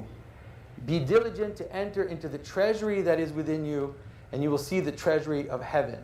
For these are one and the same. And with one entry you will behold them both. The ladder of the kingdom is within you, hidden in your soul. Plunge deeply within yourself, away from sin, and there you will find steps by which you will be able to ascend." And so there's this beautiful image of how the human heart is already that microcosm. Not just the person, but the heart itself, that is the center of you, is made in the same structure as the entire cosmos, as having this relationship of heaven and earth in it, and the ladder that connects them together. And we'll look at some of these images. It'll help us to kind of understand the microcosm, macrocosm relationship and the fractality of it. But I just wanted to point to it how much it is part of the Christian tradition. And St. Maximus, obviously, especially, is the one that brings us together. You know, his vision of the logos and the logi and man as mediator. I want to read you one quote from Ambiguum 7. If you want to read about this, really read Ambiguum 7 by St. Maximus the Confessor. It's not that long, and it is a beautiful portrayal of how these concepts relate to each other. He says, "We also believe that this same one, meaning God, is manifested and multiplied in all the things that have their origin in him, in a manner appropriate to the being of each as befits his goodness. And he recapitulates all things in himself, for it is owing to him that all things exist and remain in existence. And it is from him that all things came to be in a certain way and for a certain reason, and whether they are stationary or in motion, to participate in God. And so this mirroring, constant mirroring between the idea that God as the source of all things, it has to be found in all things. And this is really important, especially as Christians, to understand. Sometimes you hear people ask the question, is God transcendent? Is God immanent? And the answer that Christianity gives is that God is immanent because he is transcendent, necessarily. It is because God is the origin of all things, because all things come from him. Therefore, he must be also present in all things. And he must be completely imbued, the world must be imbued by his presence in order to understand his transcendence.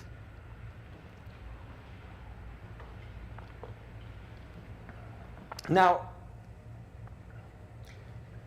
my interest in this is, of course, when we read St. Maximus and we read the great philosophers, we have a beautiful theoretical description of it, but I'm not a philosopher. This is really stretching me to my limit. I'm really an artist. I think in images, I think in stories, and I do believe that the most powerful vision of this beautiful relationship between microcosm and macrocosm is actually right there in Scripture, and then is developed in the tradition of Christianity, in its visual imagery, in its architecture. And what I want to help maybe bring you along on a trip, we'll call it that, a little journey, starting in Genesis and then moving along to see a kind of theory. It's not a theory, but an application of this idea of microcosm and macrocosm, how it can be represented in a fractal manner, and how it in fact imbues all things that we can see with the same recursive meaning that happens all through the imagery and all through the tradition of the Christian church. And so this is what I want to do with you. Mostly, obviously, I wanted to give you a bit of a theoretical take, but what mostly interests me is the image. So the scripture, and so the Bible starts with, in the beginning, God created the heaven and the earth. Now this is very much a universal description. The earth was empty and void, and the Spirit hovered above. Heaven and earth will interact with each other, will become the very pattern, you could say, the very root of all the other Bible stories, all the way to Revelation. And we always have to remember that first verse in Genesis, especially when we're reading the notion, when we're talking about this, the idea of the incarnation. I always tell people, if you don't think of Genesis 1, if you don't think of the notion of the Spirit that's hovering above the waters, you will very much struggle to understand when Jesus comes out of his baptism and a dove comes down and lands on him, because that image of Christ coming out of the water and the Spirit in the shape of a dove landing on him is directly related to Genesis 1. And there are many images in the Bible like this that you just have to always remember this verse. Now, this relationship between heaven and earth, it's a universal one. It is not one which is limited to Christianity. I do believe that ultimately the Christian vision gives it the fullness in the incarnation, but it is no different than the yin-yang opposition. And the analogies of heaven and earth, because when I say heaven and earth, it doesn't mean anything right at the beginning. It's just two categories that seem that are vague. As the story of the Bible plays out, we'll start to see what exactly that means.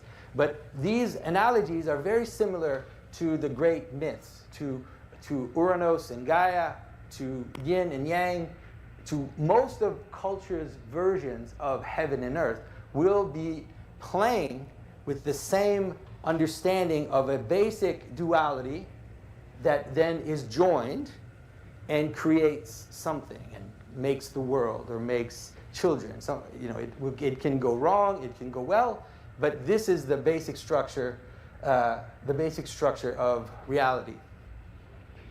And if you already in the Genesis text, the microcosm, macrocosm structure is there because God creates the world, in the first account of Genesis, and you see heaven and earth, and then you see heaven and earth come into contact with each other.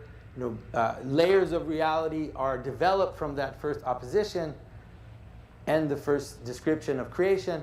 Start the second one, where God more specifically gives us the creation of the human person and what is the image that's used, right? So dust that is gathered together and air, wind, spirit that is blown inside. And again, right in Genesis 2, you have a repetition of the beginning of Genesis 1, which is the spirit and the earth, now repeated at a smaller scale, where the earth is gathered together, and now the spirit is put inside. Right? And so it's not a separation, it's a union of spirit and multiplicity or chaos or earth, and at a smaller level. So it's right there in the very text. Now, obviously, when we say heaven and earth, a lot of this is there are empty categories at the beginning of the text. So what I want to do with you is to start to fill the categories slightly with characteristics so that you can start to understand what it is that is being described. I like to be very simple and say that heaven is that and earth is not that. Okay? You can formulate this in different ways. You can say heaven is that and earth is the question. Or you could say earth is a question, heaven is the answer. Right? The earth is emptiness, it is the opening, and the earth is the answer, it's the filling of that question. Okay? And so of course, the imagery of heaven and earth, in order to understand it, we often have to just be very naive. If you're very naive, it's easier to understand these images because you just stop and ask yourself, what is my experience of the sky? What is that like? What is the sky? What's the difference between the sky and what's down here? Right? In the sky, you have light. That's where light comes from. What is the characteristic of light? The characteristic of light is that you can't see it, but it makes other things seen. Right? In the sky, you have wind, spirit. What is the characteristic of wind? Similarly, wind is something that you can't see, but that makes other things move. Right? And especially, ultimately, you'll realize that the sky is a clock. Right? The sky is regular movement that marks the seasons, as God said in the creation narrative, that it's like a rhythm, right? It's a pattern of being, and it regulates what happens down here. Because down here, it's messier, right? We have patterns down here, but it's a lot messier than what's going up there. Up there, if you want to know when spring is, you can kind of base yourself on the temperature, but it's not a very precise description because it varies, right? It changes. But it doesn't change up there. Then it's a clock, and it's regular, and it prescribes, okay? And so understanding, first of all, that the emptiness of the earth, right, the tohu bohu at the outset, is something like a question. It's a void that is yearning to be filled, that is asking to be answered. Okay? And understanding that which is in heaven as a pattern that is looking to be instantiated, right? That is there to answer the void or to fill the void with presence. These are just images to kind of help us understand what it is that we're talking about when we're talking about heaven and earth, especially in the scripture itself. And so in the Bible, the first thing to say, by the way, it's very important to understand that when God creates the world, he creates heaven and earth, if you remember. And then the second thing he does is he separates the earth. Do you remember this?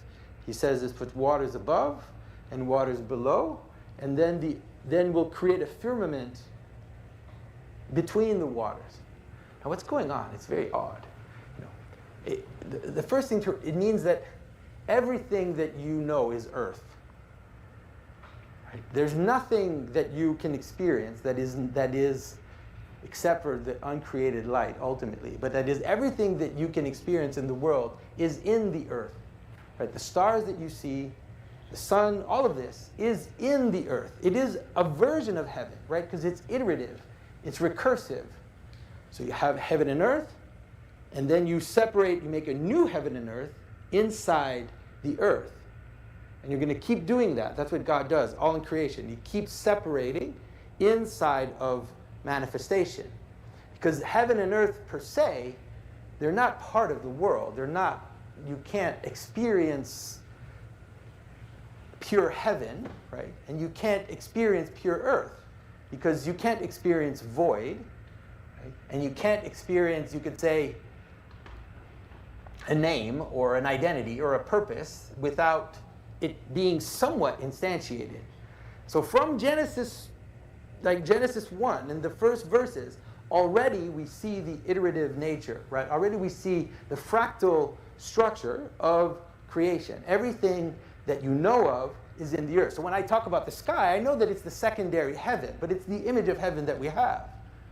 Right? When I talk about the sun, or I talk about the stars, or I talk about the moon, these are all images of heaven, but they're images of heaven. Right? They're iterations of the pattern in the world. They're a beginning of this fractal thing. So in Scripture, God says, we often have this idea that God creates things, right? God is creating things. But when we read the text, God doesn't do it exactly that way. You know, I have this, I'm sorry, but one of my least favorite images in the world is the images of Michelangelo's God in the Vatican, where he's flying around and he's, making things. He's like a demiurge, making the sun and making the moon and making things. This is not at all the way it's described in Scripture. Obviously, God speaks. God doesn't make things that way. And when he creates the things on the earth, on the secondary earth, the one that comes, after the first separation, he says, let the earth produce. Let the earth generate. And he gives a general category. He says, let the earth produce plants. Plants that have seed in them. So there's an iterative thing happening in that description. He says, here's an identity. And now he's asking the earth to give variation on that identity. And so emptiness, or not that, is the place of multiplication. So you move from the one, and you move towards not that. And that's how you get to many. And it sounds esoteric. It's not esoteric. It's quite simple. And this is now, we can be very platonic about it. So you have dog, and then you have dogs. And none of the dogs are dog, right?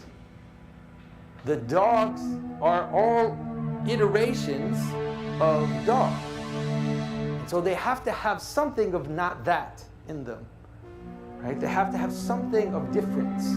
They have to have something of distance from the original category. That's true of a basic category, but then it's especially true of how things are made. So if dogs are not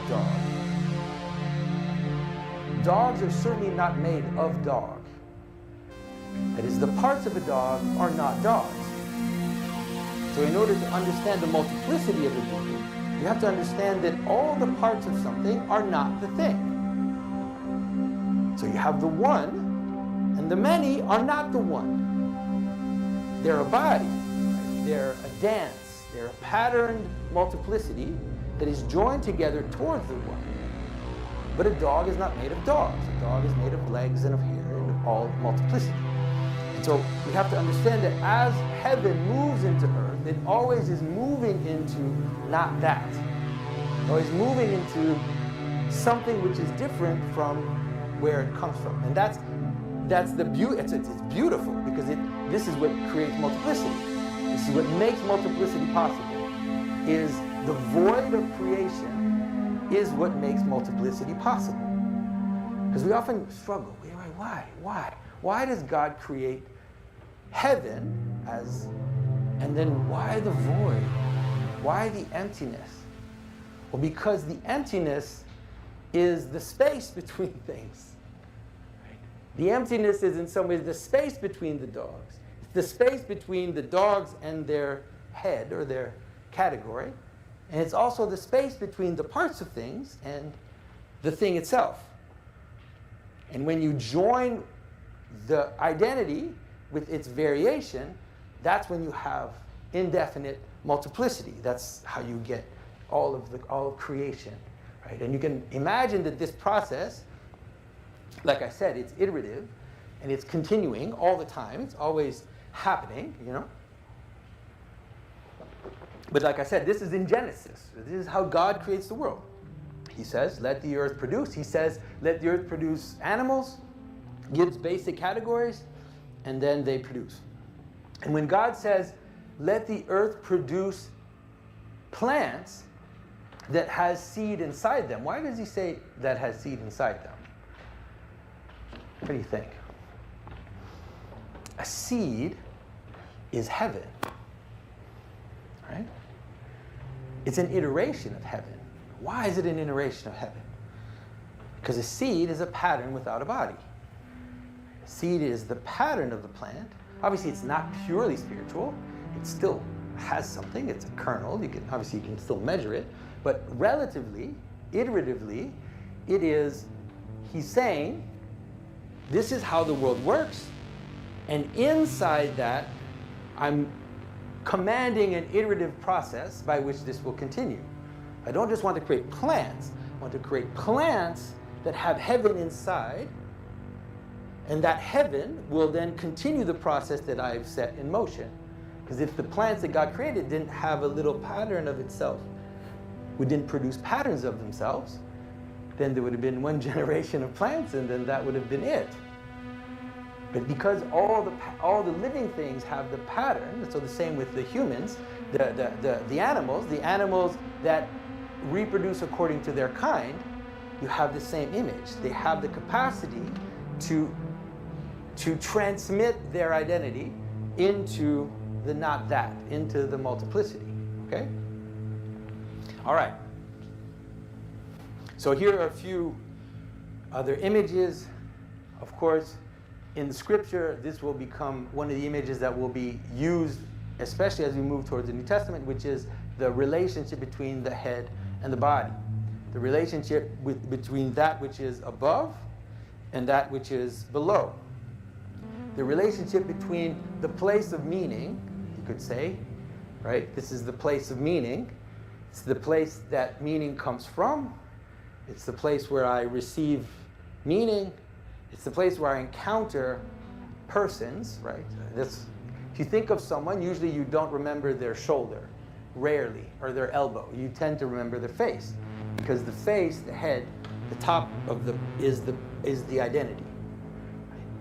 And it's what gives motion to the body, right? It's what directs the body. Obviously, the brain and all that, in terms of the actual composition, but this becomes an image of a reproduction of heaven and earth. So heaven becomes identified with the head, and the earth becomes identified with the body, you know. And then there's a relationship with the outside. The body is made of not that, right? The body is, you're always taking not that, and you put it inside your body, and then you're turning it into this. Right? That's how we exist. We exist by going out into the earth, taking certain aspects of the earth, integrating them into us, and that becomes our body. The body is made of the earth. It's made of things that are not me. And that's really important, because the body is always, in some ways, gathering things that are not me into the identity. That's how you make it. That's how when we eat, that's what we do. But it's also true of anything. If you make something, if you build a house, or if you make a car, or whatever it is you do, that's also what you're doing. You have to gather parts towards a head, towards a purpose, and then you gather them in the right pattern, and that's when they become the body for that which is that you're gathering. So that's true of the things we make, but again, it's true of anything, even the things we don't make. Because a dog is also a gathering of stuff that's not dog into the head, into the purpose. And anything you can identify as having being is made that way. There's no other way to, and that's why, when they always think that they're going to get to like the smallest part, like the littlest part of the atom, the smallest irreducible bit of matter of reality, they always realize that there's potential underneath. They always realize that there's some chaos, there's something underneath, and they can never get there, because you cannot identify something as having being without it being a joining of unity and multiplicity together. It's actually how the world works. And God tells us in the Bible that that's how it works, and that's actually how it functions. So when they get to when they get to the smallest boson particle and the quarks and all of this stuff, then they realize that there's still potential positions underneath. Like there's no actual, you can't get to the actual thing. You can't get to a measurable bit of reality that doesn't have some kind of void that's underneath it. So St. Maximus, he uses the term logos and tropos. So you think about how this connects to St. Maximus. That is, the logos is the identity of something. It is the purpose of something. It is the reason for something. All the invisible motivators which make us capable of recognizing being. And tropos is the mode by which that identity is manifested. So whatever mode you can imagine, this is really annoying.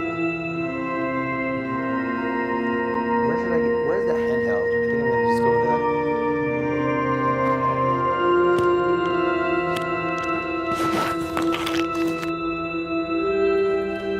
Sorry. This would be a lot easier if I'm not buzzing interferes. When we talk about heaven and earth, there's always going to be a little chaos, for sure. Now, of course, this is also actuality and potential, right? It's the universal categories. You will find this everywhere in all cultures. There'll be some version of kind of understanding this, and Aristotle did very well in attributing this to actuality and potential. One of the most beautiful places where there's a reference to that is in Dante. And when Dante reaches into heaven, at some point he tells us that the category, when he talks about heaven in his Commedia and when he talks about earth, that he's using the same categories as Aristotle. And he says actuality is joined with potential in the incarnation, and that is something that is the core, you could say, of reality. Now, the next one will require a little bit of explanation.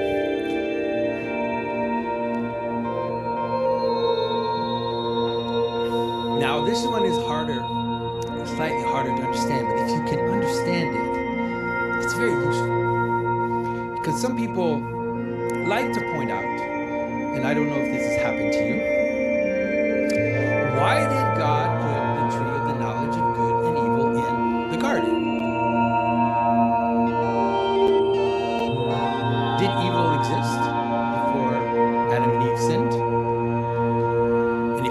existed, where does it come from, and why is it that Adam and Eve had this choice between eating or not the fruit of the knowledge of good and evil? And it's a legitimate question. Now, if you think fractally, and you've been paying attention from the beginning of Genesis, you'll hopefully wonder if there's a relationship between the tree of the knowledge of good and evil, or as this is my brother's very genius connotation, which is to call it the tree of good and bad. It's more helpful. You'll see why. If there's a relationship between that and heaven and earth. And the answer is yes, there is, for sure. Bad, before it is a moral question, is an absolute necessity for multiplicity to exist. You can't have multiplicity without bad. In the same way that you can't have multiplicity without not that. Bad and not that, they're pretty much the same. Now, 𒅒𒈔𒅒𒇫𒄆 the Syrian has this beautiful quote. He says that, of course, God wanted Adam and Eve to eat the knowledge of the tree, but he wanted them to be able to eat it when they were ready and when God would give it to them. And he said if they had done so, they would have understood good and bad. He uses the term healthy and sick.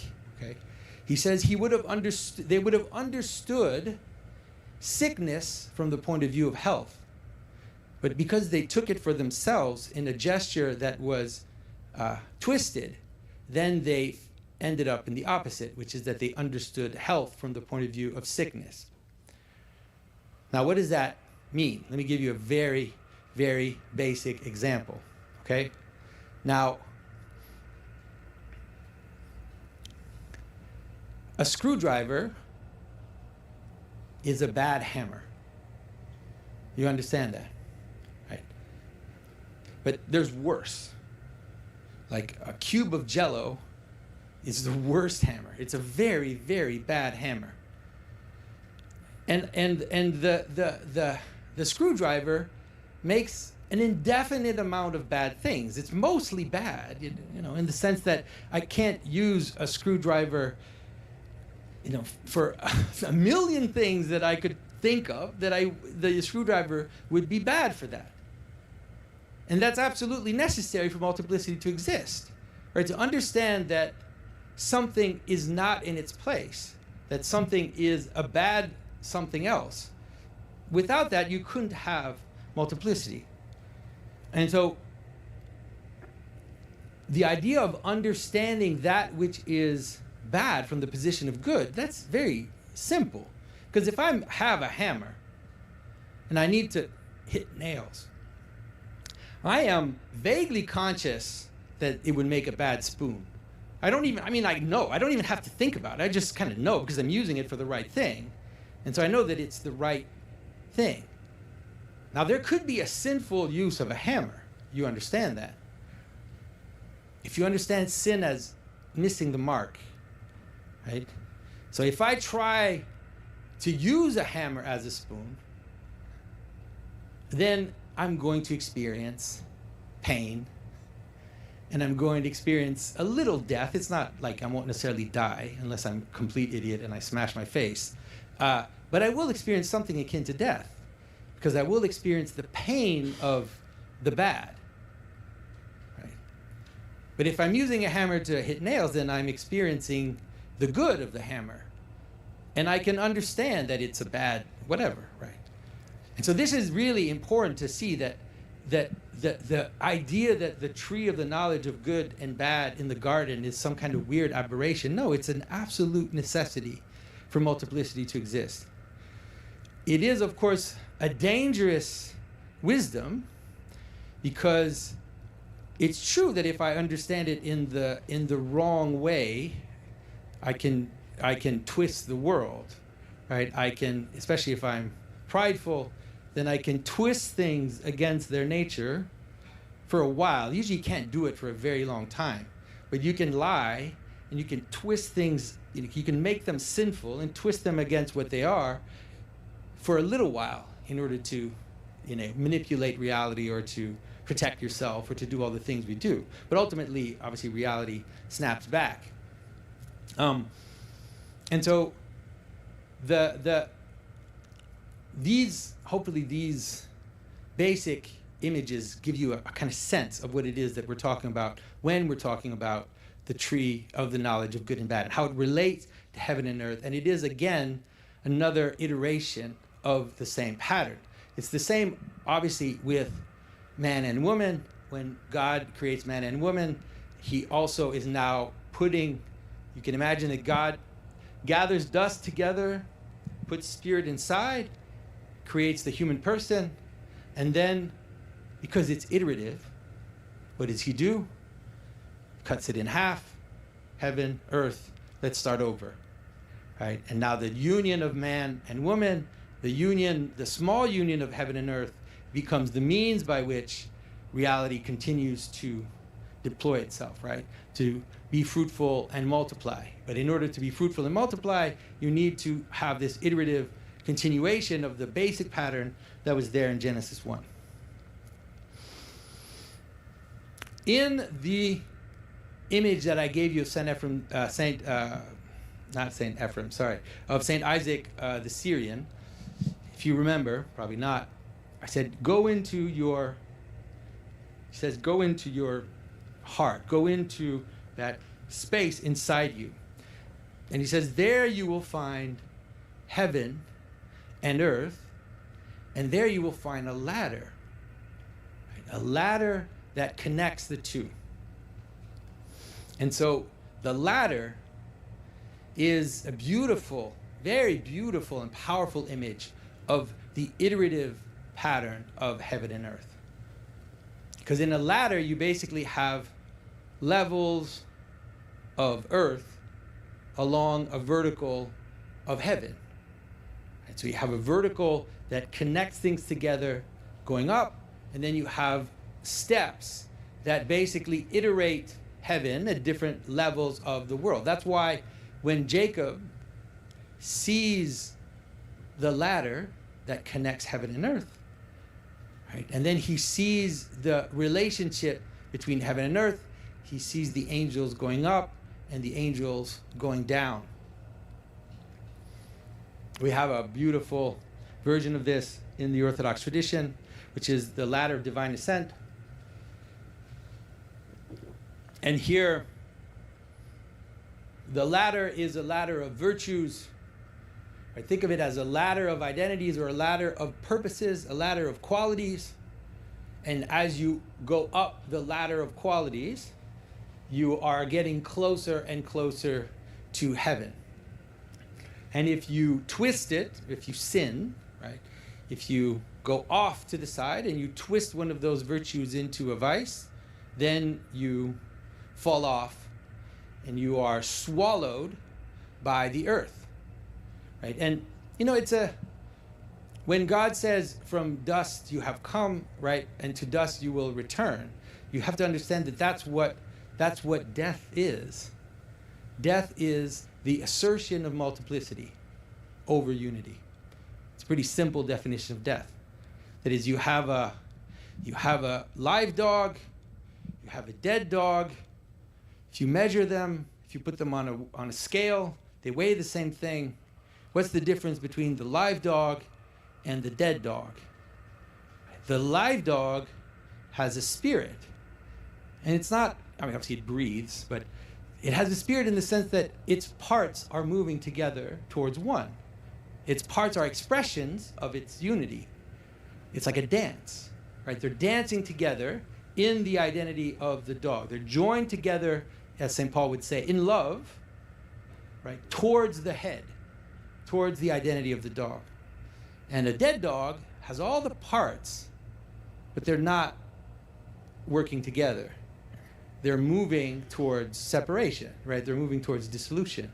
Those parts will start to separate and will start to affirm themselves as parts rather than as a whole. And ultimately they'll become mud, like they'll become dust, they'll become they'll become not that for something else. They'll become food for another being as they disaggregate into chaos. Okay, and so we'll get back to this image a little later. And there are many ways that you can represent this ladder. And what's important to understand about the ladder is that what the ladder represents, and especially the angels going up and the angels going down, is something like the exchange between heaven and earth. Because there has to be a movement that exchanges between identity and multiplicity. There has to be some kind of transfer, right? That is, identity gives its pattern to the multiple, right? And then the multiple joins together and expresses the unity. And that movement is very important in understanding Bible stories. It'll be also very important in kind of understanding how the real works. And it's represented in many ways. I'm just going to show you a few ways. This is one of the beautiful representations, right? This idea of two currents, you could call them, that go around axis. So you have a central pole that is the vertical connection of heaven. And it's nice, often it can be represented with some kind of golden ball at the top or something that is like a shiny head at the top. And then you have these two currents that cross each other. That is this notion of moving away from, moving down to the earth, moving up into heaven, this kind of procession and return, if we're to use the kind of Platinian language, this emanation, and now people are using the word emergence. You could say things that move up towards meaning and come down. Okay, it's a universal pattern. I'm going to be even more controversial and say that it's in the 𒅒𒈔𒅒𒇫𒄆 tree.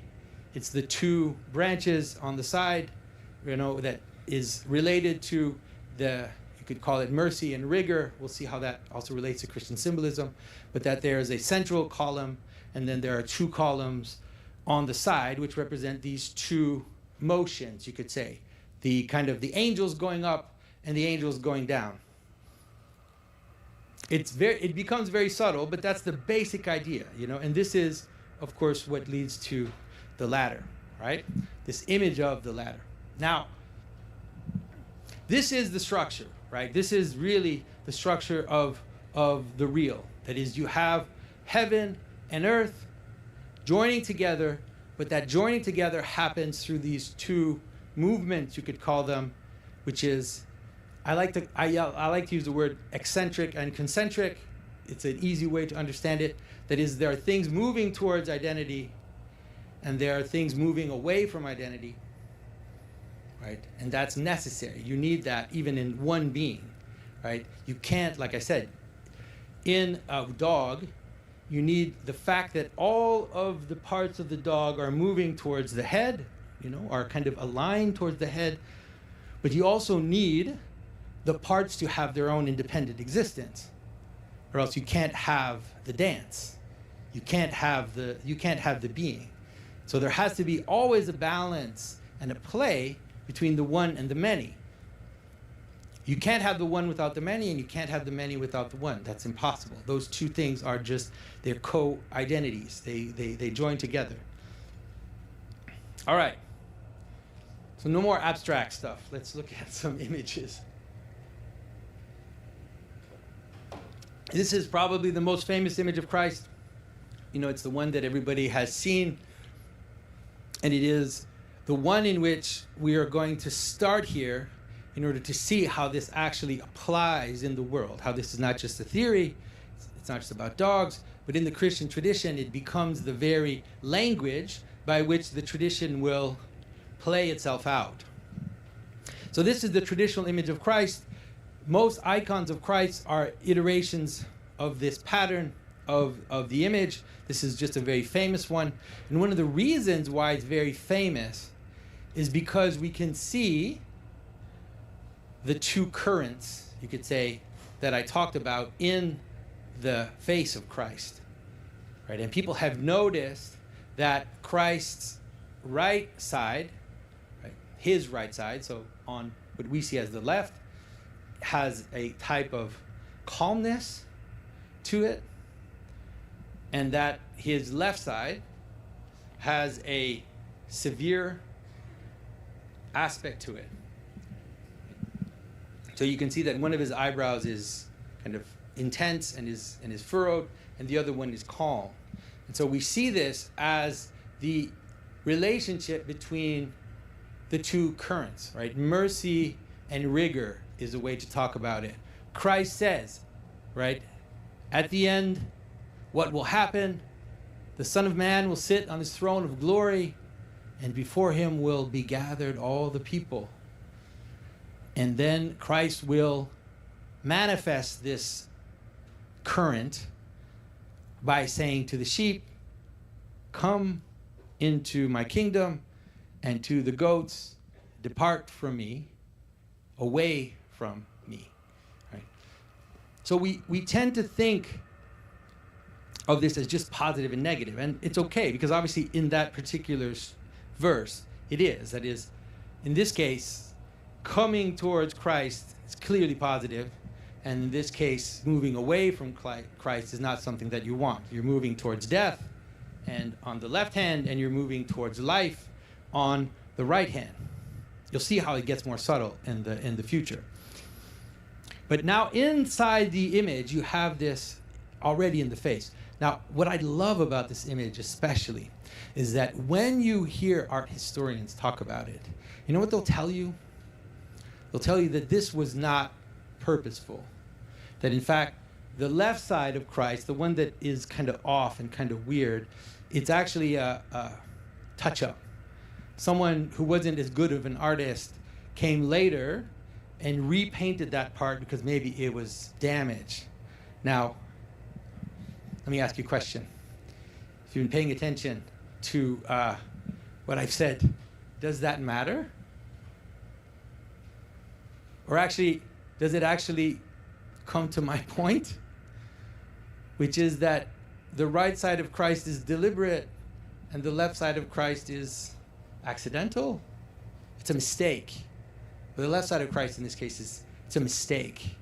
It's going away from the purpose, obviously, because this person who painted the left side of Christ didn't know what direction. He was sinning, not morally, but he was sinful to the image. That is, he twisted it. He wasn't able to make it according to the pattern. So whether someone did it on purpose or not, it doesn't matter. It's actually the same reality which is being manifested. You know, these realities it doesn't matter if we want them or not. They just tend to happen because that's how the world is made. And so this will become, so this image, of course, of Christ, a good way of understanding it is that it is the pattern of all iconography. That is, this is the image, it is the center of the iconographic tradition.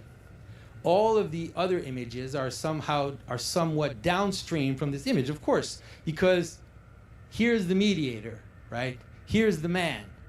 This is the ultimate man. This is the ultimate microcosm. He is the perfect microcosm, you could say. He's the one that has joined in himself perfectly heaven and earth. He's the one that, like I said, when he came out of the water, the Spirit came down upon him and he became that bridge.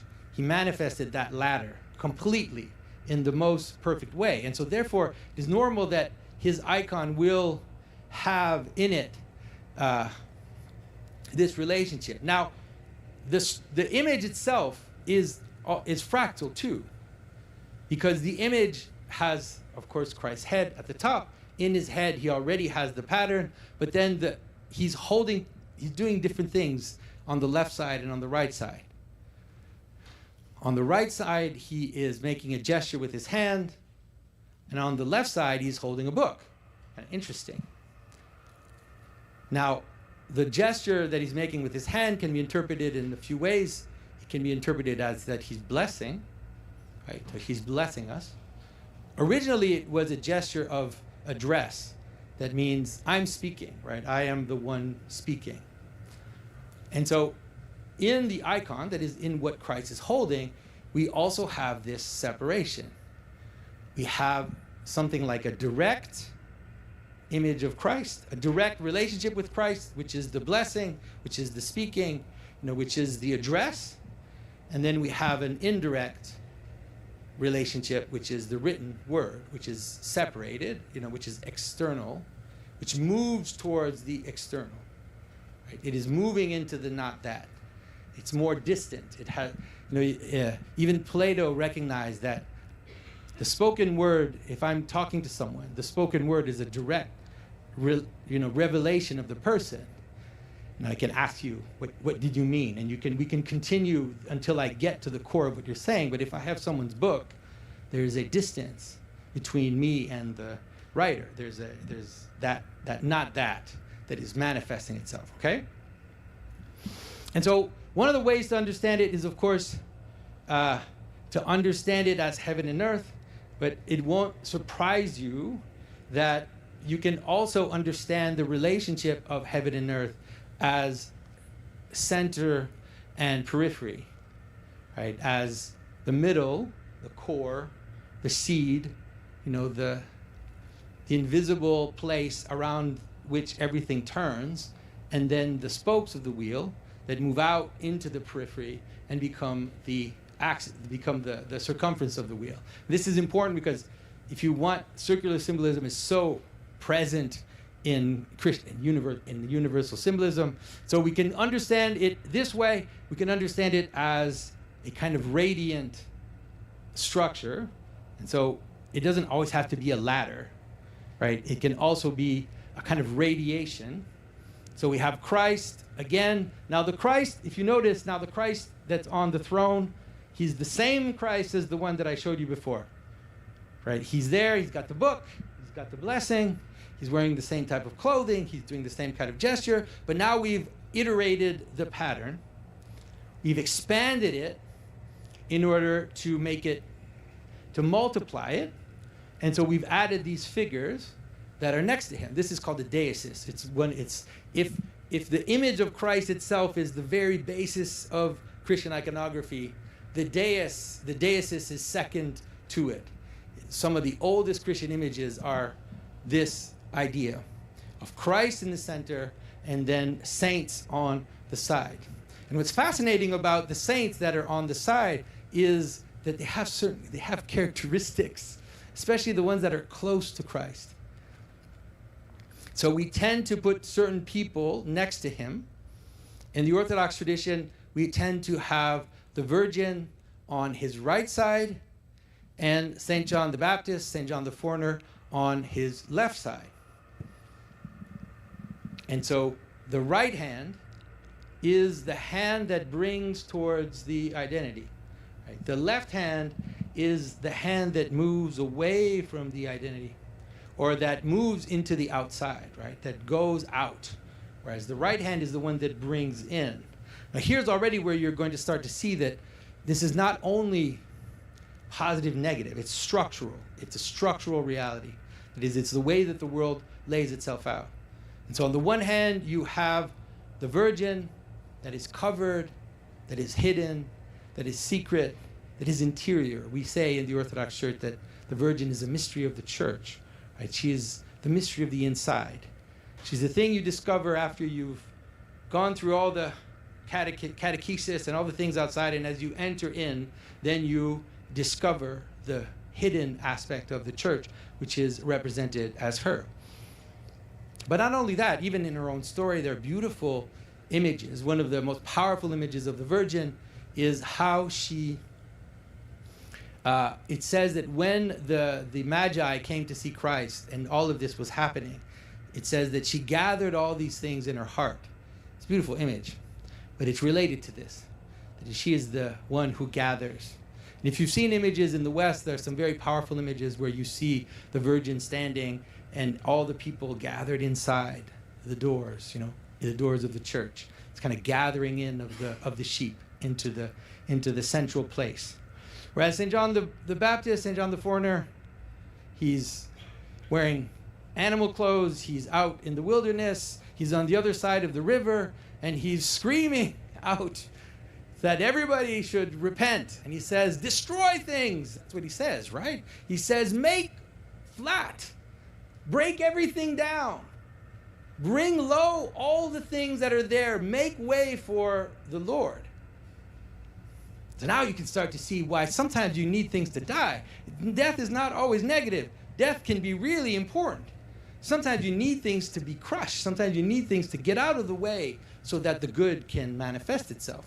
You know, when the Egyptian soldiers, when they go into the waters, right, when they move away from civilization and go down into the flood, when they go back into those primordial waters that were there at the beginning of Genesis, they need to die there.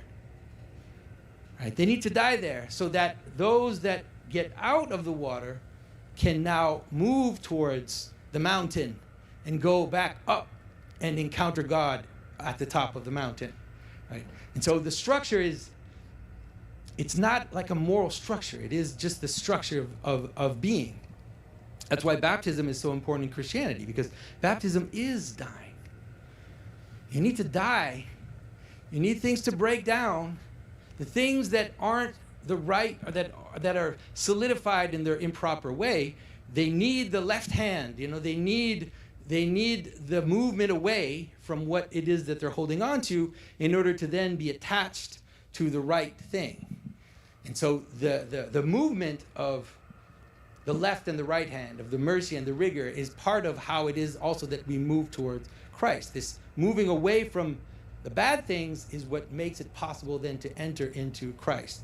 So this relationship between the exchange between heaven and earth is extremely important to see that it's not simply a kind of moral thing.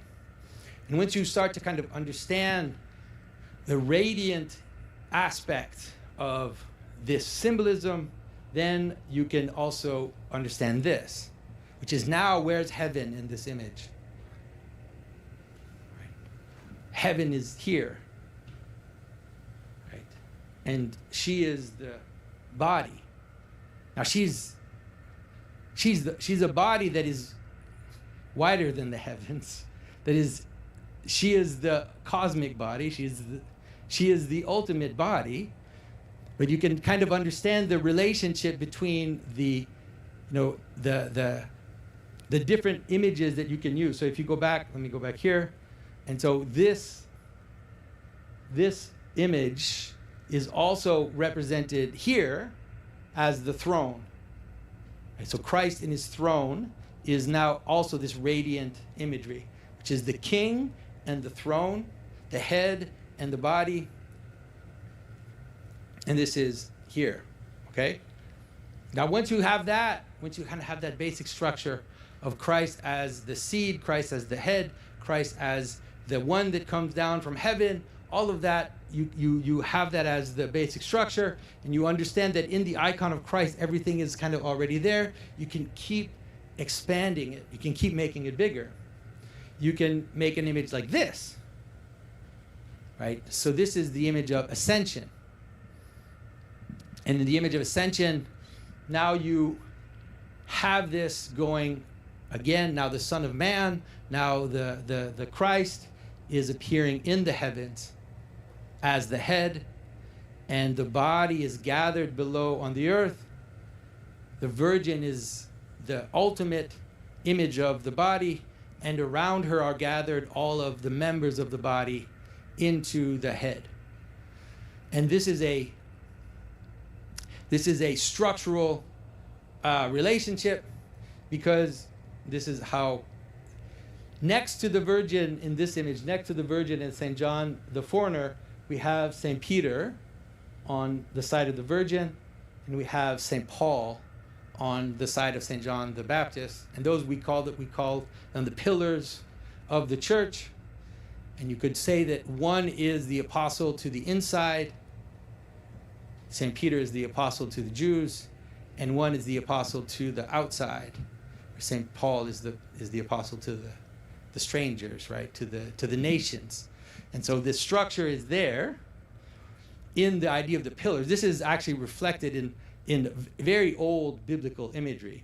You know, if you know that the way that Solomon built his temple, there were two pillars of the temple at the door of the temple.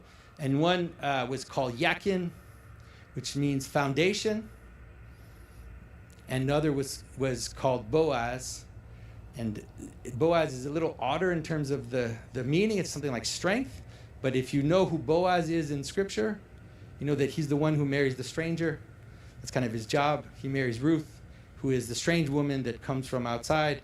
And so in the imagery of the pillars of the temple, you already have this kind of little hint of what it is that St. Peter and St. Paul will come to represent in the tradition of the church. All right.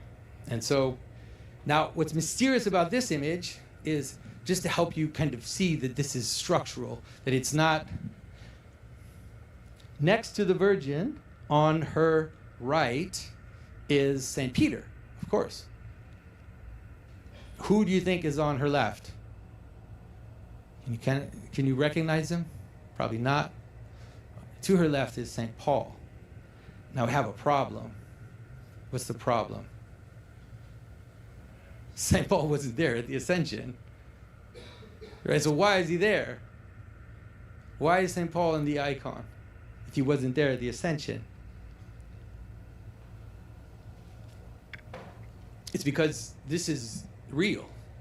Like the understanding that when we represent these images, that yes, we are representing specific moments in the history of Scripture. We are representing moments that, that have happened in the world, but we're representing them through the lens of these structural relationships, of what it means that the pillars of the church are represented in the icon.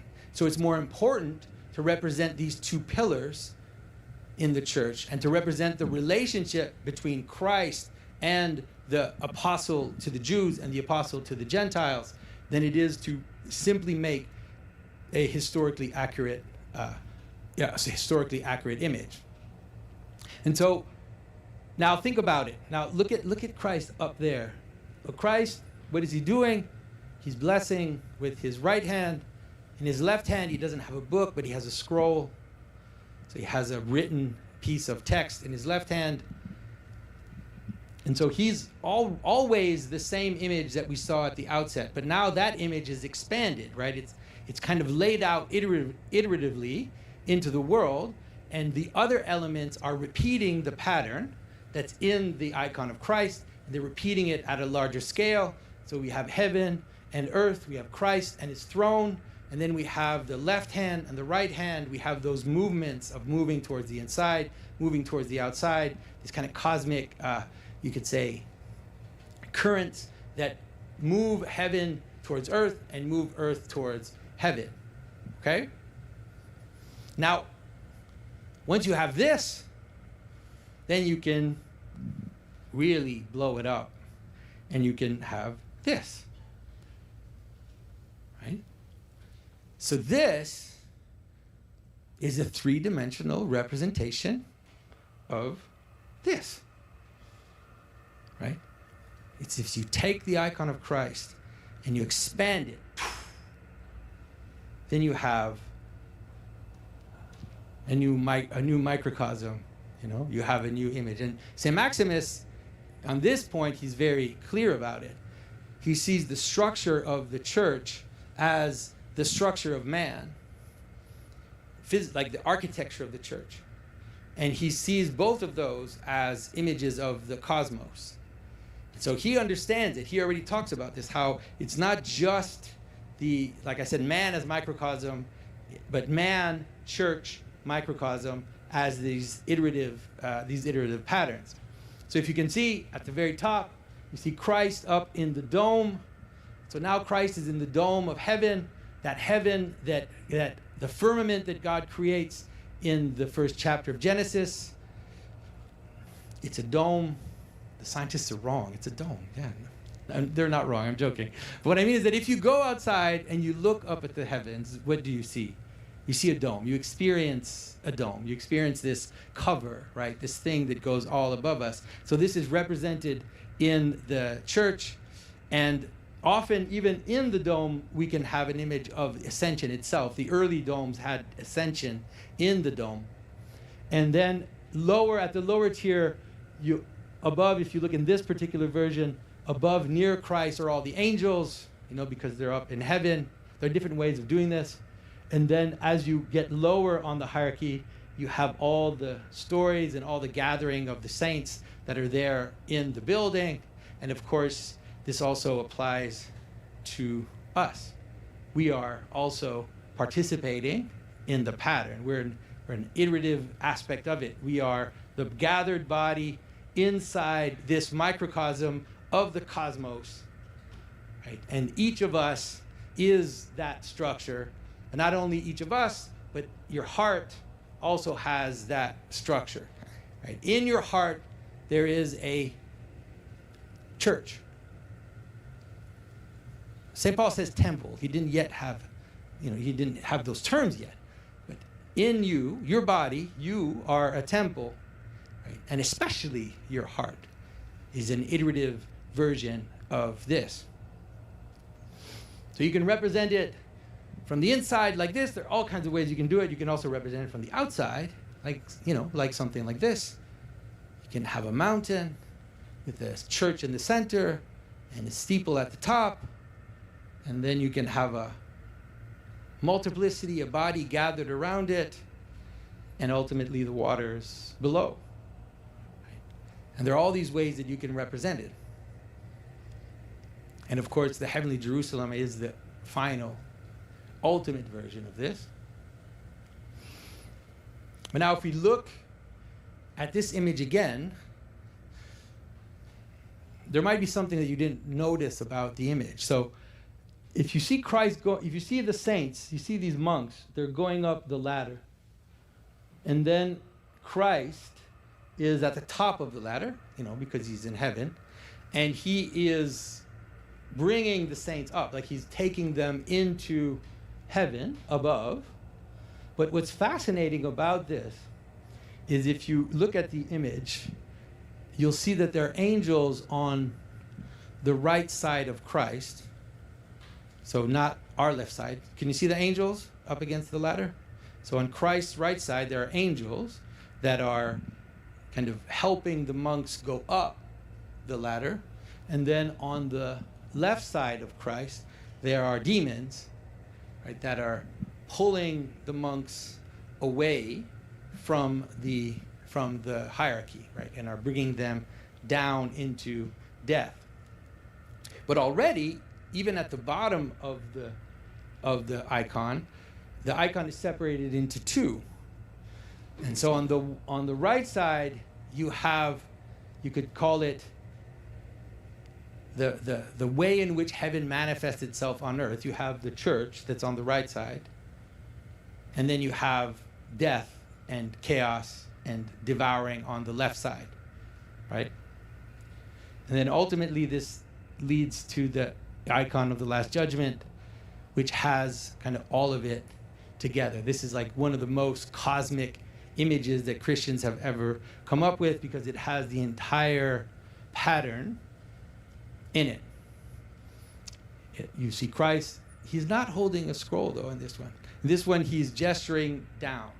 So he's gesturing up with his right hand, and he's gesturing down with his left hand, right? He's saying, come into my kingdom and move away from me.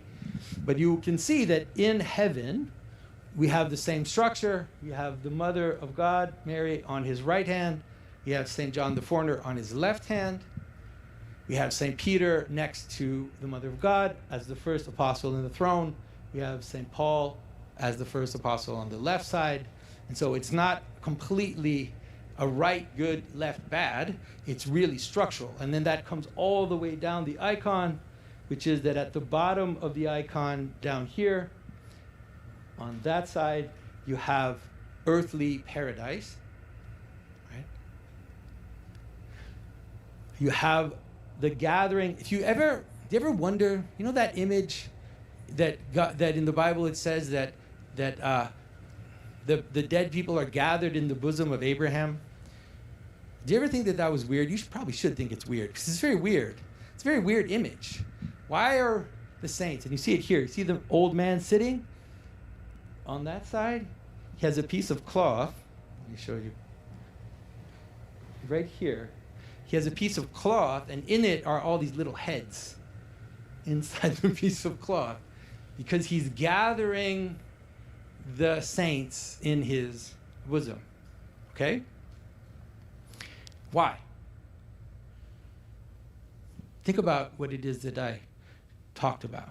So you have a father, and that father has seed, and then that seed is joined with the earth, and now there's a fractal, there's an iteration, right? So the father spreads himself out into his children, that then spread themselves out into their children, and they all have one common head, one common origin, right? Which is, in this case, Abraham.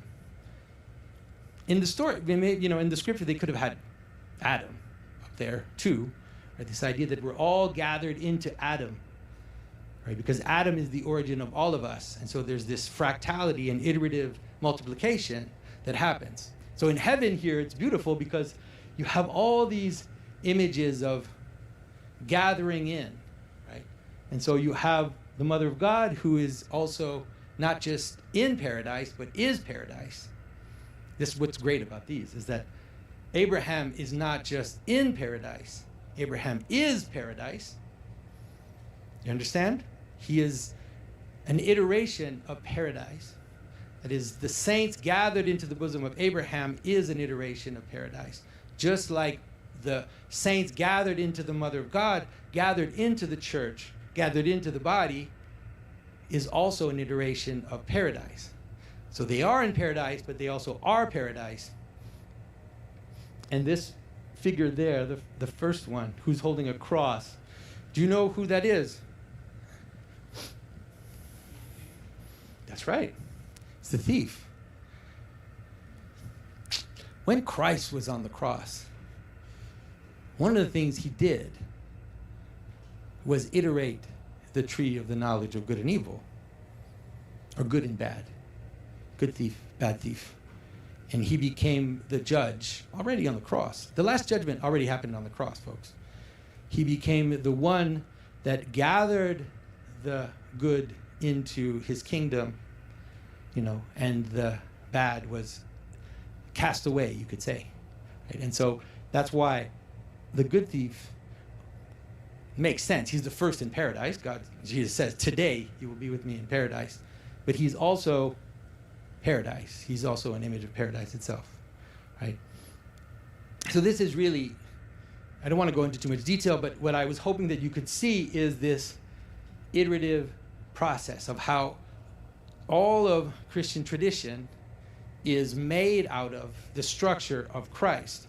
Not just, how can I say, not just when we say it to sound spiritual or to say, Christ is the head in Christ. It actually really happens in all of the way that the Christian tradition lays itself out.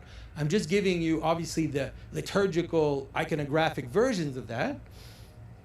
But then that happens also at every level of reality as well, of all the ways that we can become Christ to others, that we can love others, in all the ways that we are asked to see Christ in others, to see Christ in the littlest of these. Why in the littlest of these? Because Christ fills the whole thing. Right? The man that is the perfect union of heaven and earth unites heaven and earth all through. Right? So we can do this. I had other examples. You can do it in all kinds of ways. You can do it also horizontally in the church. That is a church, the way it's set up with the sanctuary, the nave, and the narthex is also a repetition of the pattern. So the church vertically has a dome and then has a square that has heaven and earth gathered together. If you flip it this way, now you have heaven at the top, at the east, and then you have earth in the west, and you can keep going. On the altar, you have the same thing. You have the altar, which is a little representation of earth. And then on the altar, you have the sacrament, which unites heaven and earth on the altar. And so there's an iterative process of an image of incarnation in the very structure of how the traditional church is set up. It is not at all arbitrary. It is completely coherent with the image of Christ itself. It is made in the image of Christ. And what we ultimately have to remember is that all of this was already there. It's already there in this image. Often people ask me, I don't have a lot of money. I would really like to commission an icon. What should I have made? And I always answer the same question. You get this image. Because in this image are all the images of the Christian tradition. They're gathered in. And structurally, not just like a kind of vague metaphor, but it's all there. Because we often think, do you know what's written in that book? People think it's the gospel. It's not the gospel. It's the book of life. No, it's the book of life. This is an image from the Last Judgment. It's the book in which all the names of all the saints are gathered. So just like in the square of that book, just like in the square of that church, it's gathered all of reality into the head. All right? And so this is what I wanted to help you understand, and to always remember that this is true, of course, again, remember that it is true of your heart. It is true of us. Because we have all of this, possibly, not truly, although we often don't realize it, because we are sinful in the simple sense. That is, we go away from our own purposes and we twist the reasons why we're here. But this is also in our heart. And so even like the most kind of, I always actually like this, because even the most kind of uneducated, Bible Belt like kind of person that comes and tells you that you need to accept Jesus in your heart. When I was young, they would tell me that. I need to accept Jesus in my heart. And I'm thinking, actually, yes. Actually, that's actually true. It's actually true that this is actually the pattern of what is real. That is, Christ is hidden in your heart, and you have to say yes to that pattern. And that's what iterates into the world. And so I hope this was useful to kind of see the microcosm example, and I am very happy to take questions at this point. So thank you.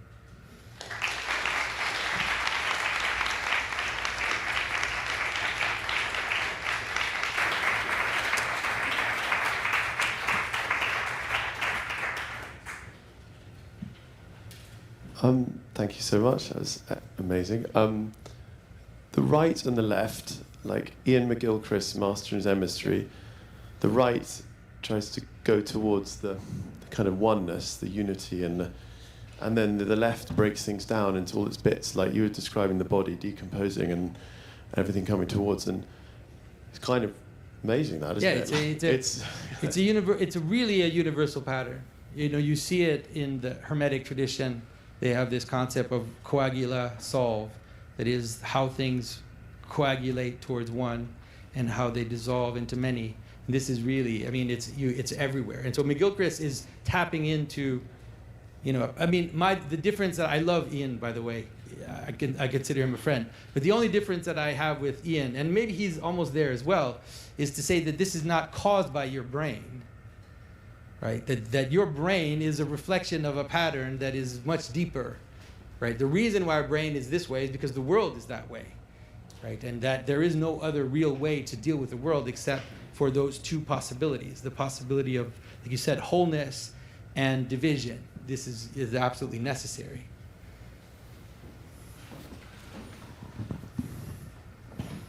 Yeah, that's right. Thank you so much.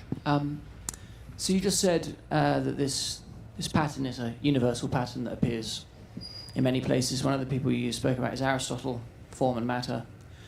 And I think in one ways this is great, but in other ways it makes me think, well, why then is the Christian story, why is it the fulfillment of this pattern? What makes it unique compared with the other ones, if that's right? Yeah.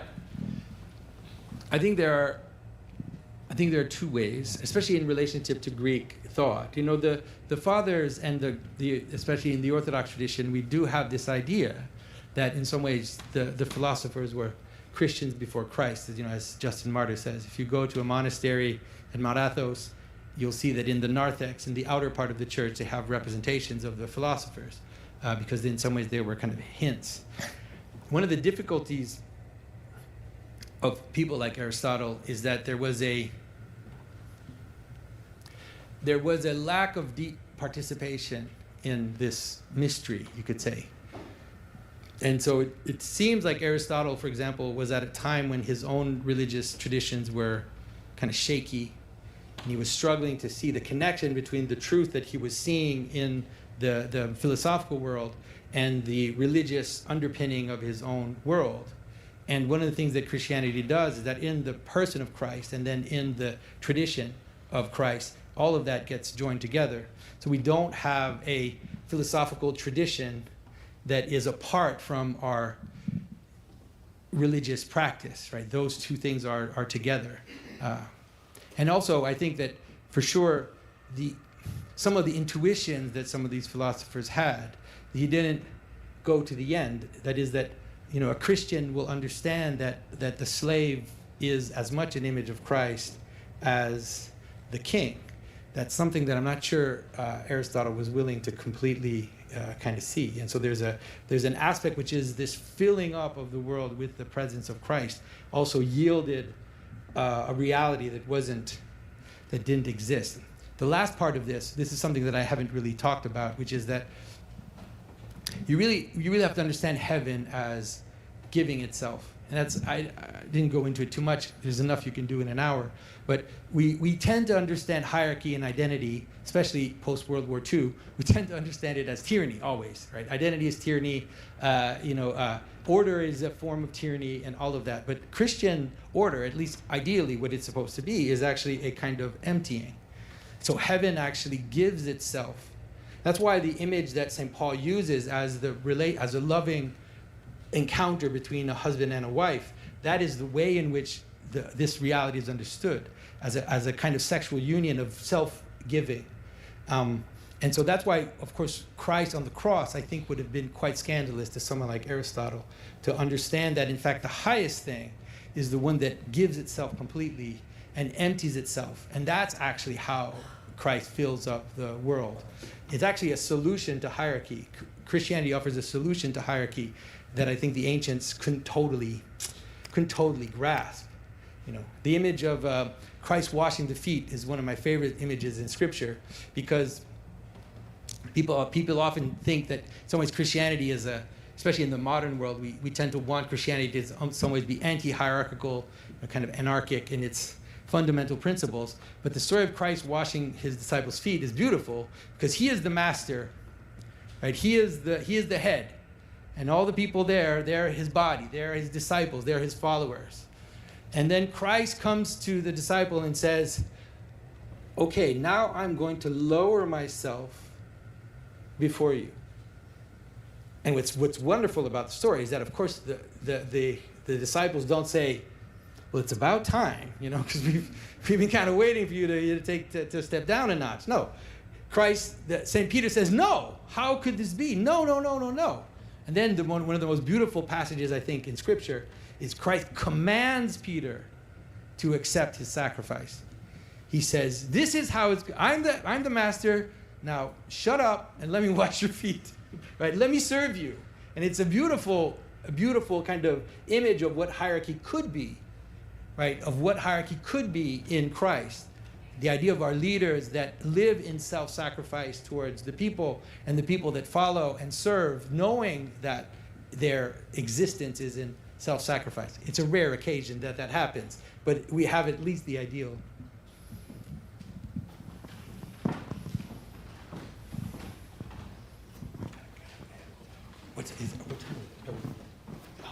Yeah, sorry, go ahead. So since we were already talking about marriage, in the image of a marriage, does that mean like the woman has the power to either integrate or disintegrate, like in this case a family? And how is that idea also in the idea of like consent? Like in terms of, sorry, that might have been odd, but like in terms of, you kind of see that with the Virgin Mary, she consents to everything, and I was wondering if like this idea of integrating versus disintegrating is a kind of consent that also is tied to the idea of like submission, for example. Yeah. So this is also very important, is to, again, understand that in the Bible, all through the Bible, not just in the New Testament, the relationship between heaven and earth is something of a marriage. And the way that we understand marriage is as the free union of two people. This is actually something that Christians almost invent. The idea that women had to say yes at a wedding is a nice Christian, very powerful Christian invention. The idea that you could just take a woman in Christianity just becomes impossible. Like the woman has to say yes, in part because, of course, the image of the Virgin Mary, but understanding, you see it all through Scripture. So like when Israel comes before the Mount Sinai to receive the law, before they receive the law, there's a question that's asked. And God says, do you want to be my people? And he says, if you are my people, this is what I will do for you. And if you are my people, this is also what I expect from you. But Israel has to say yes, or else God doesn't impede on our freedom. And so this is really important to understand this relationship as it has to be a loving relationship for it to be real. And so that's why, in the liturgical relationship, you really need the people to say amen, right? If the people don't say amen, if the people don't answer what is happening in the call, right, in the clergy, then you don't really have a liturgy. You don't have the union of heaven and earth. But in terms of, you can understand that in terms of the union of the male and the female, right? You can see how this iterative pattern happens, right? Now it's purely the physical difference between men and women, but the woman is the body of the children. Like the man provides seed, and the woman provides the body. And then not only does she provide the body, then she feeds the children with her body. And so she becomes really this image of earth, like this mythological image of Father Heaven, Mother Earth. It's totally right. It's completely right. It makes complete sense. It makes complete sense in our understanding. Of course, we don't have these gods in Christianity, but the structure is absolutely correct.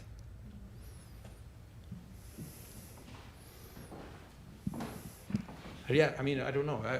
Maybe you pick them, because it's like I'm missing people.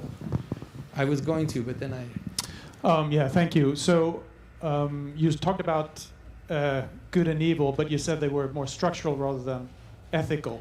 And so I'm curious where, in what you've laid out, where does the ethics come in? Yeah. What is good and what is bad? Yeah.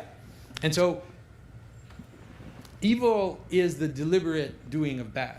It's maybe a good way of understanding it. Evil is when you twist reality on purpose against its true purposes.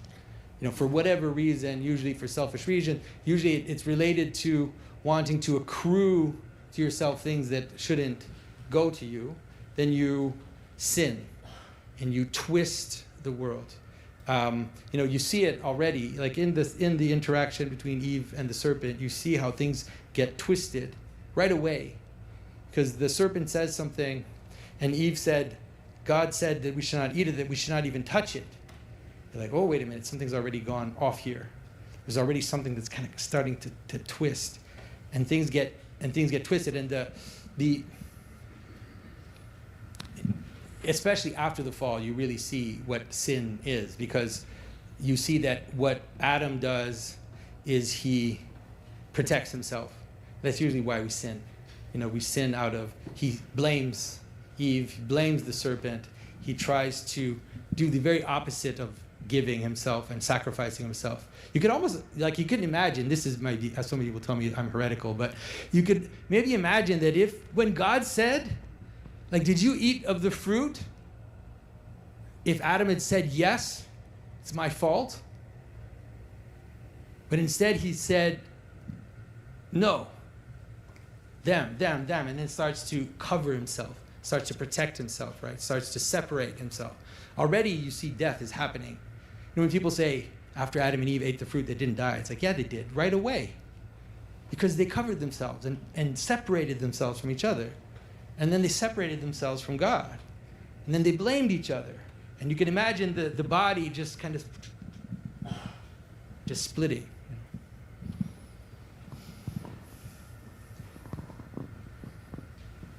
Thank you for a wonderful talk.